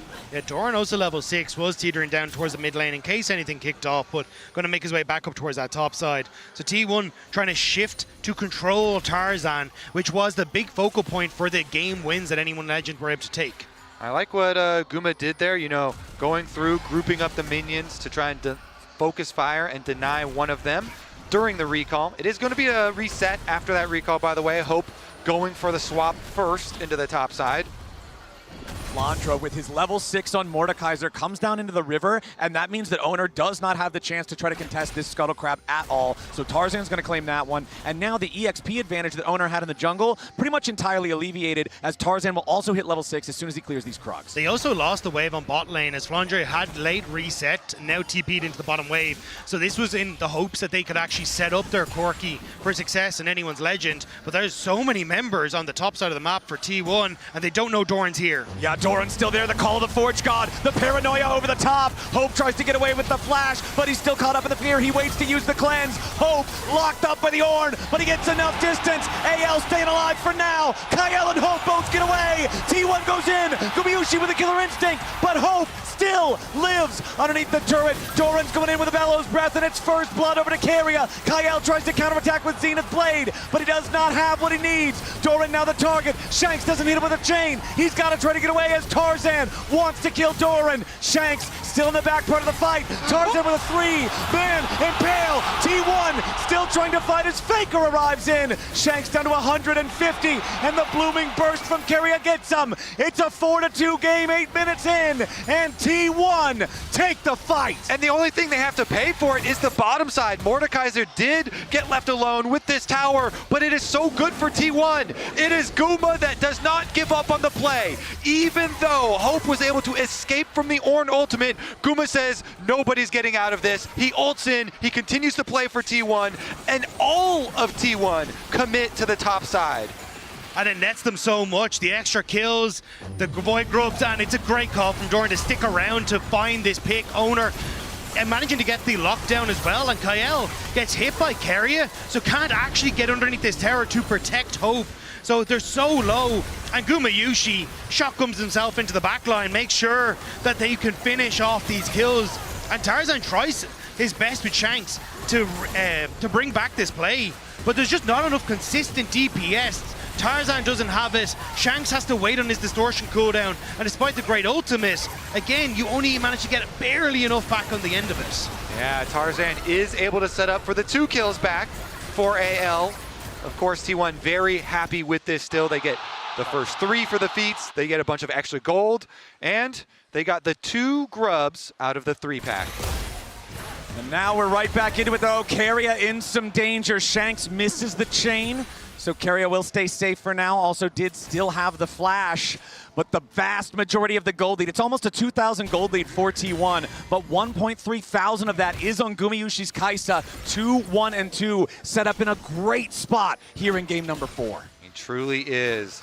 Cole down to 45 stacks as well, and on the other side, Shanks, the one to get those 2 kills that Tarzan set up with his Skarner ultimate. This LeBlanc is going to have to do a lot of work. Especially if you can get on towards Guma again, that's going to be the main focus, but Kai'Sa is so slippery in these fights, it's going to make it incredibly difficult. And even still, Evan Keria move up towards his top side, protect Faker against the Fed member of AL. All that early money for the side of T1 resulting in these item completions means that Owner is going to have a very low cooldown on that Nocturne ultimate with his Hex Plate rushed here.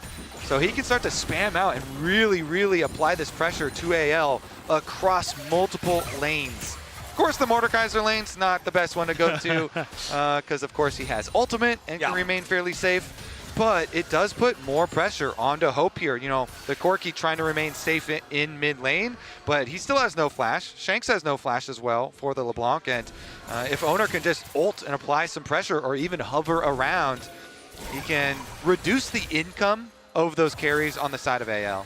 And even though Shanks does have a gold advantage over Faker, Faker does have a nice early Rod of Ages, having that fully completed before 11 minutes into the game. So looking to have that hopefully fully stacked by around the time that an Otacon fight is going to be brewing. I find that to be a pretty important breakpoint for that item specifically. It's also just nice to be tanky against the LeBlanc. It means the one-shot potential isn't particularly high. So that's where, again, I think for the AL focus needs to be on finding some picks on towards vulnerable members like Keria and Gumayushi, but you can just see how much has been invested by T1 to keep them safe. Our Owner is hovering around in this mid lane, they're setting up a ton of vision, just making sure they can spot out whatever AL is up to. And there's the Kanik Rookern for Doran as well. This is the most annoying item in the game for these AP top laners to have to deal with against a tank like Ornn. It makes his trades so much more effective into the Mordekaiser. So Flandra having to deal with that now makes it that much harder to find an opportunity to get anything against this guy. And we'll see if Flandra can get any big death rounds in the middle of a huge fight. Because not just taking out a carry or something like that, if you can remove Nico from having a Pop Blossom, if you can ult Ornn before he can use the second half of the Ornn Horn, there's a lot of playmaking opportunities there, and I think Flandra has been a core part of the wins so far for AL. Yeah, definitely going to have to at least take out one of those big engaged components. Yeah. Because if you let T1 use them all, you will get destroyed. 2.4K, the gold lead here. And they just have pressure in all of their lanes. You were talking about Doran. He's just going to keep on pushing with that Kanik Rookern. Gets the pressure on top side, bottom side as well here for Faker, shoving in on the LeBlanc.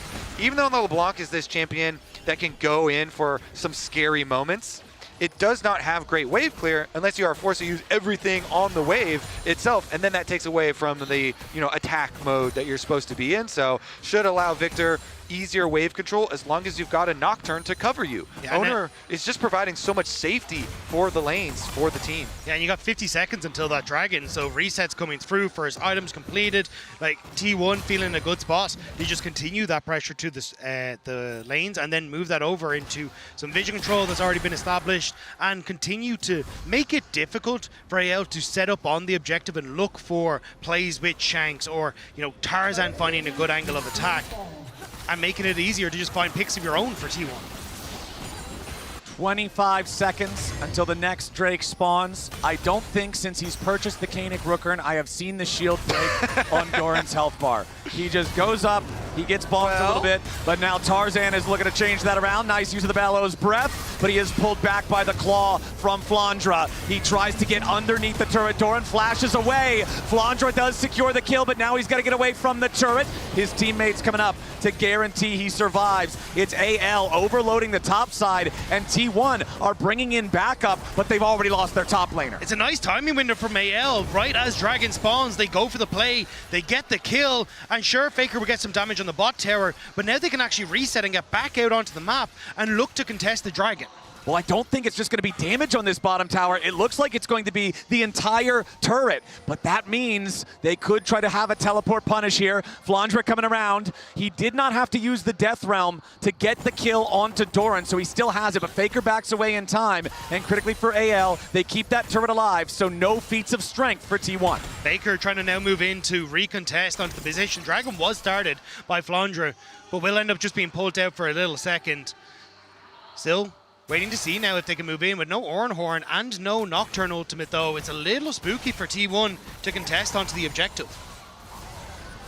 Well, looks like they are going to go ahead, seize control over the area, start this one up. AL is nearby, but the Dragon dropping down to half HP already, and AL looks to be saying that they have no interest in contesting this one. Flandra's just staying top. He has no teleport. So 1-1 now. Split Drakes between the two teams. Yeah, T1, they've got the luxury of pushing in on bottom side, and they do have the ability to dive here. Be careful. Yep, Tarzan's coming in. They want to try to stop this T1 force onto the first turret of the game. Keria over the wall is going to be pushed back as Tarzan throws a rock over there towards him. Meanwhile, topside is Flandra putting the work in on this turret to take the first one. Nice deny there on the feats of strength. Yeah, and the fact that now you get to use this wave push to move over towards the Rift Herald is going to be super nice as well. So it means T1 will have to overforce on that bottom side again, whereas Shanks can look for his reset. He has the teleport to move into position, and there's some deep wards as well on anyone Legend side, which is perfect for Shanks if he wants to TP into the fight. Okay, Rift Herald alive. This could also be feats of strength for T1 because they have already secured a single Dragon and 2 out of 3 of the grubs. AL are going to get themselves at least the Scuttle Crab beforehand. Tarzan grabs that one, but T1 has multiple men in the area. Taking stock of everything on the map, you can see Faker and Shanks, both in the bottom lane, both have their teleports ready to join a Rift Herald fight. No teleport available on either one of the top laners on either team. And we're starting to hit level 11 in a lot of different roles. Owner critically still only level 10 here on his Nocturne. Faker still needs another 4 minutes before his Rod of Ages hits full stack, so that's not going to happen anytime soon. Tarzan over the wall here with the Blast Cone. Kyle and Hope approaching from mid. T1 forced back away from the Herald. Yeah, I like that. You immediately just drop it. Just immediately leash the Herald for T1 because Faker can finish this bottom tower and then teleport in, and they do. Yeah, Keria's going to be the target here from Kyle, but he's not going to go in any further. Blast Cone gets Kyle back away as Doran tries to escape. Tarzan punches him a couple times, but again, that's a very tanky Ornn. Herald's going to lose all patience, and we can see Faker using the teleport to make his way over to the fight now after claiming that tier 1 turret in the bottom lane. Shanks still has a TP, but he's held in mid by Faker because of the wave clear of the Victor. Faker winning the trade against Shanks as Tarzan trades with Keria and Gumayushi. T1 with control over the Herald as AL approach. Flandra's going to look for a target, potentially here for the Death Realm. Herald down to 4K. Claw hits 2, but Flandra can't get any closer. Owner wants to take the objective. Paranoia's already gone out. Herald secured by Owner as the Ornhorn comes in, but only finds one. Carrier locks up Hope. Gumayushi into the back line, and the AL AD carries already down. Owner tries to flash away. Doran in the middle of everybody, but Flandra barely stays alive. He should surely die right after the shield falls, and Owner kills him. Kael's on the run. T1's on the hunt. Everybody on AL's dropping, and T1 are absolutely demolishing the LPL team. Tarzan tries to dig through the wall. He'll barely escape, but it's Rift Herald plus 4 kills, the side of T1. Even Guma lived! Shanks tried to go back in to kill him, but he couldn't get the vision, he couldn't get the damage. T1 have taken control of this game. Tarzan wants to see if he can get Faker on the way out. May get the damage down, but AL are so far away. Carry is still in the vicinity. And T1, this composition from this position is so difficult to fight against as AL. And we see this, they come in. So you end up with Shanks trying to get access to the backline, but it doesn't really work. Doran ends up getting good value, but it's Carry's ultimate here onto both the carries that sets up perfectly for the play, as Tarzan and Flandra just can't do enough with Shanks to carry a fight like this. Exactly. The other side of the fight, the Mordekaiser that just ulted this Nocturne, Owner had already gotten the objective, and then Owner still lived as well. It's just T1 dismantling AL on both sides of the team fight. That gold lead that they already had gets more than doubled, and adding the extra objective here, T1 seem like they are going to be able to push us to a Game 5. This early game lead is just so big, so quickly, Captain Flowers. Exactly. This is so much larger of a lead than we've seen at this point in the game in any of the previous 3. Nearly 6,000 gold ahead for T1. The Drakes are even, so it's not like AL has this sole comeback condition. And now, Otacon's going to spawn here in 20 seconds. Remember what I said about that Rod of Ages? Faker's at 9 stacks, so the lead is about to become an even larger problem. T1 just continuing to build this advantage, keep this pressure on. They're going to try to take the tier 1 turret, but not quite enough damage thus far. But you can see everybody's up here. They've got Doran down in the bottom lane. He's the one answering Flandra. He has his teleport to join up for this Otacon fight whenever they need him. It's just so difficult if you're AL. Those item deletion points just aren't there. And now with the push on top side, how do you try and enter in towards River? How do you try and spot that Otacon has already been started by T1? AL charged with a nearly impossible task. They are going to walk forward. They are going to see the Otacon started. They're bringing in the teleport. AL have to send some sort of a Hail Mary play here. Tarzan jumps in, only finds Doran. Carrier looking for the Pop Blossom. He only finds it onto Kael. The Ornhorn flies through and Hope is already down. T1 have found their marks, and they want even more. Owner is smashed by Flandra in the Rift Herald pit here at the same time as Faker stays alive, and they cannot quite do it. Finally, they get the shutdown. AL's winning the fight.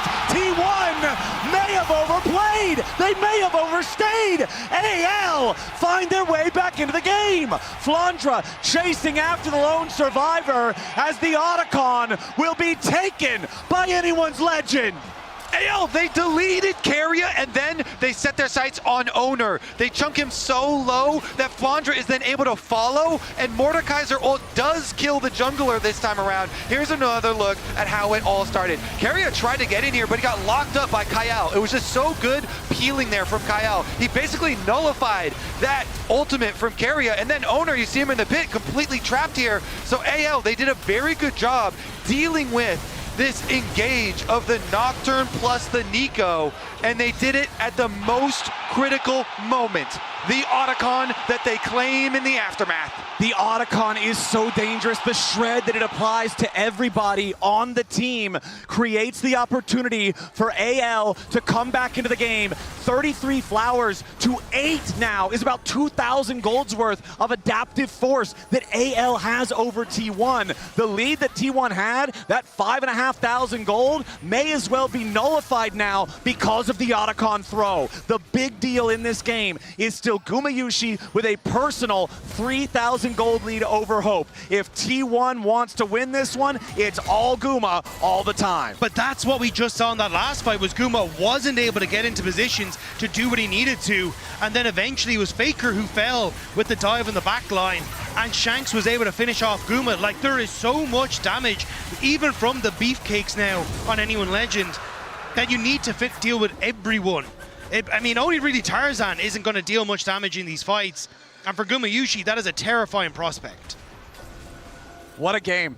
This one, the one where we finally thought that we were having a game that felt one-sided instead of close the whole time. And you can see there on the stats, that plummet of the gold difference so far here in the game 4.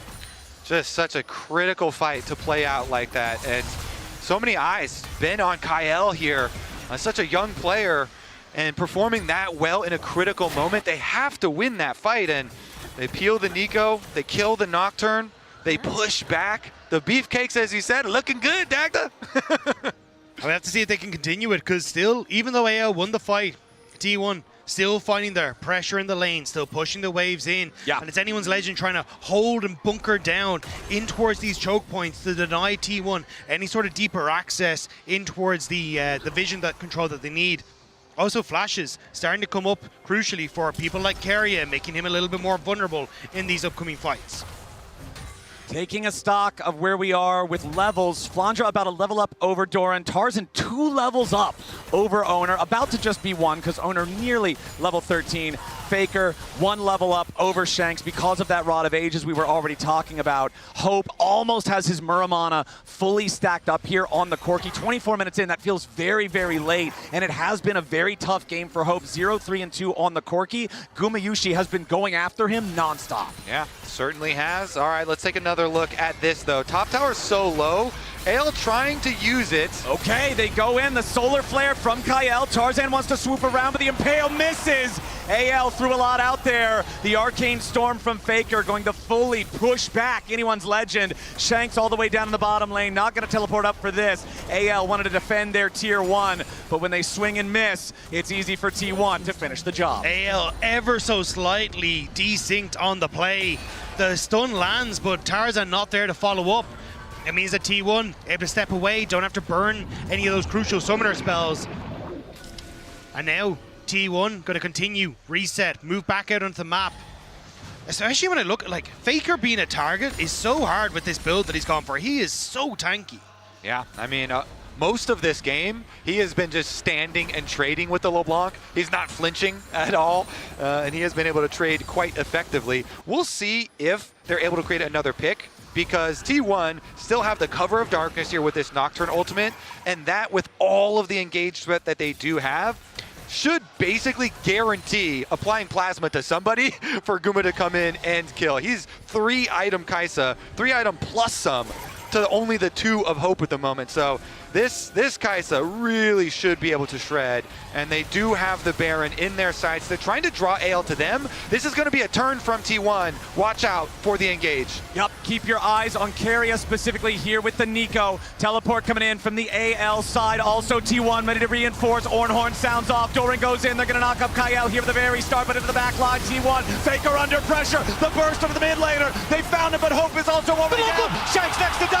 The Arcane Storm is a Typhoon, but AL is fighting back. More damage to Gumayusi. Flandra wants him. Flandra can't find him. The mace will not connect over the wall. And now Tarzan goes on a killing spree. AL are winning another fight. Doran locked up. He gets away with a teleport to stay alive. 3 for 3. A bloodbath at Baron. Flandra and Tarzan survive. Flandra's doing so much on this Mordekaiser. The one of 3 non-Korean top laners to ever win Worlds, and Tarzan and Flandra are doing so much work in this fight. They turn on towards Faker, and even though Keria goes for the Pop Blossom, it only hits onto Flandra, it hits nobody, and Gumayusi goes into the backline, but the lockup, and Flandra holding on to this ultimate for so long to focus onto Gumayusi to make sure he can't continue in the fight. And again, it's this front line from AL that stays alive and deals the damage, and just when you think Hope is gone, it is still there for the LPL. Yeah, it's actually crazy because this fight, we just watched Hope get deleted, and Guma also then killed off Shanks right at the beginning. Those are the 2 main carries for this team. You thought, nope, the main carry is the Mordekaiser, and Tarzan got a triple ultimate with the Skarner to buy the necessary time for the Mordekaiser to destroy them.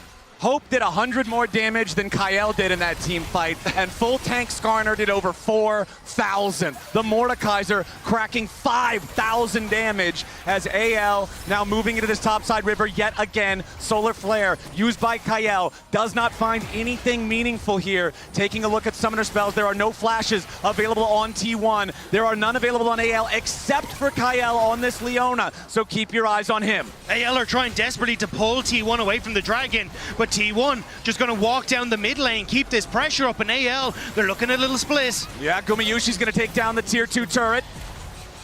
Keep your eyes open for the paranoia.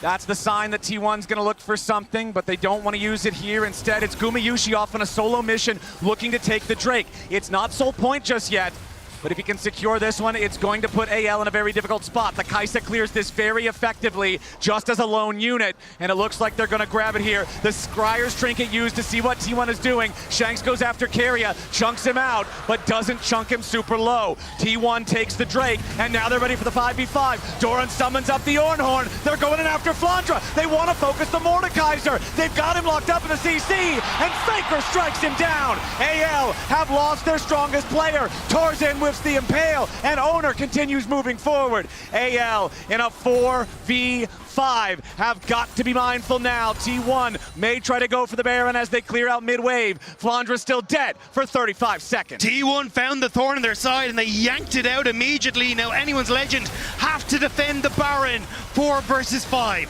T1 going after the big objective. Tarzan wants to step forward here, try to find a little bit of poke. Kyle and Hope now. A nice catch from Doran. Hope is already down. Tarzan has to retreat. Ishtal's impact through the wall. They can't slow him down. They can't lock him up. T1 back onto the Baron yet again. Owner down to 25% HP. AL, they're going to have their top laner back up here in 5 seconds. So it may have cost them hope, but it buys them enough time to stop the Baron. Ooh, Doran gets the double knock up there to grab another kill for T1.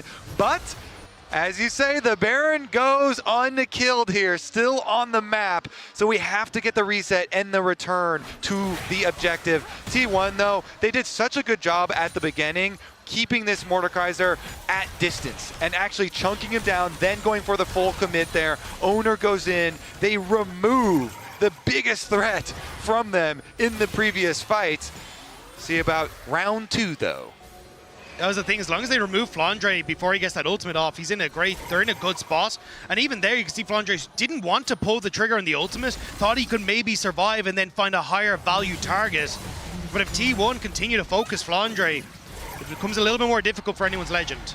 And good lord, Gumayushi, man, 5,000 gold ahead. He has almost 2 fully completed items up over Hope. He only has 1 slot left to build into, while Hope doesn't even have 3 fully finished big items. You can see Seeker's Arm Guard also fully completed now for Faker, in case he is the one who's attempted to be focused down with the big burst like we saw in the previous big team fight. This one is way closer than I thought it was ever going to be when we saw a 5,000 gold lead at 19 minutes. And we are also at Soul Point, 2.5 minutes here for T1. T1 returning to the Baron though once again. They're looking to draw AL in. All right, AL ready to try to stop him, but Gumayushi kills this objective very, very quickly. TP coming in from AL. Keria on the flank, off to the right, ready for the pincer attack. T1 gonna pull off the Baron. They do not want to allow it to get low enough for Tarzan to try to steal. Doran jumps in, knocks Kyle up into the air. Shanks going in after Keria, wants to stop him. Ornhorn through the middle of the fight, and once again, Flandra's gonna get focused, but he is not dead. Big impale from Tarzan. A lot of damage comes through. Keria dies before the Pop Blossom. Flandra in a little bit of trouble now, but he's still fighting. The shield keeps him alive, but T1 is too strong. AL running now. They've lost 2. T1 have only lost their support. It's both supports down. Flandra, the extra man dead, means T1 win the fight. Yeah, they melt the front line. Shanks is actually creeping around, but there's not much he can get. He's looking for an angle onto Guma. If he can find Gumayushi, that's the angle. That's the only way to win it, and there he goes! Shanks with the hero play as Hope tries to escape from Doran, but the Bellows Breath takes him down. Tarzan wants to get away from Owner, from Faker. He can't quite get there. He's feared up. Shanks nearly kills off Owner, but a beautiful spell shield keeps him alive. Shanks is trapped inside the gravity field, and Faker takes him down. Tarzan on the run. He's the only one left alive from the original fight. Kael has finally respawned. Faker and Doran are going to continue the chase now. If they can get a delayed kill on this jungler, they can almost guarantee themselves either a soul or a Baron, and that's exactly what they're doing. Tarzan will not be allowed to dig through the wall. The Arcane Storm silences him as he tries. Faker's gonna recall, and T1, the enemy jungler, dead for 45. The Drake spawning in 30. Take another look. Let's take a look, Flowers. Indeed, Guma, he's over here, and Shanks sees him, goes right up into his face, bursts him for the shutdown, but they are able to turn it around. Faker here is so tanky with this tanky Victor build, under no threat from Hope, and Doran is able to finish the job, take down the Corki. And we're back to live. It's Baron that has started for T1. They're trying to burst it down. Kael has the smite, but there is nothing that he can do to get into the pit. Exactly. It's free Baron for the side of T1. It's still 10 seconds before Tarzan is back on the rift, and look at Faker's position. He's already in the bottom side river, making sure that AL isn't trying to sneak the Drake early. Baron plus Soul plus 7,000 gold lead for T1 has to spell victory, and that's exactly what they're looking to do. The Mountain Soul belongs to T1 34 minutes in. It's a MasterCard price this moment is T1. Pick up the Mountain Soul, and that mountain feels insurmountable for anyone's legend right now. They've had their moments, and they have fought damn hard in this game.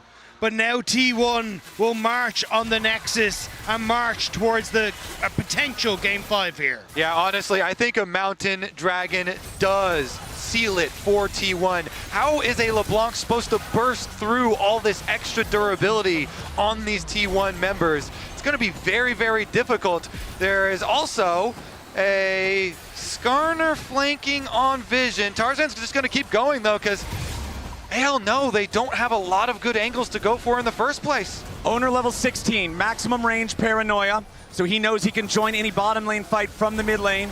Tarzan still looking for a chance to make some kind of a move here. Owner just guaranteeing that he keeps two separate waves of minions enchanted at the same time. T1 continues to push here in the bottom lane. Cannon minion doing most of the damage onto the tier 3 turret as Tarzan is stunned up inside the gravity field, but again, not a ton of damage either way. Shanks wants to try to get some poke, but he won't find a lot. Hope on this Corki still hopelessly behind this entire game. Nearly 6,000 gold lead for Gumayushi as AL try to keep defending, but it is the health bars of the tier 3 turrets slowly whittling away to the Baron empowered minions. Kael on the side of the terrain here in bottom lane, looking for what might be AL's final desperate chance to stay in this game. Doran continues playing the point man here for the T1 side as another wave crashes into the tier 3 turret. A little bit more damage onto Tarzan, but it's not a lot. They don't need a lot, they just need time to chip away at these tier 3s. Doran with a Bellows Breath to get through the claw. Flandra loses half his HP. The Mordekaiser's gonna be your target. Here goes the Ornhorn. They knock Flandra up into the air, but again, nobody under serious threat. Tarzan with an impale onto one, but he's about to die. He flashes away. Guma flashes in. Carry with a 3-man Paw Blossom will seal the fate of anyone's legend. Guma with a triple. Guma with a quadra. Only Flandra stands. Gumayushi finally dies, but AL will die with him. T1 will not go quietly. They will force down the Nexus turrets. They will move to the Nexus, and they will take us to Silver Scrapes. Leave it to T1 at Worlds to deliver us a Silver Scrapes. Analysts, are you ready? Yes, we are so ready for Game 5. This series has been absolutely delivering, and may I say, perhaps through an unlikely hero, because I have a man on my desk who had no faith in the Kaisa from Gumayushi, but he damn well wins the game. Yeah, I'm not nervous at all. I have zero emotional investment. I'm feeling great. Yeah, whatever. When your back's against the wall for I can't believe it. The risk that they took with this, because as the cast highlighted, obviously for 4 out of 5 members, this is pure comfort. But it needs to be repeated. The fact that they are still willing, everything on the line, to trust the teammates, go for Guma on the Kai'Sa, and it ends up working. And I gotta say, I gotta put you on the spot, but you came in saying, okay, I've got my 2 LCK teams on the other side. You know, T1, they're not gonna do it. Maybe I have to give them the benefit of a doubt, but my heart's not really in it. How do you feel now? No, that's too soon. I'm, as it turns out, a little bit more emotionally invested than I thought. And then they threw it out of God. I didn't know I was invested, and then they did that. I was thinking we were going to get a repeat of the Genji Archon crash out. No, because everyone keeps doing it. It's not one team specific. All right, let's bring us back down to earth. Emily, talk to me about the things that did go well early on for T1 in this one. So I think we're going to run through a dive on the top side, and this is where Guma really gets ahead, right? We've talked about how deadly this Nocturne Nico combo can be. Here we see, just watch Guma as, okay, Kyle and Hope, they're able to stave off the initial play, but then Guma goes in. The only redeeming thing for AL in this entire exchange is that on the backside of this fight, Shanks is able to get a few kills, but this sets Guma ahead, and he ended this game 11, 4, and 10, 7.4k gold above his lane opponent in Hope. And that was massive because, like, you had reason not to necessarily believe in the Guma Kai'Sa. And credit where credit is due. To me, this was not just about Guma, it was about him and Keria. They took control of the lane starting level 1. It was Keria that set it up, but in the past, I think Guma has had issue knocking it down. His teams has had issue actually setting up for him as well. And in this game, with elimination on the line for T1, it finally came together, because I can guarantee you every T1 fan was right there with me when that got locked in. Yeah, and when Nico does get locked in, I did think this is a good sign if Keria is having a good game, and I think that was possibly a bit of a question mark, but he has an unbelievable instinct here in this fight. Yeah, and he sets up this fight beautifully with feigning the Nocturne, then going in under cover of darkness for this sick Pop Blossom, then the Guma follow-up. That's perfect execution of how you want this comp to go. And it's specifically that Nico Nocturne combo that you can't, like, it's basically impossible to play against this. There is Fog of War, and credit to AL, they actually pivoted really well after this. Kyle, the next time he tried that, he got him. Yeah. He didn't let him make the play, and that was what set up the Archon throw, which is that gold dip that you see there right at 20 minutes. Yeah, I mean, Tarzan was trying his hardest as well. A lot of great impales there. But what are you looking at? I'm looking at Tarzan's damage graph. It was 25k. Yeah. That's crazy. Mordekaiser was also doing well, but they took him out of the fight. And it's, how did we get here? I think we maybe saw it written in the stars that we might get here, but do you believe in the fight on the side of AL after this momentous swing? You have to, it's pure 50-50. We're going down to, we're going down to 1 best of 1, right? And the draft is obviously going to be a big deal, but both teams have had amazing moments. Both teams have had throws. We had Tarzan Kyle going too deep in the jungle, then we had T1 and the Archon repeatedly. Like, it is so evenly matched, and this quarterfinals is delivering! It's delivering. We'll talk a little bit more about how either team could do it at the other side of the break, but now it is time to listen to the most beautiful song in the world, Silver Scrapes, to close out our last quarterfinal. Isn't it poetic?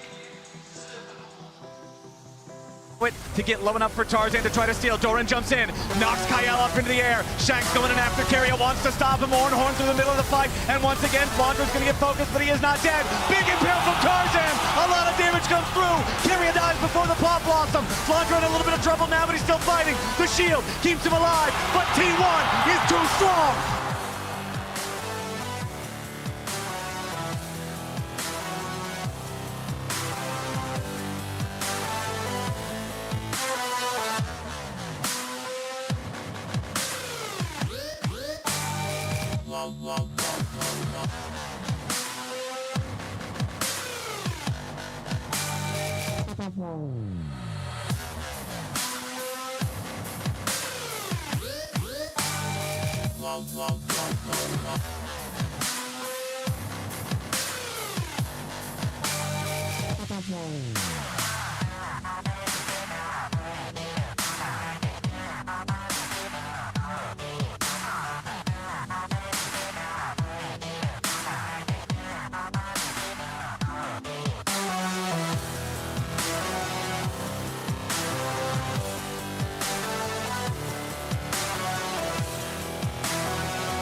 Well, we arrive at the 5th game after all is said and done. It is actually not at all said and done because everything's going to culminate in one last battle of an AL that has to do it in front of their home crowd, do the unthinkable in terms of an LPL team at Worlds versus T1, and T1 who just say, you can't count us out, ever.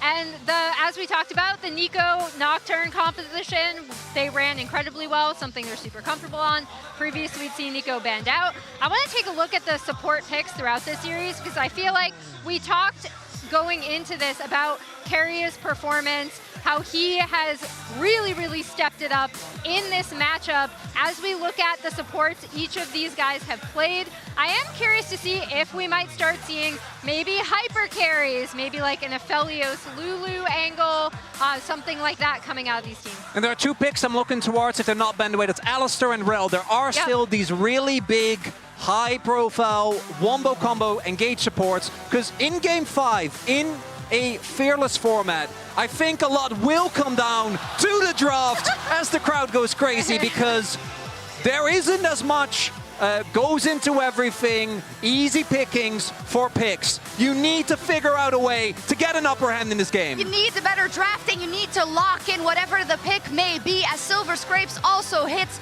Shanghai. Let's talk about the bigger picture here, the history of Faker versus the LPL. But let's also talk about T1's Game 5 win rate at Worlds. They are 6-2. That combined with the fact that T1 still has that moniker as LPL killers above them. Do you think that is in the heads of AL right now? And right there, I don't know if you caught it, but it was Tarzan and Owner giving each other a little fist bump. Love to see it. That's so great. As you make a great point, there is so much on the line here for both teams. For AL, the opportunity to do something that many teams have come close. Many teams at MSI have been able to do it countless times, but at Worlds, this is their moment. And I think that when it comes to the picks they've taken away from T1, they're in a good position. Yeah, I mean, by contrast, right, AL Game 5 win rate across this year, LPL and MSI at 3-3. One of those losses did come against T1 at MSI, right? In another great best-of-5 series. So, yeah, I'm super curious to see what Tabe has cooked up for this draft. Oh, me too. And I'm just thinking of all these moments that Faker has sat on the world stage hearing this song being played. I wonder if it invigorates him in some way when he hears it and he says, you thought I locked in before? I'm about to lock in for real now. And it would be as we expect from him, because these are the placements of his Worlds runs every single time. So it's insane. just a lot to break. How do AL do it? It's trusting themselves. They've shown the level of gameplay necessary today. Already for me, Tarzan today has found his revenge in many ways for that disaster with LNG back in 2023. Yeah. I think he's been performing out of his mind today, and if he can keep down Owner, if he's able to get Faker behind early on, because T1 with a lead are hard to deal with, we've seen AL with their resilience can get it done. We did have a lot to talk about Gumayushi in that last match, but I do also need to mention that Faker had a great game up versus LeBlanc that was getting really dangerous out of Shanks, right? How much is going to come down to a single person here? Because I can see identifiable things, especially in Fearless, when it comes to that support, when it comes to that mid lane. But is there anything we haven't mentioned in terms of what could really be a backbreaker for either? I want to look towards the top lane, where we really, I think, have seen Flanders had a wonderful game today. I mean, that's Emily's fault. I'm going to blame her for that one. Because he has been, to me, a standout today when it comes to his performance. I want to see him on something that with impact, because that Mordekaiser was always enough. On the flip side, I think that Doran has actually had a much better day today at Worlds. This is still not domestic Doran. This is not MSI Doran. We're not seeing the Kruglord, but we are seeing him be solid enough where Owner and Keria can take over. And I do think, based on very recent evidence, that when everything comes down, there is literally no player in the history of League of Legends you'd rather have sitting beside you than Faker himself. Yeah, and for me, in these drafts, like I said previously, I think the big thing is, do we see a pivot to hyper carries, right? And like what you did mention, the Alistar and the Rel are both potential picks in the bot lane. However, with the way that we constantly also want to team fight, one of these teams could pivot, and that does usually give you not only a pushing bot lane, especially if you lock in something like the Lulu, but insane 5v5 potential in these mid to late game fights. And a lot of times, despite what we've seen from both of these teams being very scrappy, right? A lot of times in game 5s, things slow down, and it really, really comes down to who is going to be better in those 5v5. Yeah, it's true. And in games like this, Maurits, I know it becomes stressful to watch if you have any type of investment. But the way these games have been playing out, we haven't seen a game-winning early game fight. There has always been a throw. There has always been a rebuttal. And that's where the presence of mind really comes into play. It's the tenacity of both these teams, right? No matter what the game state is, both in a positive sense, because sometimes they should be a little bit more respectful, particularly towards Otacon, because again, a reminder, teams, your resistances are going to be gone. You need to be a little more mindful, because neither team has gotten, I think, in any of these games to a point where a deficit is so big that you can't contest. And for me, going into this final draft, I'm looking at jungle, I'm looking at support. I think Tarzan and Kael, as well as Owner and Keria, have been what have mostly been the game deciders to me, because this series has come down to team fights. We've seen so many of them, but when it comes to actually setting up your team fight, we saw it in the Bard game from Kael, we saw it with the Nico in this game. That is what, for me, has been one of the big deciding factors, and what I think is going to decide this game 5. Oh, amazing. I love we see team fights from start to finish. You can't be allowed to make any mistakes, because the other team will slam you down. We will see if Faker has it in the tank, if it's Shanks who can take over from him and bring LPL to the semifinal to give us a guaranteed LPL LCK final. We just moved away from him, but that man on your screen, Tabe, is who I'm looking at also, because I know Kobe called it out in cast, but during Faker's first Worlds, right? It was against this man playing support for Royal Club. So it'd be incredibly poetic if he was the one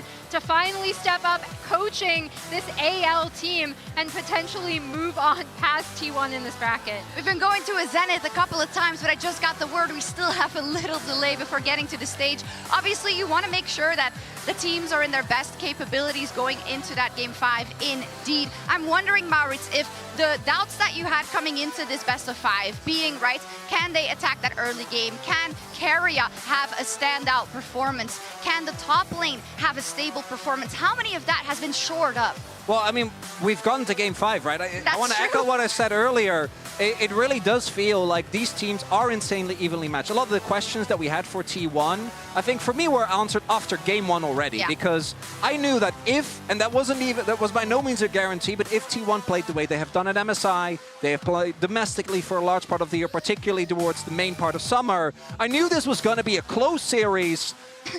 And the fact that we're actually getting to 5 again, the only quarterfinal that actually go the distance, is a beauty to watch. As watch party back home for you. Well, kind of. Sorry, I don't want to bring it up. No.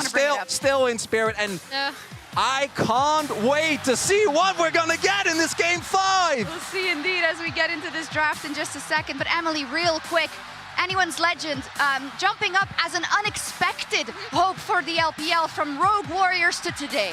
And I feel like so many. Oh, wow. Wow. Oh, I just want to give it to the crowd. Absolutely colossal energy out of the crowd. AL and T1 chance. I almost said A1.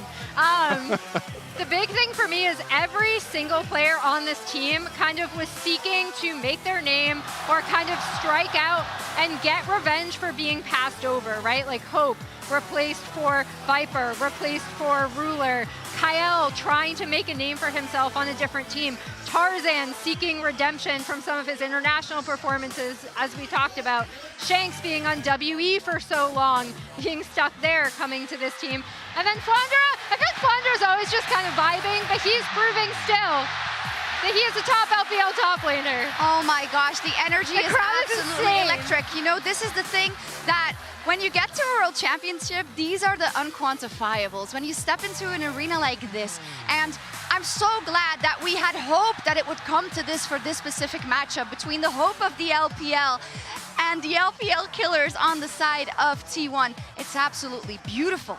I'm trying to see if we get an update on when we're going to the stage. I think we still have a small delay, so let us ask the casters a question. We've been talking so much. Is there anything we missed? What are you looking out for in Game 5? Thank you very much, Shocks. I am looking for this game to be the best one yet. Game number 4 looked like it might have been more one-sided than our first 3, but even then, we had the hero moment from Flandra up in that topside river to turn a fight that looked like it should have been the end of the game back to a pretty close game state, but ultimately it was Gumayushi having probably the biggest individual player gap so far in the series that carried it home for T1. We've had an amazing series, and I want Game 5 to be the best game yet. I tell you what I'm looking for. I'm looking for a Game 5 jinx. That's what we got. That's what we got at MSI. And Taba has gone on record talking about the power of Game 5 jinx for AL as well, and them being able to pick it and find, you know, wins in those must-win games. You know, Deep Fearless is where a lot of people have doubted this T1 team, not thinking that they'll be able to survive in this world where we're constantly in Fearless. But pushing them to game number 5 in the first place is such a big feat. I mean, Hope is looking for revenge, got eliminated by T1 in 2022. Of course, Tarzan is, because him and Scout had a really, really embarrassing 2023 elimination at the hands of T1. So it would mean so much to return the favor here in 2025. So a lot of revenge is on the table for the taking, but it's not easy. There's a reason no one else has been able to do it to T1 at Worlds. I mean, it's been 12 years since the LPL has ever been able to take down T1 in a best of 5. They haven't been able to do it 11-0. And now Anyone's Legend has an opportunity to finally put one on the board for the LPL. And I mean, Emily started into it a little bit, like, what was a roster that was just a band of rookies. When you look back at like ZDZ and Xiaohao, they're on Anyone's Legend, a team that would essentially would finish at the bottom of the pack for so long, and then they add in Tabe, and so suddenly they start to pick it up, where they have Hope, they have Shanks, and they have this core with Kyle that they can build around. Adding in Tarzan and Flandre this year, finally, not only did they make playoffs for the first time, they didn't drop out of top 3 all year long, thanks to the play that they had, thanks to the coaching staff that they have. And now they stand on the precipice of finally being able to do what no LPL team has done, but they're not the first LPL team to ever stood in this position. But we have to believe that maybe, just maybe, the LPL can get one. And then there's T1 and Faker at Worlds. The aura is strong. When they walked back into this arena, the crowd was deafening. You heard it, we heard it. Let's get into Champion Select for our final and deciding game.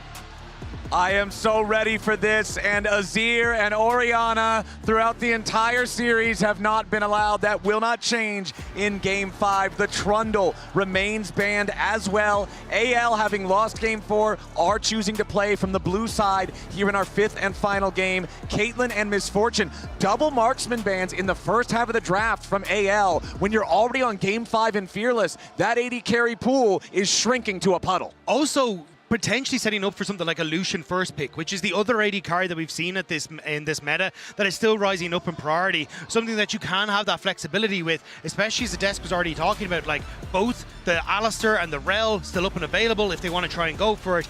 Annie, also a mid laner that you have to keep your eyes on, has drifted out of the meta, but certainly still a very strong pick. But it's the Jinx immediately, Kobe. You called it. You gotta feel that it is coming because AL, they know, they remember last time T1, they got the Jinx and they beat them in the 5th game at MSI. And you know how much success AL have had in their 5-game Jinxes.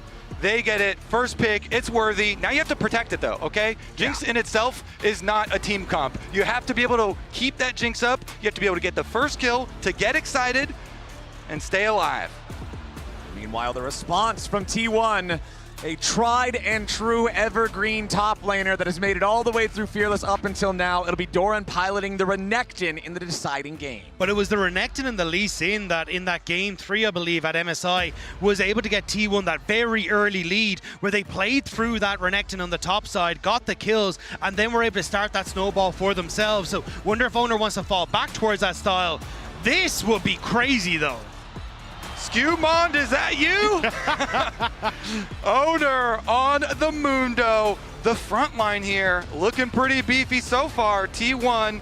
All right, let's see the response from AL though immediately. You're thinking like percentage health damage. What are they going to use to melt through it? Is it just going to be buff up the Jinx? Gotta see here. He's picking through a couple of different options. It will be another tank. So tank versus tank in the jungle here. Sejuani into Mundo is not a great one-on-one matchup, but they're, I don't know. I really like this early pickup of the Lulu though, because essentially what you've realized is, hang on, there's very little dive threat on the side of T1. Sure, you can have like the Alistair or the Rel come through for carry it, but unless they lock that in now, you're still going to be playing this front to back. You still got an enabler for the Jinx, and there's very few responses that can actually come through for T1. The Sejuani also very, very effective at just being that big brick wall to keep Jinx safe. And I have been informed by our producers, hold on 1 second. Is that really? Okay! Faker Mel, potentially, could also be a support Mel. Here, the first one in the tournament so far. This is also Owner's first Mundo in his career. And this Mel can reflect so many different objects here. You've got the Sejuani yield, you've got the Super Mega Death Rocket that it can send back as well. These things that, in particular for the Jinx, where she wants to try and get a reset, can be devastating if she doesn't actually set that up. So if this Mel can manage to step into the front line, cause a bit of disruption, that could be huge. But now, Jack's going to be banned away. Renekton counters like the Gnar are going to be taken away as well, I feel like, by T1. And for anyone's legend, focus on the AD carries, or at least on the supports, has to be the call. Oh man, we are getting into game 5 and we are getting the dark magic coming out here. Yeah. See what the response is here. How do you further protect towards this Jinx? Take away the Pyke. Okay, playmaking support there. No T1 Pyke in this entire series. Yep, they're going to get rid of the Pyke. He can also do the X marks the spot for the execution through things like the Lulu Shield or a Locket of the Iron Solari, so they'll take away that execution potential. Over on the other side, you're going to see Jax and Akali banned out, looking at the solo lanes, looking at these big potential threats, these massive damage sources that could come in from those two roles. As AL have one ban left. Do they want to further pinch the marksman role? No. Instead, they're going to go with that Alistar that we already mentioned earlier has been banned a lot throughout this series. So you got to think about other things to pick into this Mel as well. At least by solo queue standards, Syndra is fairly successful. Xerath, Cassiopeia, and of those, I would kind of lean towards Cassiopeia. Or the Syndra as possibilities. They provide a lot of structure to 5-on-5 team fights. I don't like this Ashover from Gumayushi. You're fairly low damage in that regard because Mel doesn't have the highest DPS in the game either. I would have preferred the Aphelios, maybe end up opting in towards something like the Thresh and trying to play your game through that. But there you go, Kobe. The Syndra hovered. And honestly, if AL sticking out Tanky Boy for Flandre in the top lane, I think they're in a relatively okay spot with the way this draft has gone. Oh man, the tension, you can feel it here in the arena. They do lock the Syndra, one of those champs here, into Mel. Looks pretty good. honestly, I think AL are setting themselves up with good chances in this game. Gumayushi, though, on the Ashe, we assume, could be flex to Keria. He does have a history with it. Ooh, Ashe plus Seraphine, the goated combo. Ashe slows into Seraphine, immediately upgrading into the root, into the stun. And what a terrifying bot lane that is to try and play against, because if anything lands onto that Jinx, she's going to be locked down immediately. And Ashe so strong at those early levels where Jinx struggles to find any sort of plays.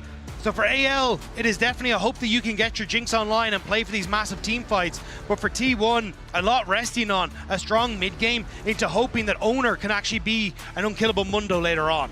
AL's composition looks like textbook League of Legends 101 to me. A bruiser top, a tank in the jungle, control mage mid, hyper carry bottom with a pocket Lulu for support. But over on the other side, you've got the first non-Scumon Mundo in the tournament, Owner's first pro play Mundo ever. You've got Faker on Mel. He's only played this champion once before in pro play, 0-1 on it thus far. And then the Ashe Seraphine duo, so oppressive, so powerful, so much synergy. And it was Gumayushi in Game 4 that was the X factor for T1.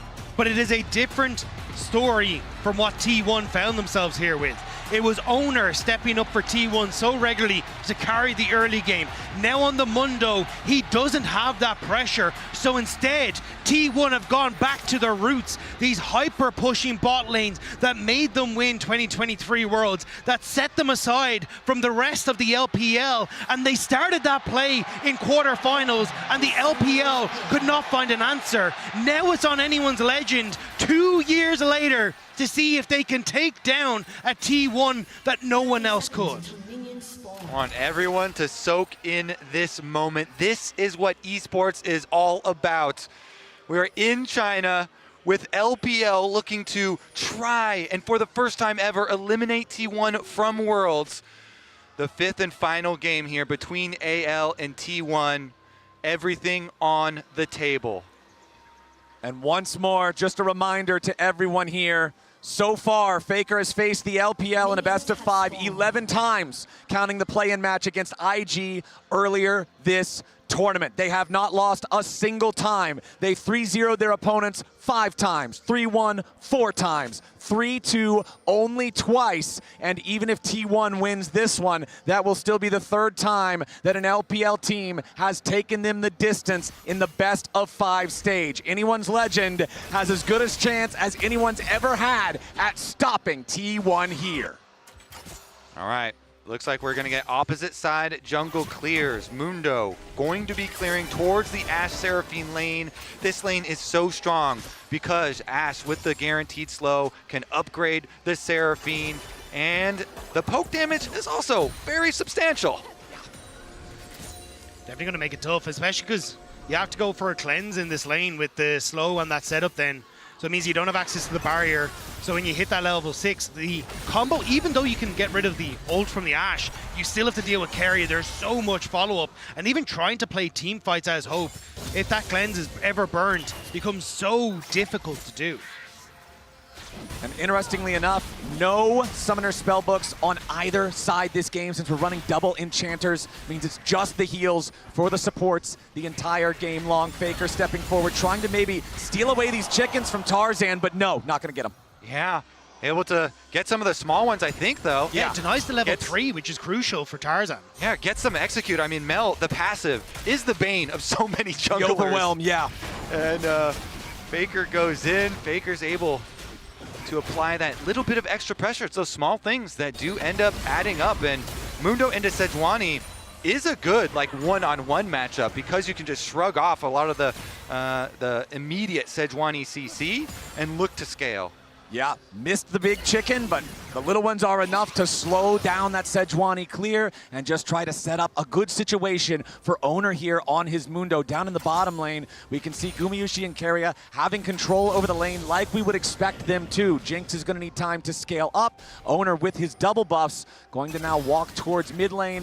Could just walk through here and try to contest the top side scuttle first. But that's why I like the pathing from Tarzan. He did his front 2 camps, went back to Wolves, and now is completely wrapped around. So when Owner goes for the top side, Tarzan is actually going to be able to show in on this bottom side, avoiding all that vision as well. You can see Owner now realizing, trying to run back through mid to deny Tarzan the smite, but it's bot lane that might be in trouble. Yeah, Gumayusi and Keria having to back away. The zap does not connect on Gumayusi. Tarzan down here in the bottom lane. Guma wants first blood on the Kyle. It's going to be secured by Keria. A 1-for-1, but Hope gets the money critically for AL. Tarzan with the wraparound, the first move here on the Sejuani. He doesn't even get an assist, but him approaching applies the pressure and forces the all-in. That is going to be a lot of summoner spells blown for the bot side of the map. It's going to be a bloodbath as they swap themselves up to the opposite side and top laners teleport down. So T1 actually doing that really does hurt Hope. He wanted to pick up that big wave in bot, now can't because he has to reset, but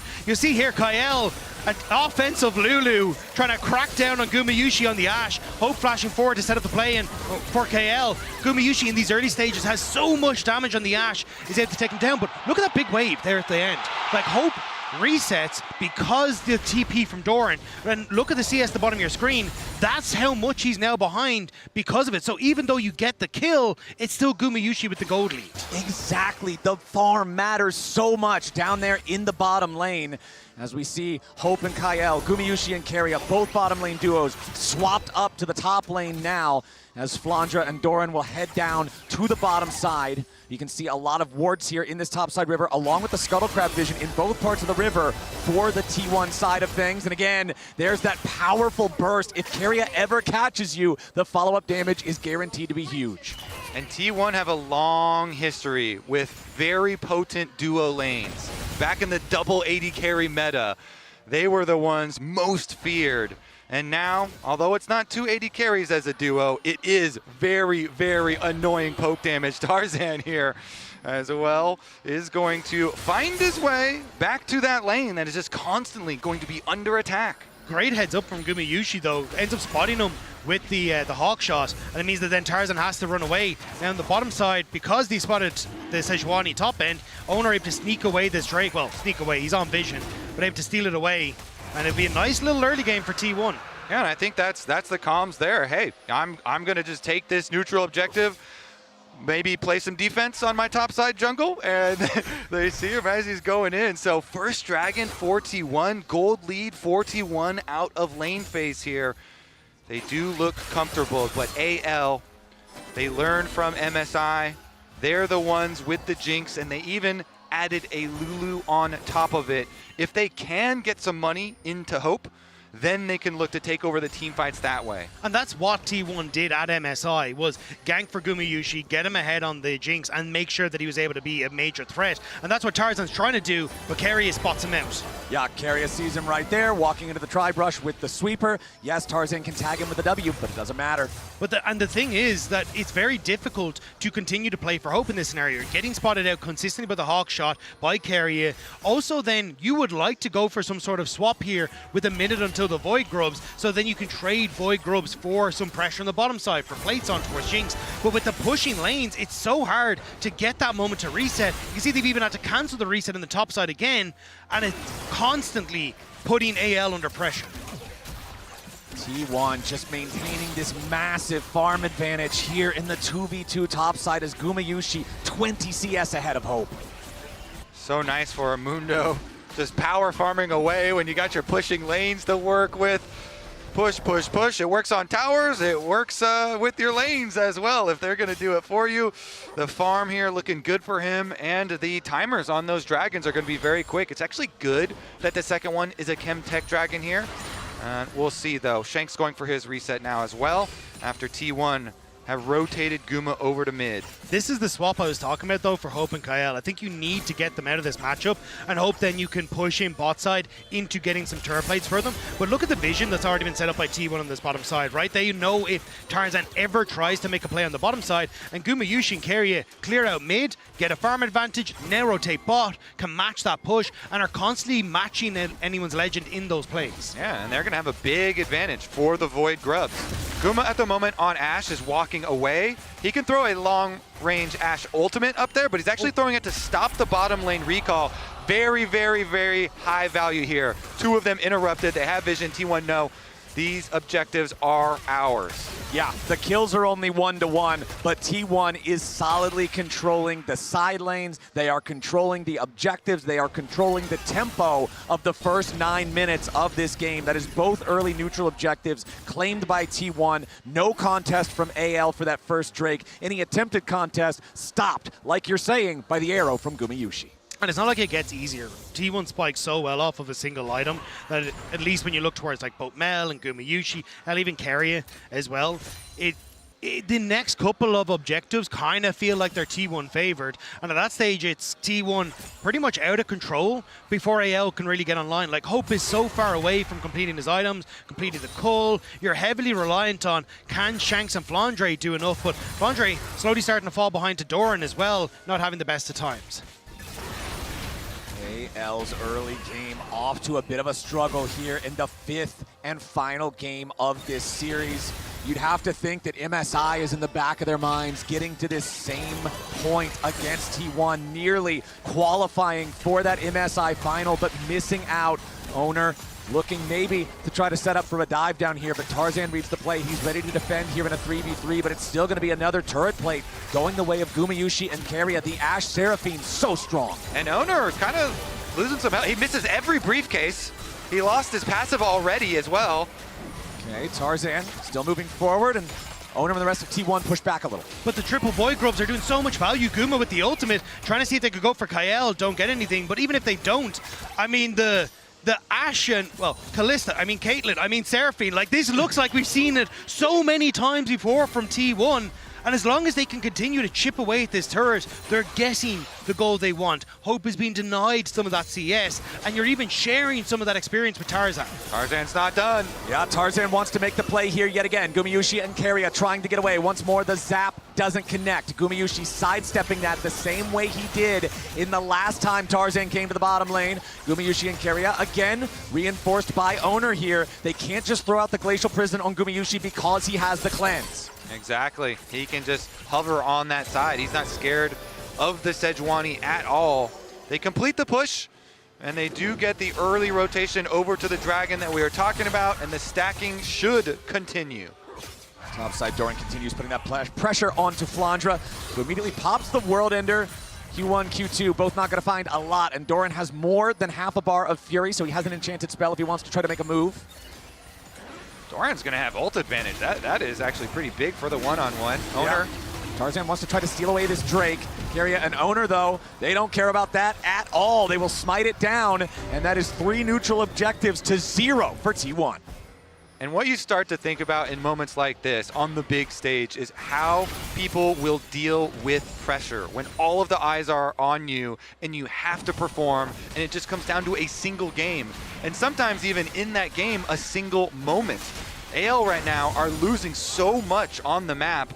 T1 constantly just pushing in, gaining little advantages, objective after objective going their way. And in these sorts of situations, you'd like to fall back to your basics of guys like Tarzan and Kael, who AL played through for so much of this split. Oh, Tarzan though. Tarzan with the Arctic Assault trying to get back into it now. Shanks could be the one under pressure, wants to fire back into the T1 lines. Owner flashing away, staying alive, but there's the Glacial Prison. Only connects under the tank, but Flandre's arrived into the fight. They fight too! Anyone's Legend got exactly what they were looking for. Faker at least gets one back, but he falls as well. Anyone's Legend got exactly what they needed. Anyone's Legends found the TP spot where T1 had overextended and managed to finally get something back in their favor. Even Hope picking up a kill on the back end.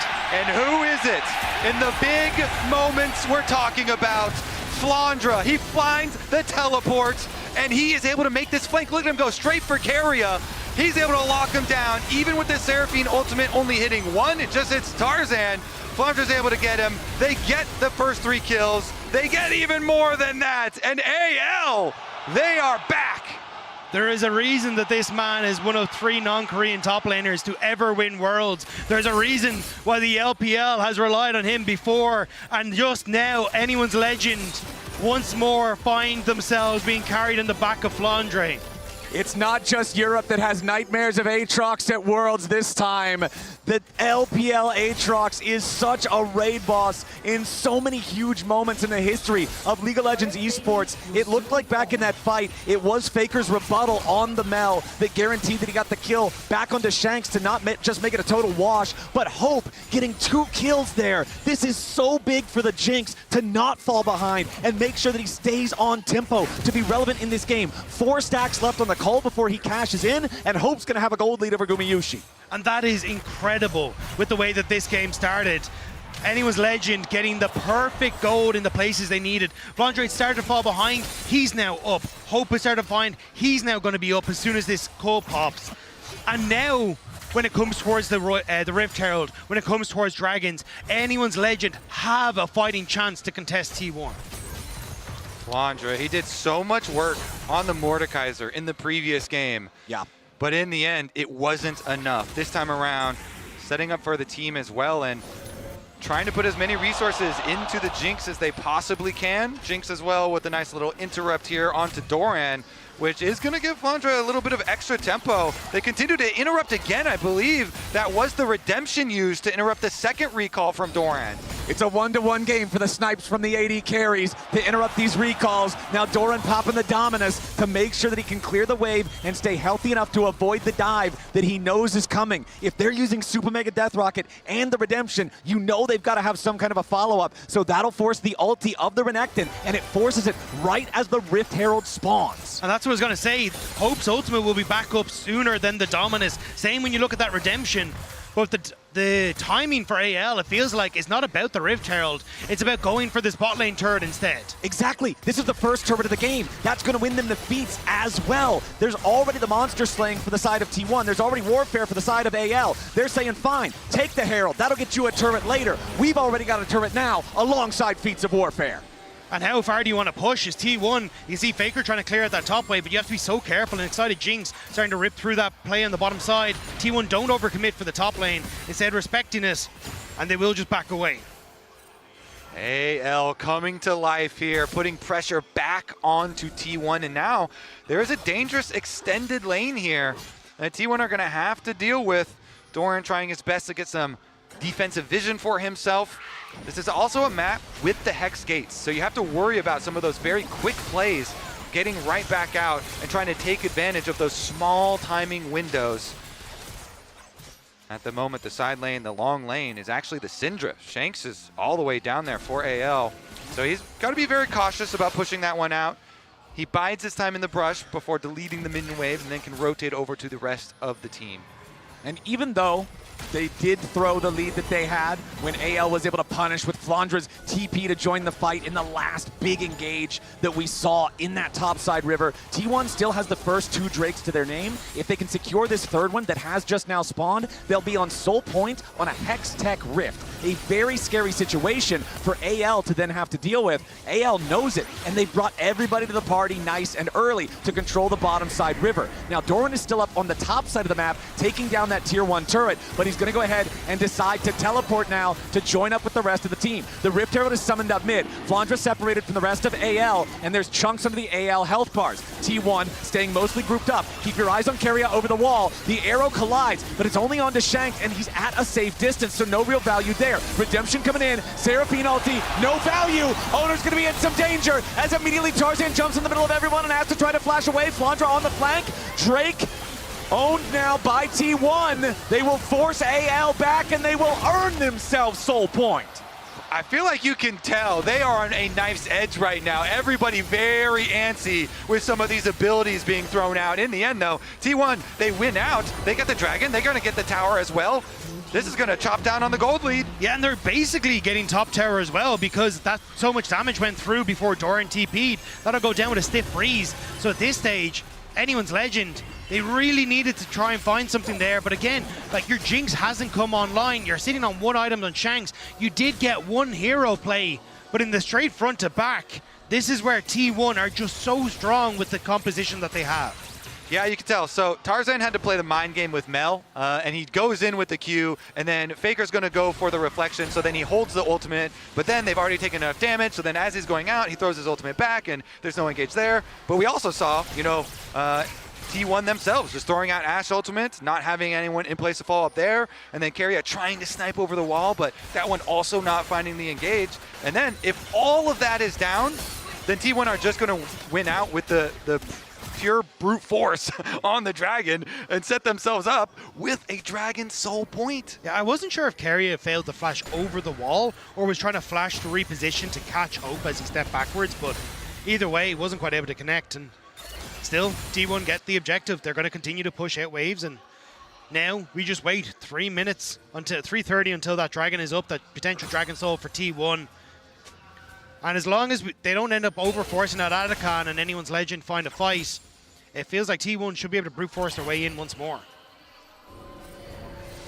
Total gold, 7,000 for both of the AD carries in this game. Hope with 2 fully completed items, Kraken Slayer plus the Phantom Dancer. The Jinx having a pop-off moment in the team fight is exactly what AL needs if they want to find a huge win. He still only has the brown boots, but remember that they do have the feats of strength claim, so once he upgrades the Berserker's Greaves, he can upgrade even further. Hope is going to have to step up for AL. And it's going to be hard for him to get the first kill because of the durability of this front line empowered by a Seraphine. As long as Keria's positioning is good, Owner can walk on the front line, and they start out with a little bit of poke here. Yeah, they wanted to at least get the cleanse out of Hope there with the arrow, but fortunately for AL, Tarzan recognizes what might be happening. He steps in front of Hope, throws out the Glacial Prison, not going to find anybody. Keria was going to be the potential target. Chompers are used. Owner with the flash over the wall, trying to stay alive. Scatter the Weak from Shanks, does find the Mundo, but he's healing up an awful lot. Hope at about 1/3 HP, steps back away from the Seraphine. Gumayushi looking for the opportunity to find some more slows, but it's only a volley. Redemption for AL, heals up Kyle and Hope. Pings coming out from T1 towards that top side, looking at the Otacon. Hope takes so much poke off the back of it, and now T1, they immediately want to go for the Otacon with the TP from Faker. Exactly, and they know that Flandra doesn't have a TP, so Flandra has to walk all the way from the bottom side. He's going to do it though, pincer on Doran. But I'm sure T1 have it in their minds what happened at the Otacon in the previous game. They do not want to overstay. They do not want to force on this objective that can shred that tanky front line that you're talking about and let Hope start to get some resets. Now AL moving in. They're going to start up the Otacon. TP ready to arrive from the T1 side. Otacon loses his patience. AL have to be a bit careful. Flandra here on the side. He's going to find Doran, who finds him, as now the Solar Snare finds Tarzan, and T1 are moving forward. They charm up the enemy jungler. Tarzan's already down, but Doran dies. Hope is excited, but where's the rest of the fight? Keria tries to get away. Gumayushi right beside him. Flandra here on the front line as Owner's going to be chopped up. The Mundo dies. Hope's on a killing spree. Flandra going forward, but Faker takes him out. Hope, Shanks, and Kyle trying to get away. Guma, Keria, and Faker stepping forward. The Otacon, it's impatient, but it's so close to dead. It is stolen away by Faker himself. Mel wins those every time. I can't believe what this series is turning into. Anyone's Legend looked like they found the fight where they pull the Atacon away. They turn onto Doran as Flandre gets access to the backline here, but with the charm onto Tarzan. You can see the ultimate from Shanks gets them set up, but Gumayushi and Keria are able to move in towards this top side. And at that stage, Anyone's Legend try to group onto Owner, saying kill the jungler. We have a chance at the smite. But Faker gets the kill onto Flandre, and then the follow-up onto the Atacon as well. Oh, now they're on the hunt once again. Wow, these big moments. I mean, everyone else at Worlds is looking, wait a second, Faker draws the dragon out. Are we actually going to get the engage here? Tarzan and Kyle wrapping around the outside. This is massive. If T1 gets it, it's a Hex Soul 23 minutes into the game. AL knows they cannot afford to give that away. Hope looking for a little bit of poke, only finds Owner. AL with Shanks off to the side, looking to try to get some important burst there with the Syndra. One quick stun on the Doran isn't a whole lot. Faker 3-1-0 on the Mel. Rebuttal timing is also going to be huge in any of these fights. Flandra off to the side is going to be seen there by the ward, jumps over the wall, there with the Umbral Dash. T1 taking a little bit of poke here, Scatter the Weak, no target found. Shanks still looking for a little bit more opportunity there. Owner losing about 1,000 HP here so far, but he is the Mundo, has plenty to work with. More zaps fired through. T1, they have the Dragon down to 2/3 HP. AL continuing to step forward. Gumayushi trying to stay very far back. Goes for the arrow. He finds it on Shanks. AL's mid laner is under pressure, but he gets away for now. Doran creating space. Dragon at 40%. Tarzan still nearby, but so is Owner. Dragon losing patience. Flandra's World Ender is about to expire. Doran still here on the front line. Hit for the Q1 of Flandra. Owner at about half HP. Shanks looking for a little bit more. Dragon at 2K. Glacial Prison fired out, but it's claimed the soul for T1. But Owner has already died. AL have got to find more unless they want to lose the game here. Doran takes a ton of burst. Scout of the week, the damage from the unleashed power. Shanks has another kill, and Tarzan is chasing after Faker. He gets the smite for the slow. They're gonna find another kill, but it's Hex Tech Soul for T1. 3 kills to AL, a 2,000 gold lead, but Baron's not on the map. It's not quite up yet, but anyone's legend getting more gold into their pockets. T1 getting the Hextech Soul. It all comes down to this next couple of fights at the Baron, but we get to see this again. This standoff was so intense, and it comes down to the smite fight, and it is Owner who finds the smite to get the soul. Then, as you said, AL, they just have to chase down as many kills as they possibly can because they need money now. This is going to be such a powerful soul for the entire duration of the game now. Hex Tech slows are so annoying for AL. The Ash poke, the Mel poke. T1 can utilize this so effectively. And you can see there, Hope couldn't quite get the damage onto the targets that were falling, never got excited, never able to follow up and really use that pocket Lulu to turn that fight completely in their favor. And now Baron on the cards and an early third item for Hope. It feels like T1 have the advantage, but this could still break in AL's favor. This is so big. 3K gold lead for AL, but all of the power of the Otacon and the soul for the side of T1. Hope really wants to get that third item fully completed to break through that front line and get excited as fast as possible.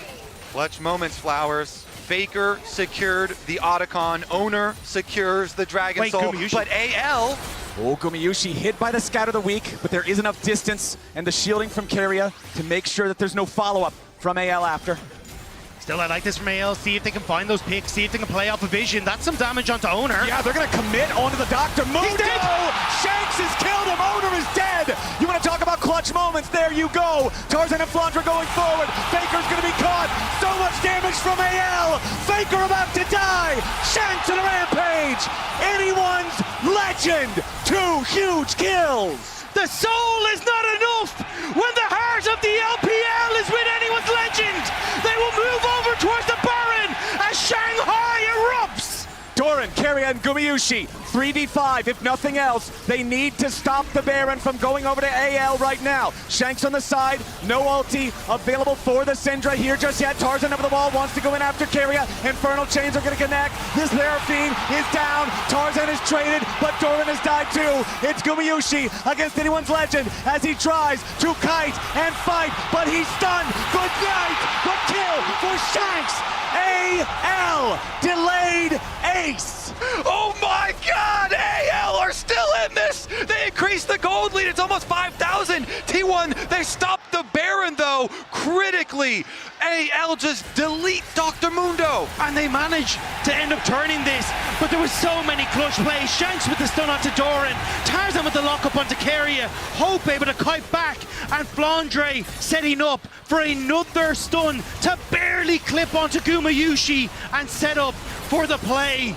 Even at the start of the fight before this, it was Hope who had Tarzan jump in front of Gumayushi's arrow that denied the follow-up from T1, that kept the Jinx alive, that kept the LPL alive in this game. Oh, it is the Dragon Soul, it is the Otacon versus the gold lead in this one. And Game 5 Jinx, Flowers. Can Hope carry this one? He has double summoner spells available for the next fight. And he's got the Executioner's calling now for when he hits that Mundo. This is a 5,000 gold lead versus a Dragon Soul and Otacon. And gentlemen, we are now less than 2 minutes away from an Elder Dragon entering the Rift as well. And you're still a ways away from the main late game of T1 coming online in Owner. He's only level 13, won't be able to hit that level 16 before he gets to this next dragon. Whereas when you look at Hope, should be able to reset and pick up his his third item in this game, have that opportunity to cut through some of these beefy front lines. And oh my god, Flandre's performance in this game has been insane. What a hero.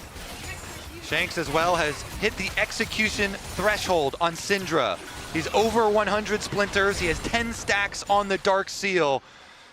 That will be pain. That execution is so big too against something like Mundo that wants to get low and then regen all of the health. A little bit of miscalculations could be doom for T1. It was Owner getting picked. You don't see Dr. Mundo and you think, man, this guy should be scared of getting picked. But that's what happened in the last fight. That's how AL found their moment. And now, less than 60 seconds on the Dragon spawn. The Elder Drake, the great equalizer, the objective to end the game.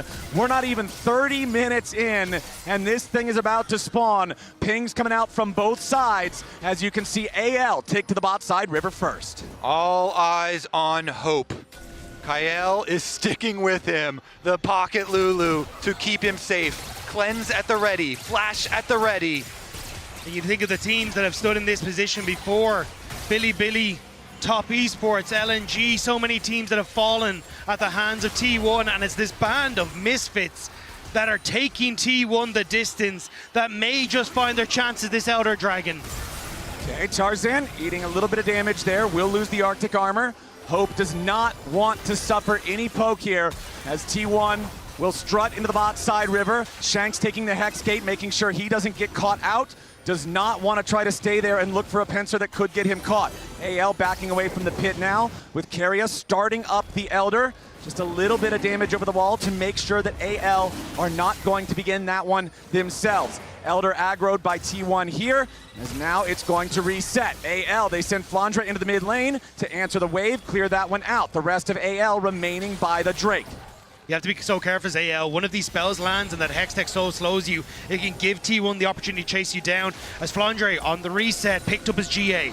Okay, T1, they're moving into the river. They're taking total control now. Hope wants to grab the red buff, and Flandre needs to get back out and join up with the rest of AL here for the fight.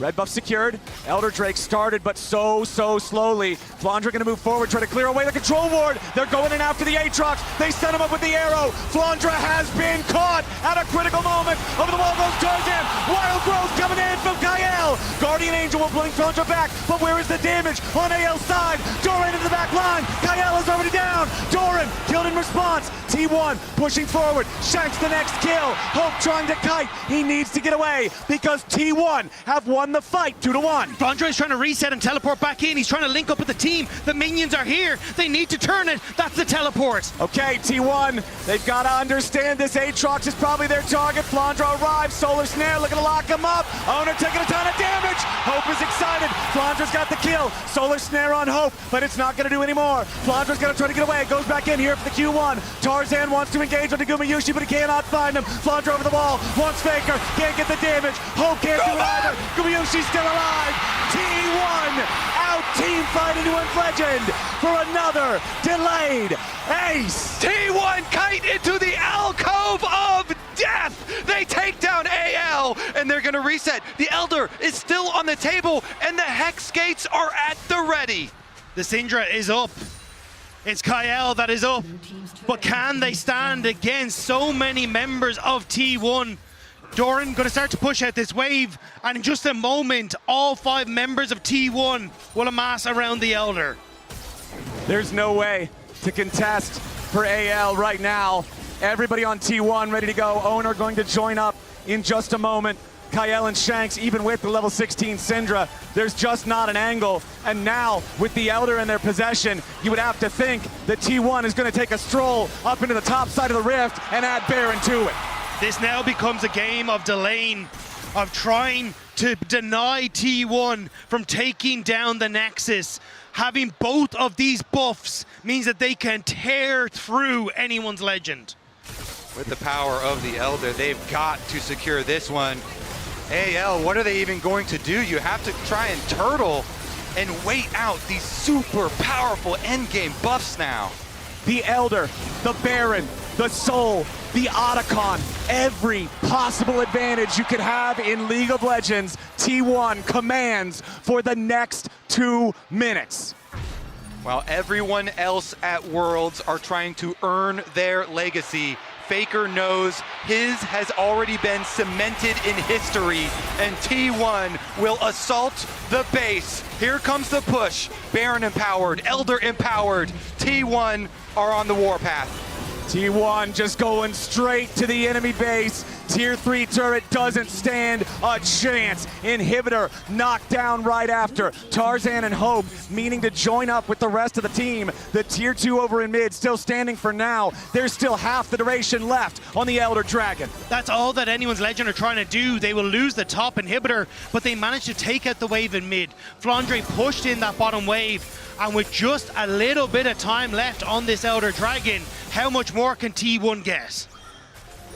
Do you believe in the Game 5 jinx? The hope for LPL right now. The hope for AL.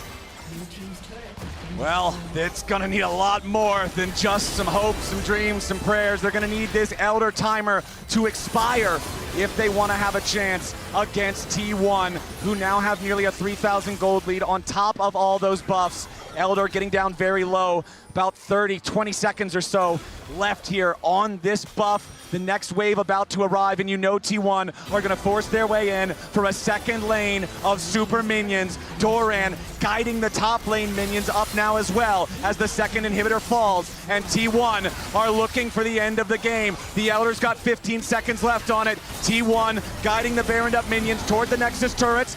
Solar Snare not hitting a target. Flandre and the rest of AL scrambling to try to defend. Nexus turret's down to about half HP. Honor takes some burst. Tarzan takes more. T1 looking for the engage. They found Flandre, but he gets away. Half HP on the front line of AL. T1 pushing forward. They've made their way on the Nexus. AL scrambles to defend. Doran can't do it. History is written by the victors. And yet again, T1 turns the page of the LPL. They will once again earn their place in the semifinals. Faker has never failed to make the semifinals at Worlds when he has attended. And today will be no different. It's another chalk line on what has been a very one-sided scoreboard for T1 as they take to the stage in Shanghai, securing semifinals and one more date with an LPL squad. 12-0 in World's Best of Fives over 12 years for Faker. T1 remains the nightmare of LPL teams at the height of League of Legends competition. But man, it was close. AL pushed them to the absolute limits. Respect. And they will now take the stage to bow to the home crowd. It is heartbreaking for them. They came so close. But once more again, T1 just better on the day, better in those clutch moments. And I'm going to send it to our better halves of the desk to break it all down for us. Thank you so much, and absolutely wonderful cast of what was an unbelievable best of 5, and what was also a stellar Game 5 to watch. But the emotions on the losing side, I can't be in their place, but I can feel it, how much it hurts. Emily, you saw that they had it in the palm of their hand at certain moments in this game, but it all goes away.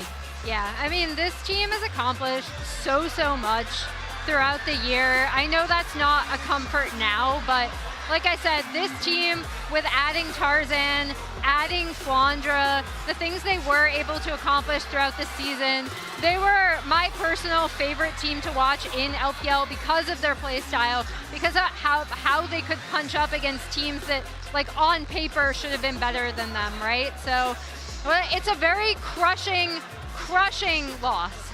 And on the other side, elation once again. We asked the question at the beginning of the day, is it happening? Will it be just a rerun versus the LPL, Maurits? You did say at the end, you cannot bet against T1, and you were right. You gotta take the it's happening sign now. Okay, well, yeah, there we go. I guess it is happening. And words really fail to describe the breadth of emotions that you have after a series like this, right? Yeah. That was so good. There is so much elation. There is so much devastation for the team that gets knocked out. And even though it's no solace right now, this is why we do it, right? This is the sport. All the moments, that bot lane fight, the steals, the turn from Flandre in a desperate attempt to cling on to the game. Mundo and Mel. By the way, what was that?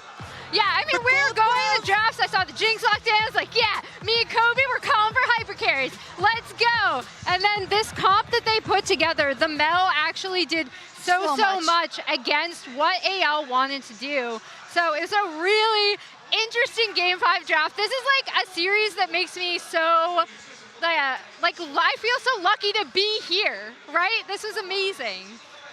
Man, absolutely crazy. I'm really happy I was here to see this and see all the emotions, because I think I saw a microcosm of the emotions on stage and in the arena in U2. Because that Game 5 and the back and forth, right? The times that I heard, it's over. No, we're back. It's over. No, we're back. It's over. No, we're so back. Yeah. And it's not just the teams, it's also the fans. This is, I think, both in terms of fan intensity, but also in equal number of fans. It really felt like both teams had the home advantage, which is just such a luxury. See who's on stage? Do you see who's on stage? Oh, there he is again, of course. I mean, you have something to explain to this arena, also knowing that it'll take on TES in the next round. Yeah, I wonder what the GOAT has to say. He must be feeling very relieved and happy once again. And let's say he also put on an absolutely stellar performance, we have to say. It will be Jackson and Fanny who are on stage with Faker in the Verizon post-game interview with live translations provided by G-Sun.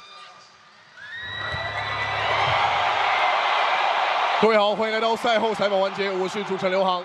我们要恭喜 T1 获得了这场比赛的胜利。来到赛后采访环节的嘉宾是 T1 的中单选手 Faker， 欢迎 Faker 来先跟所有的召唤师们打一个招呼吧。 먼저 인사 한마디 부탁드리겠습니다. 大家好，我是 Faker。 欢迎 Faker。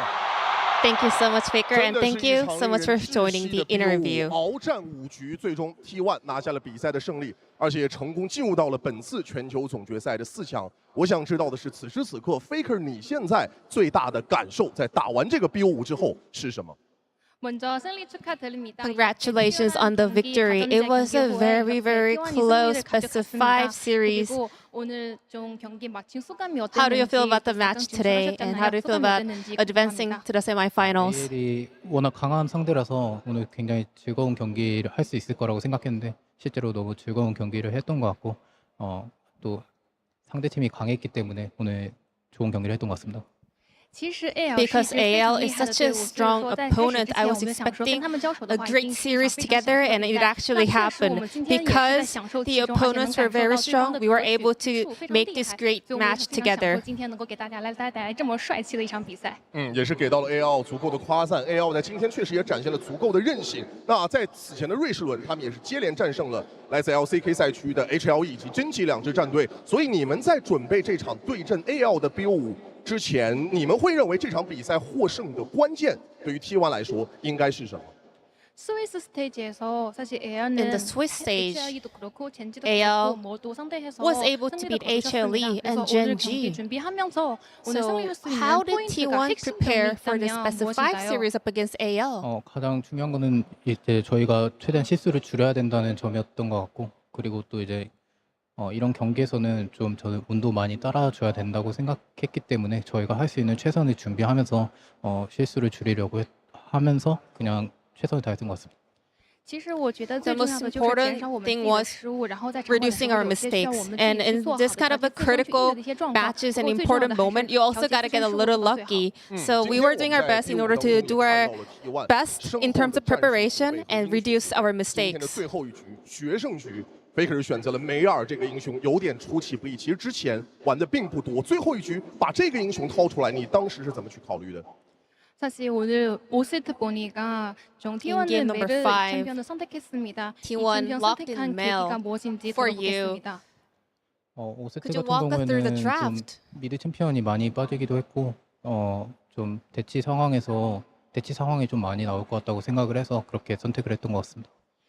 As we headed on to Game 5, there were already so many mid-lane champions removed from the options. So I thought Mel was a really good champion when it comes to dancing around some objectives. 看到了 Faker 的英雄时，出道至今职业生涯已经玩过将近90个不同的英雄了。如果我记得没错的话，应该是89个。所以掌声也可以送给 Faker 好吗？真的是令人尊敬的对手。今天的比赛。 是在1-2落后的情况下，后来又连追2分，这样的画面我们看过太多次了。每当 T1 陷入到悬崖边的时候，又总能力挽狂澜的赢下最后的胜利。所以我想知道的是，这到底应该是怎么做到的？ 사실 오늘 T1은 먼저 1승 2패로 이렇게 T1 had backs against the walls, going all the way down to 1 and 2, and then managed to bounce back and win 2 games in a row. T1 always finds a way to clutch in such situations. How are you able to make it happen today? 오늘 사실 질 수도 있다고 생각하면서 경기를 왔고 또 최대한 그래도 저희가 할 수 있는 최선을 다하자는 마음가짐으로 경기를 임했던 것 같고 그리고 팀원들도 다들 집중력 있게 잘 해줬으면서 저희가 그리고 또 5세트 같은 경우에도 아타칸을 먹는 거나 그런 부분에서 운적인 요소도 많이 작용을 했기 때문에 승리할 수 있었던 것 같습니다. Honestly, coming into the venue today, I thought to myself, maybe we might lose the match today. You know, we don't really know, but let's just do our best and give it our all. And throughout the series, my teammates that did a fantastic job maintaining their focus. And you know, in Game 5, for example, we were able to take the Arakan, you know, which kind of requires a little bit of a luck. Faker 也是解锁了一个非常特别的成就，拿到了自己在全球总决赛的第900次助攻。 今年是 Faker 第10次全球总决赛之旅了。过往的全球总决赛 ，Faker 已经拿到了太多的第一，总出场数、总击杀数，包括是夺冠次数最多的选手。现在也在向着自己的第6冠发起冲击。我最后一个问题想知道的是，全球总决赛对你的意义是什么？ 사실은 이번 월드는 선수님 통산적으로 This year's Worlds, you were able to hit 900 assist milestone. This is your 10th Worlds, and you're now fighting for your 6th Summoner's Trophy. So for you, what does this year's Worlds mean? 월드는 이제 프로게이머들이 모두가 생각하는 꿈의 무대라고 생각하고 그런 자리에 제가 올라온 기회를 얻은 만큼 또 그 기회를 잘 잡아서 많은 분들께 좋은 모습을 보여드려야 되는 자리라고 생각하면서 남은 경기도 잘 준비해 볼 것 같습니다. Worlds is a dream stage for every professional player, and I got the chance to be able to participate in this one, so I want to make the best out of it. I will keep on doing my best in the upcoming matches as well. 努力，我想一直在感染着无数的召唤师们，也希望 Faker 能够在今年的全球总决赛有更加出色的表现。我们最后掌声再次送给，时至今日，他仍然是英雄联盟最长的山。 最高的山，最长的河。再一次的恭喜 T1 赢下了今天这场比赛的胜利。以上就是今天赛后采访的全部内容。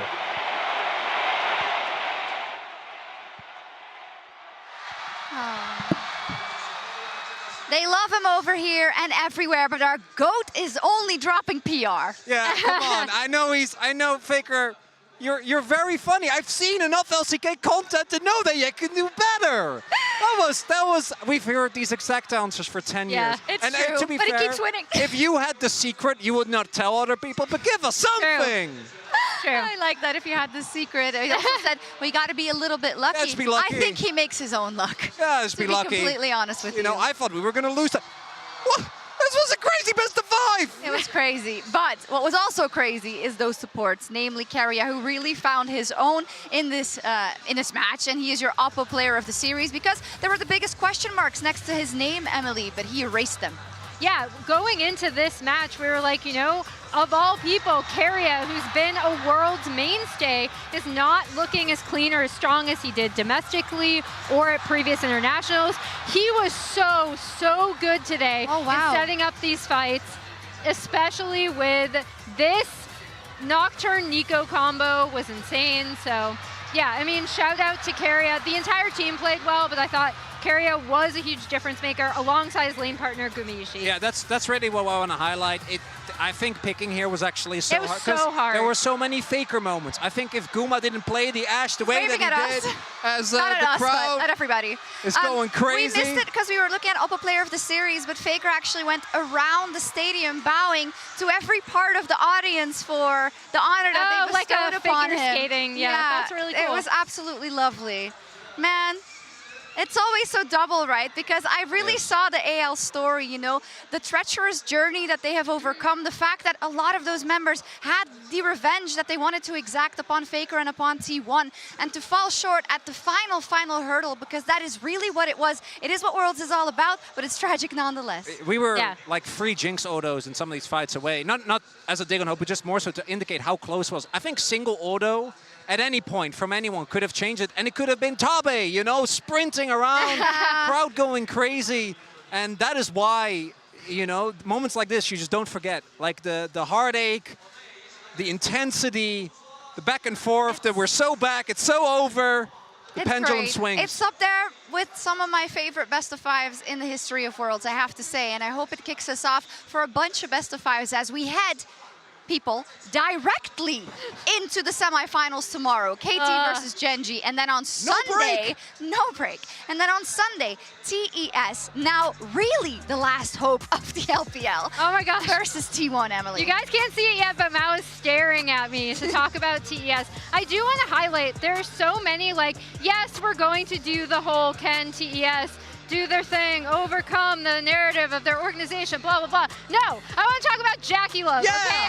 Because this is a person who has experienced, was kind of the missing piece in an IG roster in 2018 in his debut year, reached those highest heights with his debut team, and is now searching to regain that, right? And I think that's an amazing story, especially with all the things he said about potentially taking a break going forward. Sorry, I have a lot to say. Your nerves are not going to survive. Not only that, I want to highlight the same for KT, right? No, okay, no, get KT out of here. We get Fakers ring around the arena, we get the bow. We're not talking about KT. No, we have to do that about KT's in semis. Can we get a nerve check on Emily? Because after KT versus Genji and TES versus T1, I think she's going to be a little pile of emotions, no matter of how it goes. But hey, that's what we do it for. This desk has been almost as fun as the series. Thank you so much for being at my side. And of course, tomorrow we will determine the first team off to Chengdu to play in our grand finals. This will kick off at 3 p.m. local, at 8 a.m. CET, at midnight PDT. And we'll be live this time 30 minutes ahead of the first game, because our pre-shows are getting a little longer. And that is not it for today. If you want to watch some more League of Legends, you can stick around, because the League of Legends Game Changers 2025 Rising Finals is live now from Paris Games Week. Right now, Eterna versus G2 Hell. You can head over twitch.tv/LEC to watch. Thank you so much. We'll see you tomorrow to kick off the semifinals of Worlds 2025. Let's go. It's time for the final quarter-finals battle. Anyone's Legend faces off against T1 for that 4th spot in those penultimate showdowns.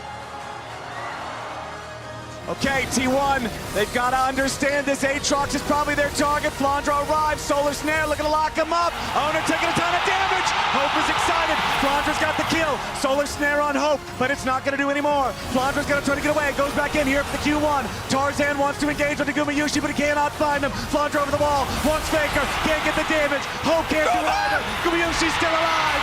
T1 out team fighting World Legend. History is written by the victors. And yet again, T1 turns the page of the LPL. They will once again earn their place in the semifinals.